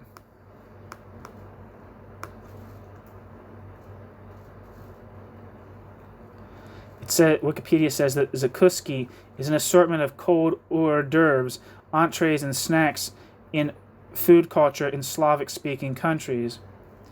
Zakuski is served as a course on its own, or, quote, intended to follow each shot of vodka or another alcoholic drink, end quote. The word literally means, quote, something to bite after, end quote. It probably originated and was influenced through the fusion of Slavic, Viking, Nordic, and Oriental cultures in early Rus' regions, like the Novgorod Republic. And there you are.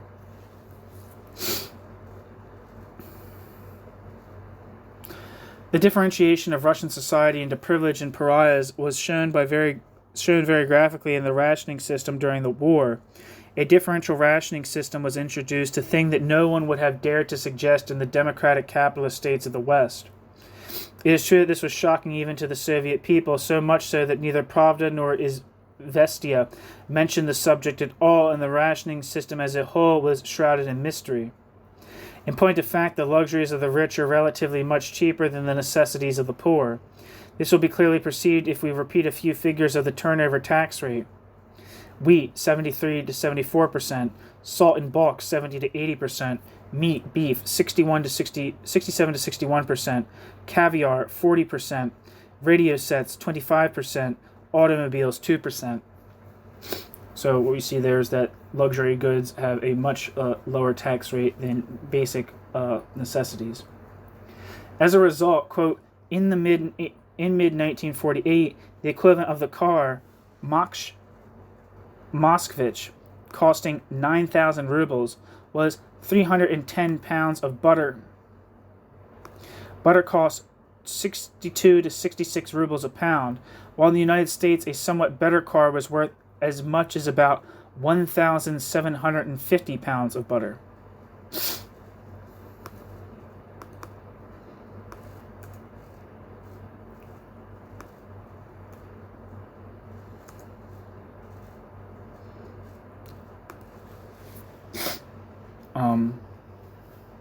A Moskvich, according to Wikipedia, is a Soviet-Russian automobile brand produced by AZLK from 1946 to 1991, by the OAO Moskvich from 1991 to 2001.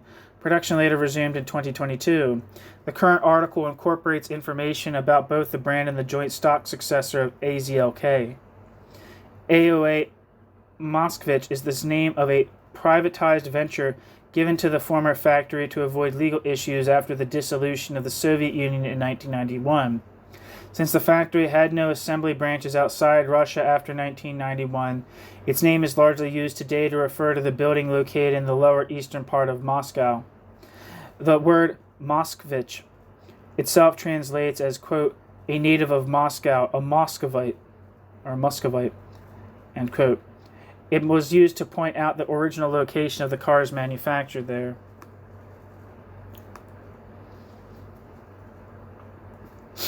Back to the text. Income differences lead to large variations in inherited property.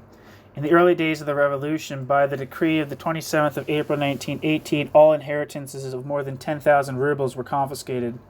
This was in the spirit of the Communist Manifesto, which put forward as one of the demands of the transition from capitalism to socialism the abolition of all right of inheritance.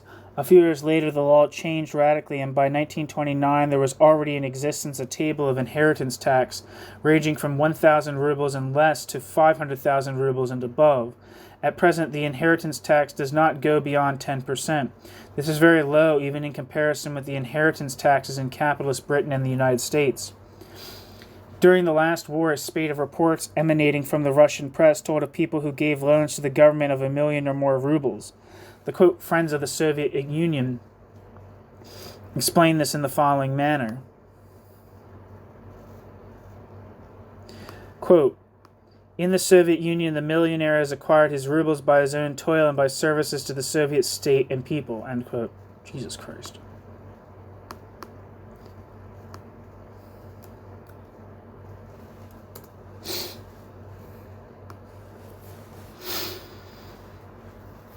Wikipedia says the International Association for the Wikipedia for the International Association of Friends of the Soviet Union says the International Association of Friends of the Soviet Union was an organization formed on the initiative of the Communist International in 1927 with the purpose of coordinating solidarity efforts for the Soviet Union around the world.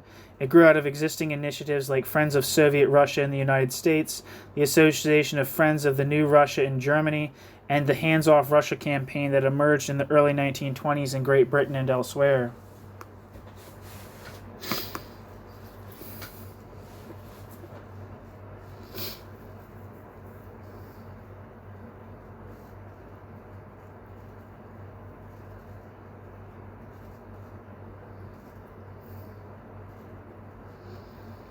Back to the text.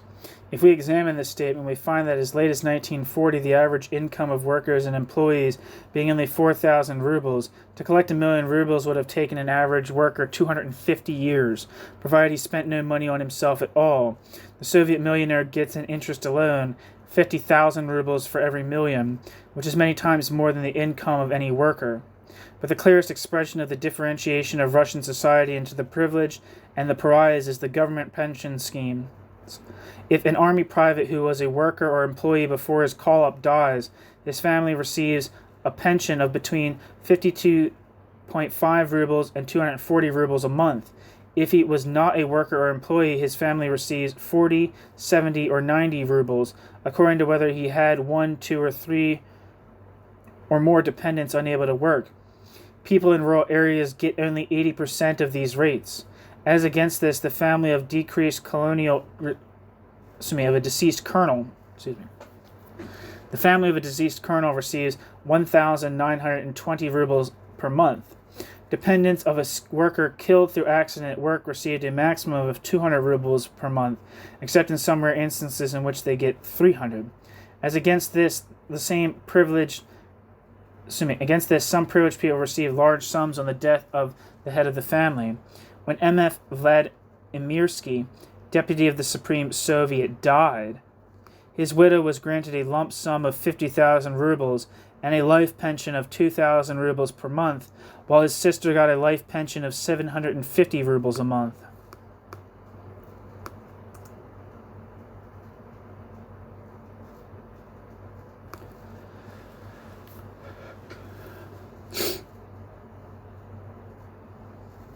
When Colonel General V.A. Yushkevich died, his widow was granted a lump sum of 50,000 rubles and a life pension of 2,000 rubles a month. The press is full of other such instances.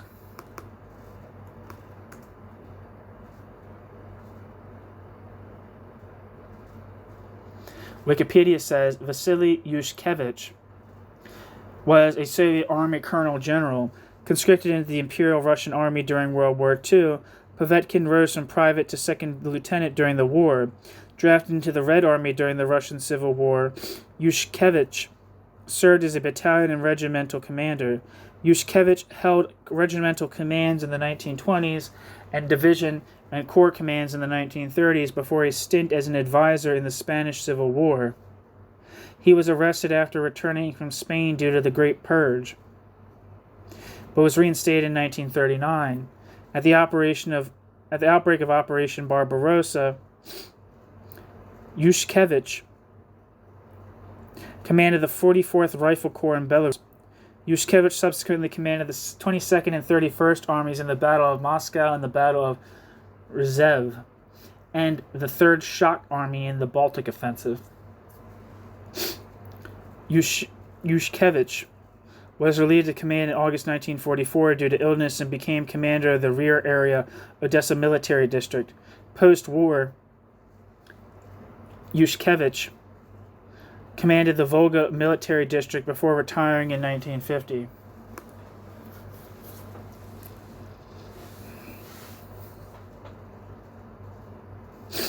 Back to the text. Part and parcel of the antagonistic relations of distribution is the ladder of education. Article 21 of the Stalin Constitution of 1936 declared, quote, "Citizens of the USSR have the right to education. This right is ensured by universal compulsory elementary education, by education including higher education being free of charge," end quote, etc., etc.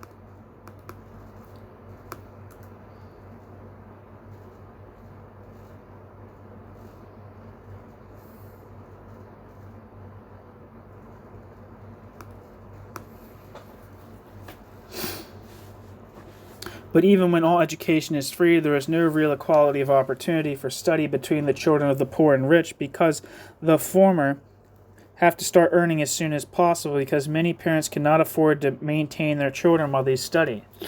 It is therefore not surprising that the proportion of children in the USSR benefiting from education decreases as education becomes more advanced.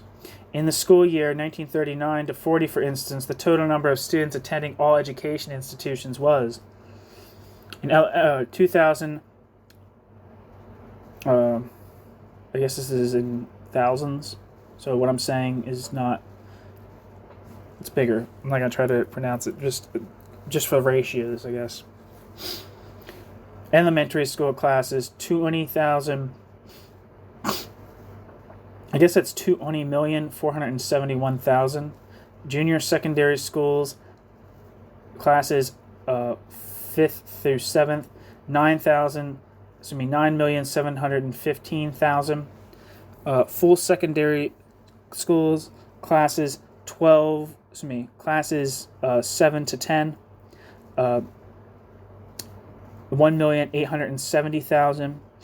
In secondary technical and factory schools, 945,000. In universities and higher technical schools, 620,000. If we knew the number of children of different ages in the country, it would be possible to calculate what proportions of children of different ages attended ages attended school. But even without this information, on the basis of the above figures, the disparity between educational opportunities of children of different ages is obvious. Assuming that all children aged 7 to 11 attend school, less than half that number were lucky enough to stay for more than 4 years. Only 1 in 10 had more than 7 years schooling, and less than 1 in 20 finished the 10 years course, as against 10 years compulsory schooling in capitalist Britain. Even prior to the establishment of the fees for universities, technical colleges, and other high schools, many of the pupils who succeeded in reaching the universities and higher technical schools had to leave before finishing their studies because of financial difficulties. Between 1928 and 1938, the total number of people admitted to engineering colleges training for industry and transport was 609,200, while only 242,300 graduated. The number of admitted to technical colleges was 1,062,000, and the number of graduates only 362,700. In 1938, 42.3% of all students in higher schools were children of the intelligentsia. Since then, statistics of the social composition of students have been published. But no doubt the percentage of students from, quote, good, end quote, homes has increased because of the imposition of fees from 1940 onwards. The Article 1946 of the Stalin Constitution states, quote, "The Constitution of the USSR may be amended only by the decision of the Supreme Soviet of the USSR adopted by a majority of not less than 2/3 of the votes cast in each of its chambers," end quote. This does not prevent the government from imposing fees for higher secondary and university education without even convening the Supreme Soviet to amend Article 21 of the Constitution, cited above, which decreed that education should be free. The decree of the Council of the People's Commissars, published on the 2nd of October 1940, imposed a fee of 150 to 200 rubles a year for the higher classes of secondary school, 8th, 9th, and 10th grades of school, and 300 to 500 rubles a year for colleges. The size of these sums can be appreciated by comparing them with the average wage and salary of the period, 335 rubles a month, and with the wage of many workers actually standing at a mere 150 rubles a month. It is obvious that the imposition of fees is an effective barrier to higher education, especially in families where there are 3 or 4 children. To make matters worse, the Soviet government had the temerity to declare that the imposition of fees was a sign of the growing prosperity of the people. The preamble to the decree declared, quote, taking into consideration the higher level of material well-being of the toilers and the great expenses of the Soviet state for the building up, maintenance, and equipment of constantly growing net of secondary and high schools, the Council of People's Commissars recognizes the necessity of imposing a part of the expenses of education in secondary and high schools of the USSR on the toilers themselves, and therefore resolves, ... end quote. The same brain of logic leads to the conclusion that a really prosperous country is one in which even elementary education has to be paid for. It must have been obvious to the students that the need to pay fees was no evidence of prosperous circumstances. Between the school year 1940 to 41, during which fees were introduced, the 1942 to 43, some 20% left high schools in the RSFSR due to the, quote, sifting out in connection with the introduction of fees for tuition and changes in the methods of allotting stipends, end quote. Another decree issued the same day, the 2nd of October 1940, on state labor reserves of USSR, authorized the annual draft of 800,000 to 1 million boys between 14 and 17 years of age, the age of classes 8 to 10, into compulsory vocational education. The quota of children to be supplied by each is stipulated, and the responsibility for carrying out the order was to be that of the district and town Soviets.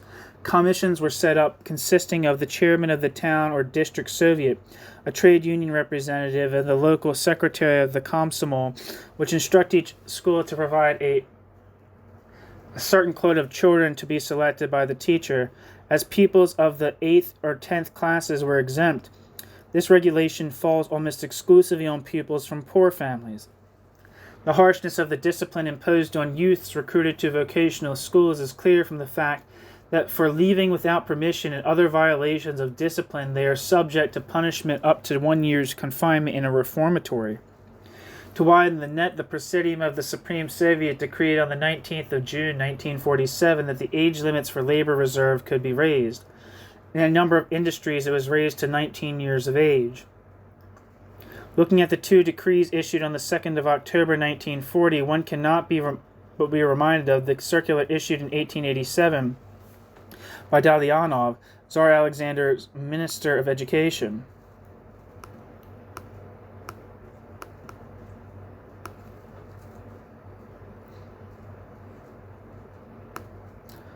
Quote, the minister desirous of improving the quality of pupils in the secondary schools, end quote, decided that, quote, the children of the coachmen, servants, cooks, laundresses, small shopkeepers, and such like persons should not be encouraged to rise above the environment to which they belong, end quote.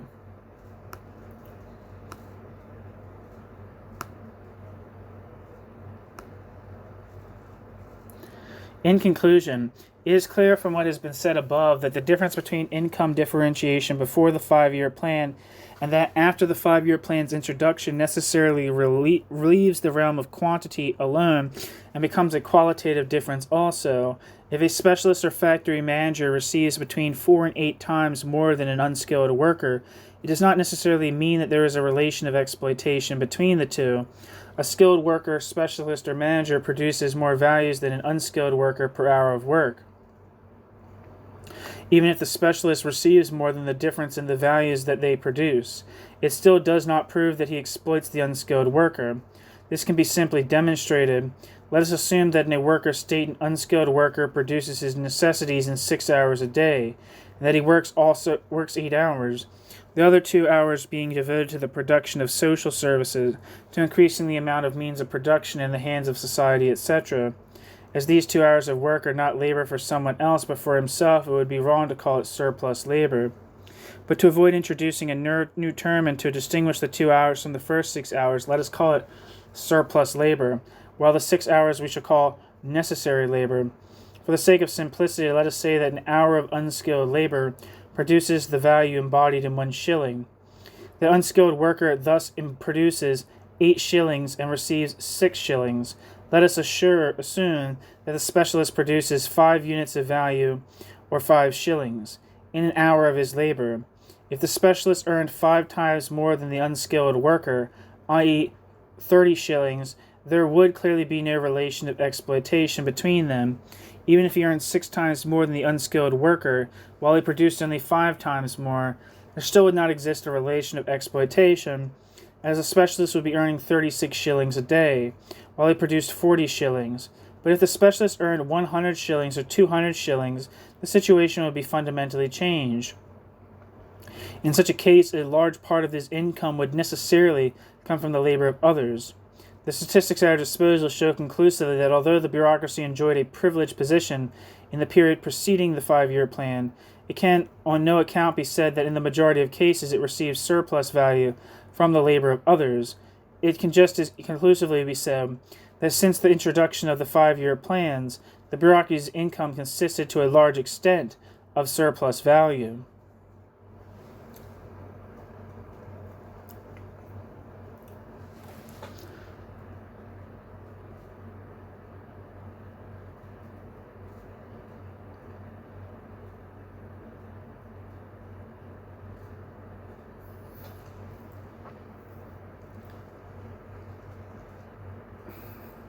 New section, bureaucratic mismanagement. I'm too tired to carry on.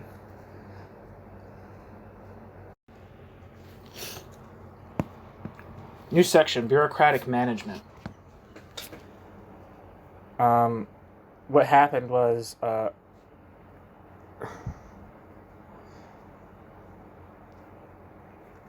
I read this whole section aloud, and I forgot to press the record button.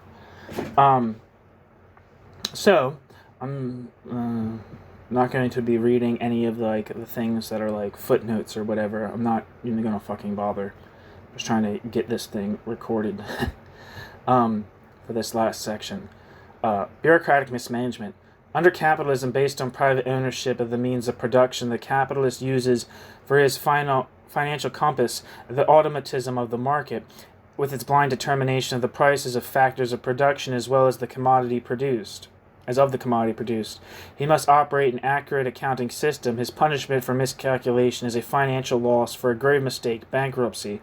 Under a statified economy where most of the prices are determined administratively and where the real income of the plant manager has no direct correlation to the real economic situation of his plant, accurate accounting becomes even more vitally necessary, as the manager of a plant can conceal the defects of the enterprise for a long time should it become necessary. He is not subject to the market law alone. Without accurate accounting, even any distortion in one enterprise can be assimilated as an element in the calculations of other enterprises, and so on cumulatively. The Kremlin can punish the manager who fails, but the failure comes to light only after the damage is done.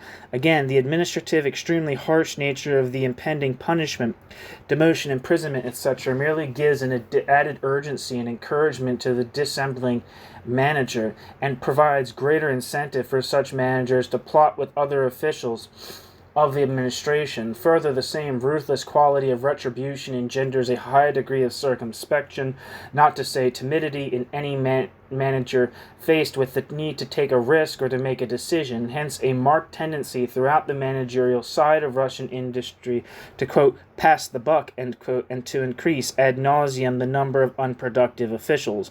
Yet again, such managers are sharply conscious of the implacably administrative nature of the sanctions hanging over them, and therefore of the great extent to which their own fate depends upon arbitrary decisions derived automatically from a current general policy that can be and is frequently superseded overnight by one of an extremely different character.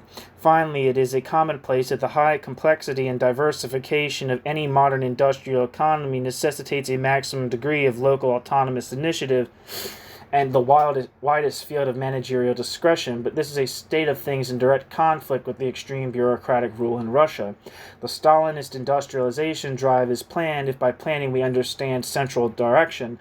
Under private capitalism, the economy operates blindly so that at any given moment it represents the sum total of many private and autonomous decisions. In Russia, however, the government decides almost everything. If, however, by the term, quote, planned economy, end quote, we understand an economy in which all component elements are adjusted and regulated into a single rhythm, in which frictions are at a minimum, and above all, in which foresight prevails in the making of economic decisions, then the Russian economy is anything but planned. The first 5-year plan was launched upon the assumption that agriculture would remain mainly in private peasant hands. The kolkhozes were to produce only 11.5% of the total grain output of the country during the last year of the plan. It ended with 70% of agriculture in kolkhozes and sovkhozes. It forecast the following increase in livestock: horses 6.1 million, cattle 14.5 million, pigs 2.2 million, sheep and goats 28.8 million, altogether 61.6 million. In fact, the number of horses declined from 13.9 million, cattle by 30.2 million, pigs by 14.4 million, sheep and goats by 94.6 million, together a decline of 153.1 million. The plan also assumed that the relations between all branches of the economy would be based upon market exchange, and yet the period actually ended with total rationing. Another assumption was that the number of workers employed in state economy would increase by 33%, but in point of fact it rose by 96.6%. Standards of living were supposed to rise, instead they declined. It can be assumed that production targets of different goods are mutually linked, yet the rate of fulfillment of the different targets differed over a very wide range. The plan assumed that the rural population would grow by 9%, the urban population by 24.4%, and the total population by 11.8%, but actually the corresponding figures were 1.1%, 40.2%, and 8.1%. The same is true for the latter plans too. Inflation, a rise of no less than 1,500% in the price level during the 2 decades of the plan era, the terrible famine of 1932 to 33, the harsh administrative measures against peasants and workers. These are some of the symptoms of the bureaucracy's lack of foresight in running the economy and of the disharmony between the different interdependent elements of the economy. There is a great lack of coordination between different plants. To give an example, according to the chief engineer of the Stalingrad tractor factory, Demyanovich, where there was 753 tractors worth 18 million rubles piled up in the yards of the factory in October 1940, because parts to be bought from small plants to the value of 100,000 rubles were missing. This led to a serious interruption of production. The great dislocations in the economy are revealed also in a phenomenon that is strangely peculiar to Russia in such an extreme form. Different enterprises producing the same product show tremendous differences in costs of production. Thus, the annual output of pig iron and steel per worker in the various plants in 1939 was... Okay, I'm skipping the chart because it's just going to slow things down. I'm trying to get this over with. In the book from which the above table is quoted, it is made quite clear that the basic reason for these large variations in the productivity of labor does not lie in differences in the natural conditions of production, but in the technical equipment of the enterprises. In many cases, even where there are no big differences in the technical equipment of the plants concerned, the production costs vary a lot. Thus, Izvestia wrote, quote, Often two enterprises under the same ministry and with the same equipment show very different costs of production. In one case, administrative costs being 2 or 3 times as great. In the other, hundreds of thousands of superfluous workers can be released and the cost of production can be considerably reduced if order is established with regard to shop personnel. End quote. Another cause of cost differences is the big variation in the proportion of defective goods.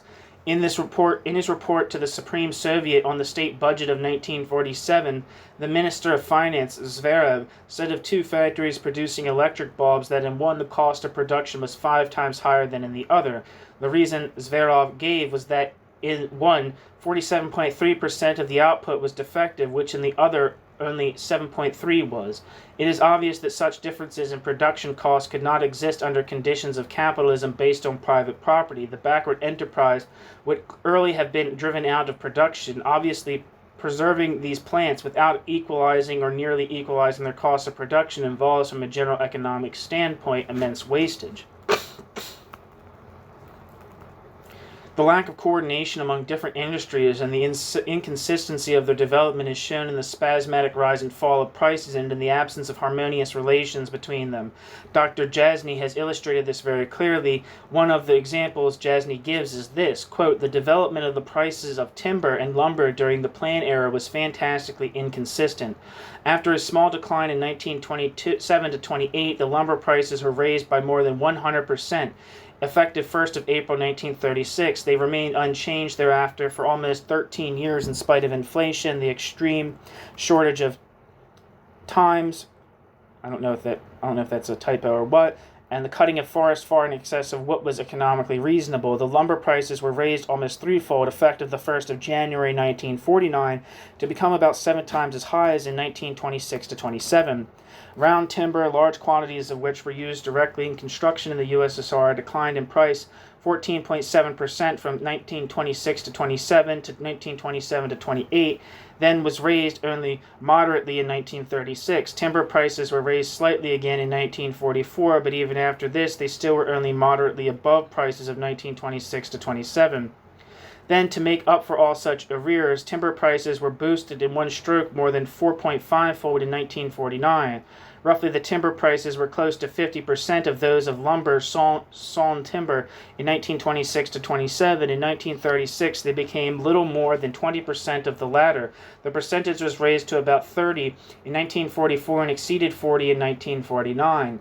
The prices of railway ties as simple timber products showed yet another course, doubled in 1936 and again more than doubles in 1943. Again, they were more than doubled in 1949, with the result that the prices effective the 1st of January 1949 were almost tenfold their 1927 level. End quote, Jasny. In another book, Jasny gives yet another example of the lack of the tie-ins between the prices of competing goods or between the prices of raw materials and finished products. Quote, in 1933, end quote, Jasny writes, quote, "The price of kerosene for technical purposes, FOB destination, was raised about tenfold to a level about 45-fold that of good Donbass boiler coal, FOB mine. In 1949, the same kerosene most not quite 6 times as much as coal. There is no justification. There cannot even be any explanation for such shifting ground. The varying rates between kerosene and coal prices are an extreme case, but the number of unjustified large shifts in price and rate relationships is almost infinite. In 1949, important types of rolled steel cost about 5 to 6 times as much as coal. In the second half of 1950, the relation was only about 3 to 1, end quote. And again, quote, "It was a great blunder to raise machinery prices 30 to 35% in 1 year, 1949, and then to eliminate the entire increase and more the next year, 1950, or to raise railway freight rates on short distances much less than on long distances, rate revision of 1939, to do exactly the opposite in the next revision, 1949, end quote. The crowning example of the crude methods employed in adjusting prices in the absence of tie-in between them was given by Stalin himself. Quote, Our business executives and planners, with few exceptions, are poorly acquainted with the operations of the law of value, do not study the operations of the law of value, and are unable to take account of the operations of the law of value in their computations. This, in fact, explains the confusion that still reigns in the sphere of price-fixing policy. Here is one of many examples. Some time ago, it was decided to adjust the prices of cotton and grain in the interest of cotton growing, to establish more accurate prices for grain sold to cotton growers, and to raise the price of cotton delivered to the state. Our business executives and planners submitted a proposal on this score which could not but astound the members of the Central Committee, since it suggested fixing the price of cotton of grain at practically the same level as a ton of cotton, and moreover the price of a ton of grain was taken as equivalent to that of a ton of baked bread. In reply to the remarks of members of the Central Committee that the price of a ton of bread must be higher than a ton of grain because of the additional expenses of milling and baking, and that cotton was generally much dearer than grain, as was also borne out by the prices in the world market, the authors of the proposal could find nothing coherent to say. The Central Committee was therefore obliged to take the matter into its own hands and to lower the prices of grain and raise the prices of cotton." End quote. Stalin. What a muddle, and in the very highest quarters of the land. One other peculiar phenomenon that reveals the lack of integration between individual plants is the rise of a group of middlemen who make a living by finding out plants with surpluses and deficits and arranging barter agreements between them, violating the prices fixed by the authorities. Planovo Koziatstvo reported a case in which a heavy machinery factory promised a building organization in exchange for 2.5 million bricks, not only the official price of the bricks, but also the following extras: 800 tons of coal, 250 tons of timber, 11 tons of kerosene, and various amounts of a number of other commodities. All this is illegal, but nevertheless very widespread. The bureaucratic government that prohibits this is, after all, the cause of its appearance. Another example of the same species is the kolkhoz market, particularly flourishing during the war and its food rationing, and with which in all but name was a, quote, black market, end quote. Hence also the appearance of the tolkach, the supply expeditor, who quite literally takes on enormous commission for acquiring materials, machines, etc. Hence also the great importance of blot, or personal influence, for acquiring material, machines, etc., to which the factory director is not entitled. Russian publications give ample testimony that it is a major phenomenon there. The vast extent of the conflicts between enterprises, trusts, glavks, ministries, etc., is revealed in the exceptionally large number of lawsuits between them. In 1938, for instance, over 330,000 cases were litigated by Gosarbitrats, State Board of Arbitration. Gosarbitrats, or Raz, I don't know. State Board of Arbitration, a special system of courts for disputes between economic organs. This figure does not include the dispute between economic units, glavks, and plants within an individual ministry, which are dealt with by departmental arbitration boards. Berman writes, quote, "The types of disputes that come before Gosarbitrats are amazingly diverse. Many arise over the quality of the goods supplied under the contract. A large number involve the question of prices, for despite the fact that prices are fixed, many devices exist for avoiding or evading the established prices," end quote. One of the most important elements in bureaucratic mismanagement is the swift, arbitrary changing of decisions by the central government itself. A few examples will be given. For a number of years, it had been an act of faith to believe that the bigger the enterprise, the better the enterprise was, irrespective of optimal technical levels of efficiency. Thus, for instance, Stalin declared, quote, "all the arguments of, quote, science," end quote, against the possibility and expediency of creating large grain factories of 50,000 to 100,000 hectares, each have collapsed and crumbled into dust, end quote. In 1930, a kolkhoz was organized consisting of 50 villages and 84,000 hectares. Another encompassed 29 villages and 33,553 hectares. However, after terrible losses, the government beat a retreat. In 1938, the average kolkhoz had an area of 484 hectares of arable land. For 9 years, 1928 to 37, the enthusiasm for gigantic enterprises held sway before a reaction set in, after which, quote, gigantomania, end quote, was declared the result of the pernicious activities of, quote, Trotskyist fascists, end quote. At other times, targets of production were put at ridiculously high level, leading to adventuristic tempos at a formidable cost and wreckage, wear and tear of machinery, and wastage of material and labor. Thus, for instance, G.K. Ordzhonikidze, Commissar of Heavy Industry, stated at the 7th Party Congress, 30th of January, I don't know, it's a typo, it doesn't say the year.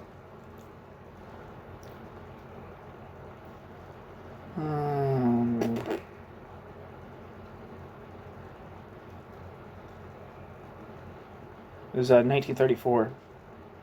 1932. The task for 1932 was this, quote, in the course of 1 year, we must more than double the capacity of the metal factories, raising the capacity of the metal factories to 13.5 to 14 million tons of pig iron.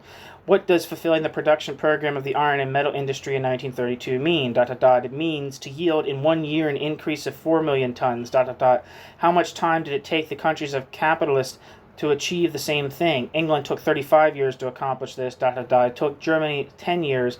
The United States 8 years. The USSR must cover the same ground in 1 year, end quote. Actually, it took not 1 year, but 6 to 7. The organ of Gosplan adopted an even more absurd position than when drafting targets for the second 5-year plan. It announced that in 1937 the USSR would produce 450 to 550 million tons of coal, 150 million tons of crude oil, 60 million tons of pig iron, 150 million kilowatt hours of electrical energy. This plan had to be slashed by more than half at the 17th Party Congress of January 1932, and still more by the 17th Party Congress, January 1934, which passed the final draft. A simple comparison of the targets show how arbitrary and adventuristic is the planning of the government. And here is just a bunch of wild projections about what was to be achieved and what was actually achieved. So, for instance, according to the Gosplan of 1931, the Gosplan plan of 1931, there was to be 450 to 550 million tons of coal to be produced, and the actual achievement in 1937 was 128 million tons of coal. Another curious yet typical incident. In 1931, an important member of the Supreme Council of National Economy was so bold as to say that he did not believe that it would be possible to produce 60 million poods of cotton, only 30 million. He was brought to court, and the prosecutor declared, quote, just the two figures are enough to show the practical harm of Sokolovsky's work, end quote. Sokolovsky, quote, confessed, end quote, and said that actually 60 million poods could be achieved. The quote, confession, end quote, did not save him, and he had to pay for his former skepticism with 10 years imprisonment. 4 years later, in 1935, at a conference of cotton growers, the Commissar of Light Industry, Lubimov, the Commissar of Agriculture, Chernov, informed Stalin that great successes in the cotton program would render it possible to produce in that year 32 million poods of cotton. Stalin considered it unattainable and skeptically answered, quote, are you not carried away by enthusiasm, end quote, Stalin.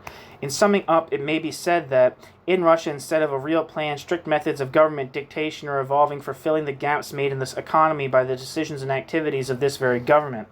Therefore, instead of speaking about a Soviet-planned economy, it would be much more exact to speak of a bureaucratically directed economy. Actually, the totalitarian bureaucratic political dictatorship helps to overcome the results of bad planning, which at the same time has its origin in this self-same bureaucratic setup. One should, however, avoid the mistake of assuming that the mismanagement corroding Russia's national economy precludes very substantial, nay, stupendous achievements. Actually, between the bureaucratic mismanagement and the great upward sweep of Russia's industry, there is a tight dialectical unity.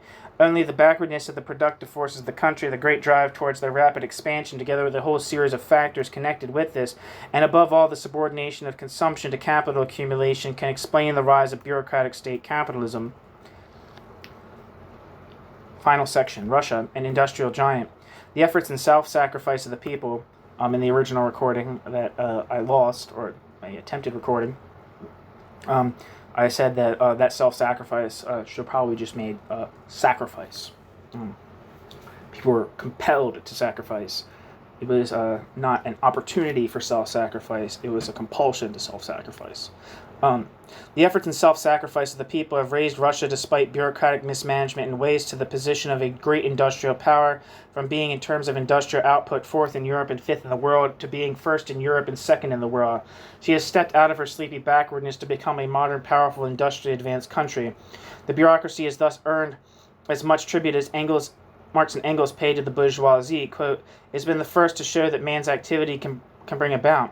It has accomplished wonders far surpassing Egyptian pyramids, Roman aqueducts, and Gothic cathedrals. The bourgeoisie, draws all, nations into civilization, The bourgeoisie has created enormous cities, and has thus rescued a considerable part of the population from the idiocy of rural life. The bourgeoisie, during its rule of scarce 100 years, has created more massive and more colossal productive forces than have all preceding generations together," end quote. Marx and Engels' Communist Manifesto. The price paid for these achievements has, of course, been human misery on a scale impossible to estimate. From a socialist standpoint, however, the decisive criterion is not the growth of production per se, but the social relations accompanying this tremendous development of the productive forces. Is it or is it not accompanied by an improvement in the economic position of the workers, by an increase in their political power, by a strengthening of democracy, a reduction of economic and social inequality, and a decline of state coercion? Is the industrial development planned, and if so, planned by whom and in whose interests? These are the basic socialist criteria for economic advance. Marx visualized that the development of the productive forces under capitalism would drive humanity towards a crisis out of which there were only two ways. The one, the socialist reorganization of society; the other, a decline to barbarism. The threat of barbarism takes the form before our very eyes of hitching the productive forces of humanity, of industry and science, to the chariot of war and destruction. The place of Magnitogorsk and Oak Ridge in man's history will be decided not by their tremendous material achievements, but by the social and political relations underlying them. The end. Thanks for listening. I'm sorry for speeding through the last part, but I didn't want to take too much time rereading that because I just read it. I read it, realized I screwed up the reading, and then re-recorded it.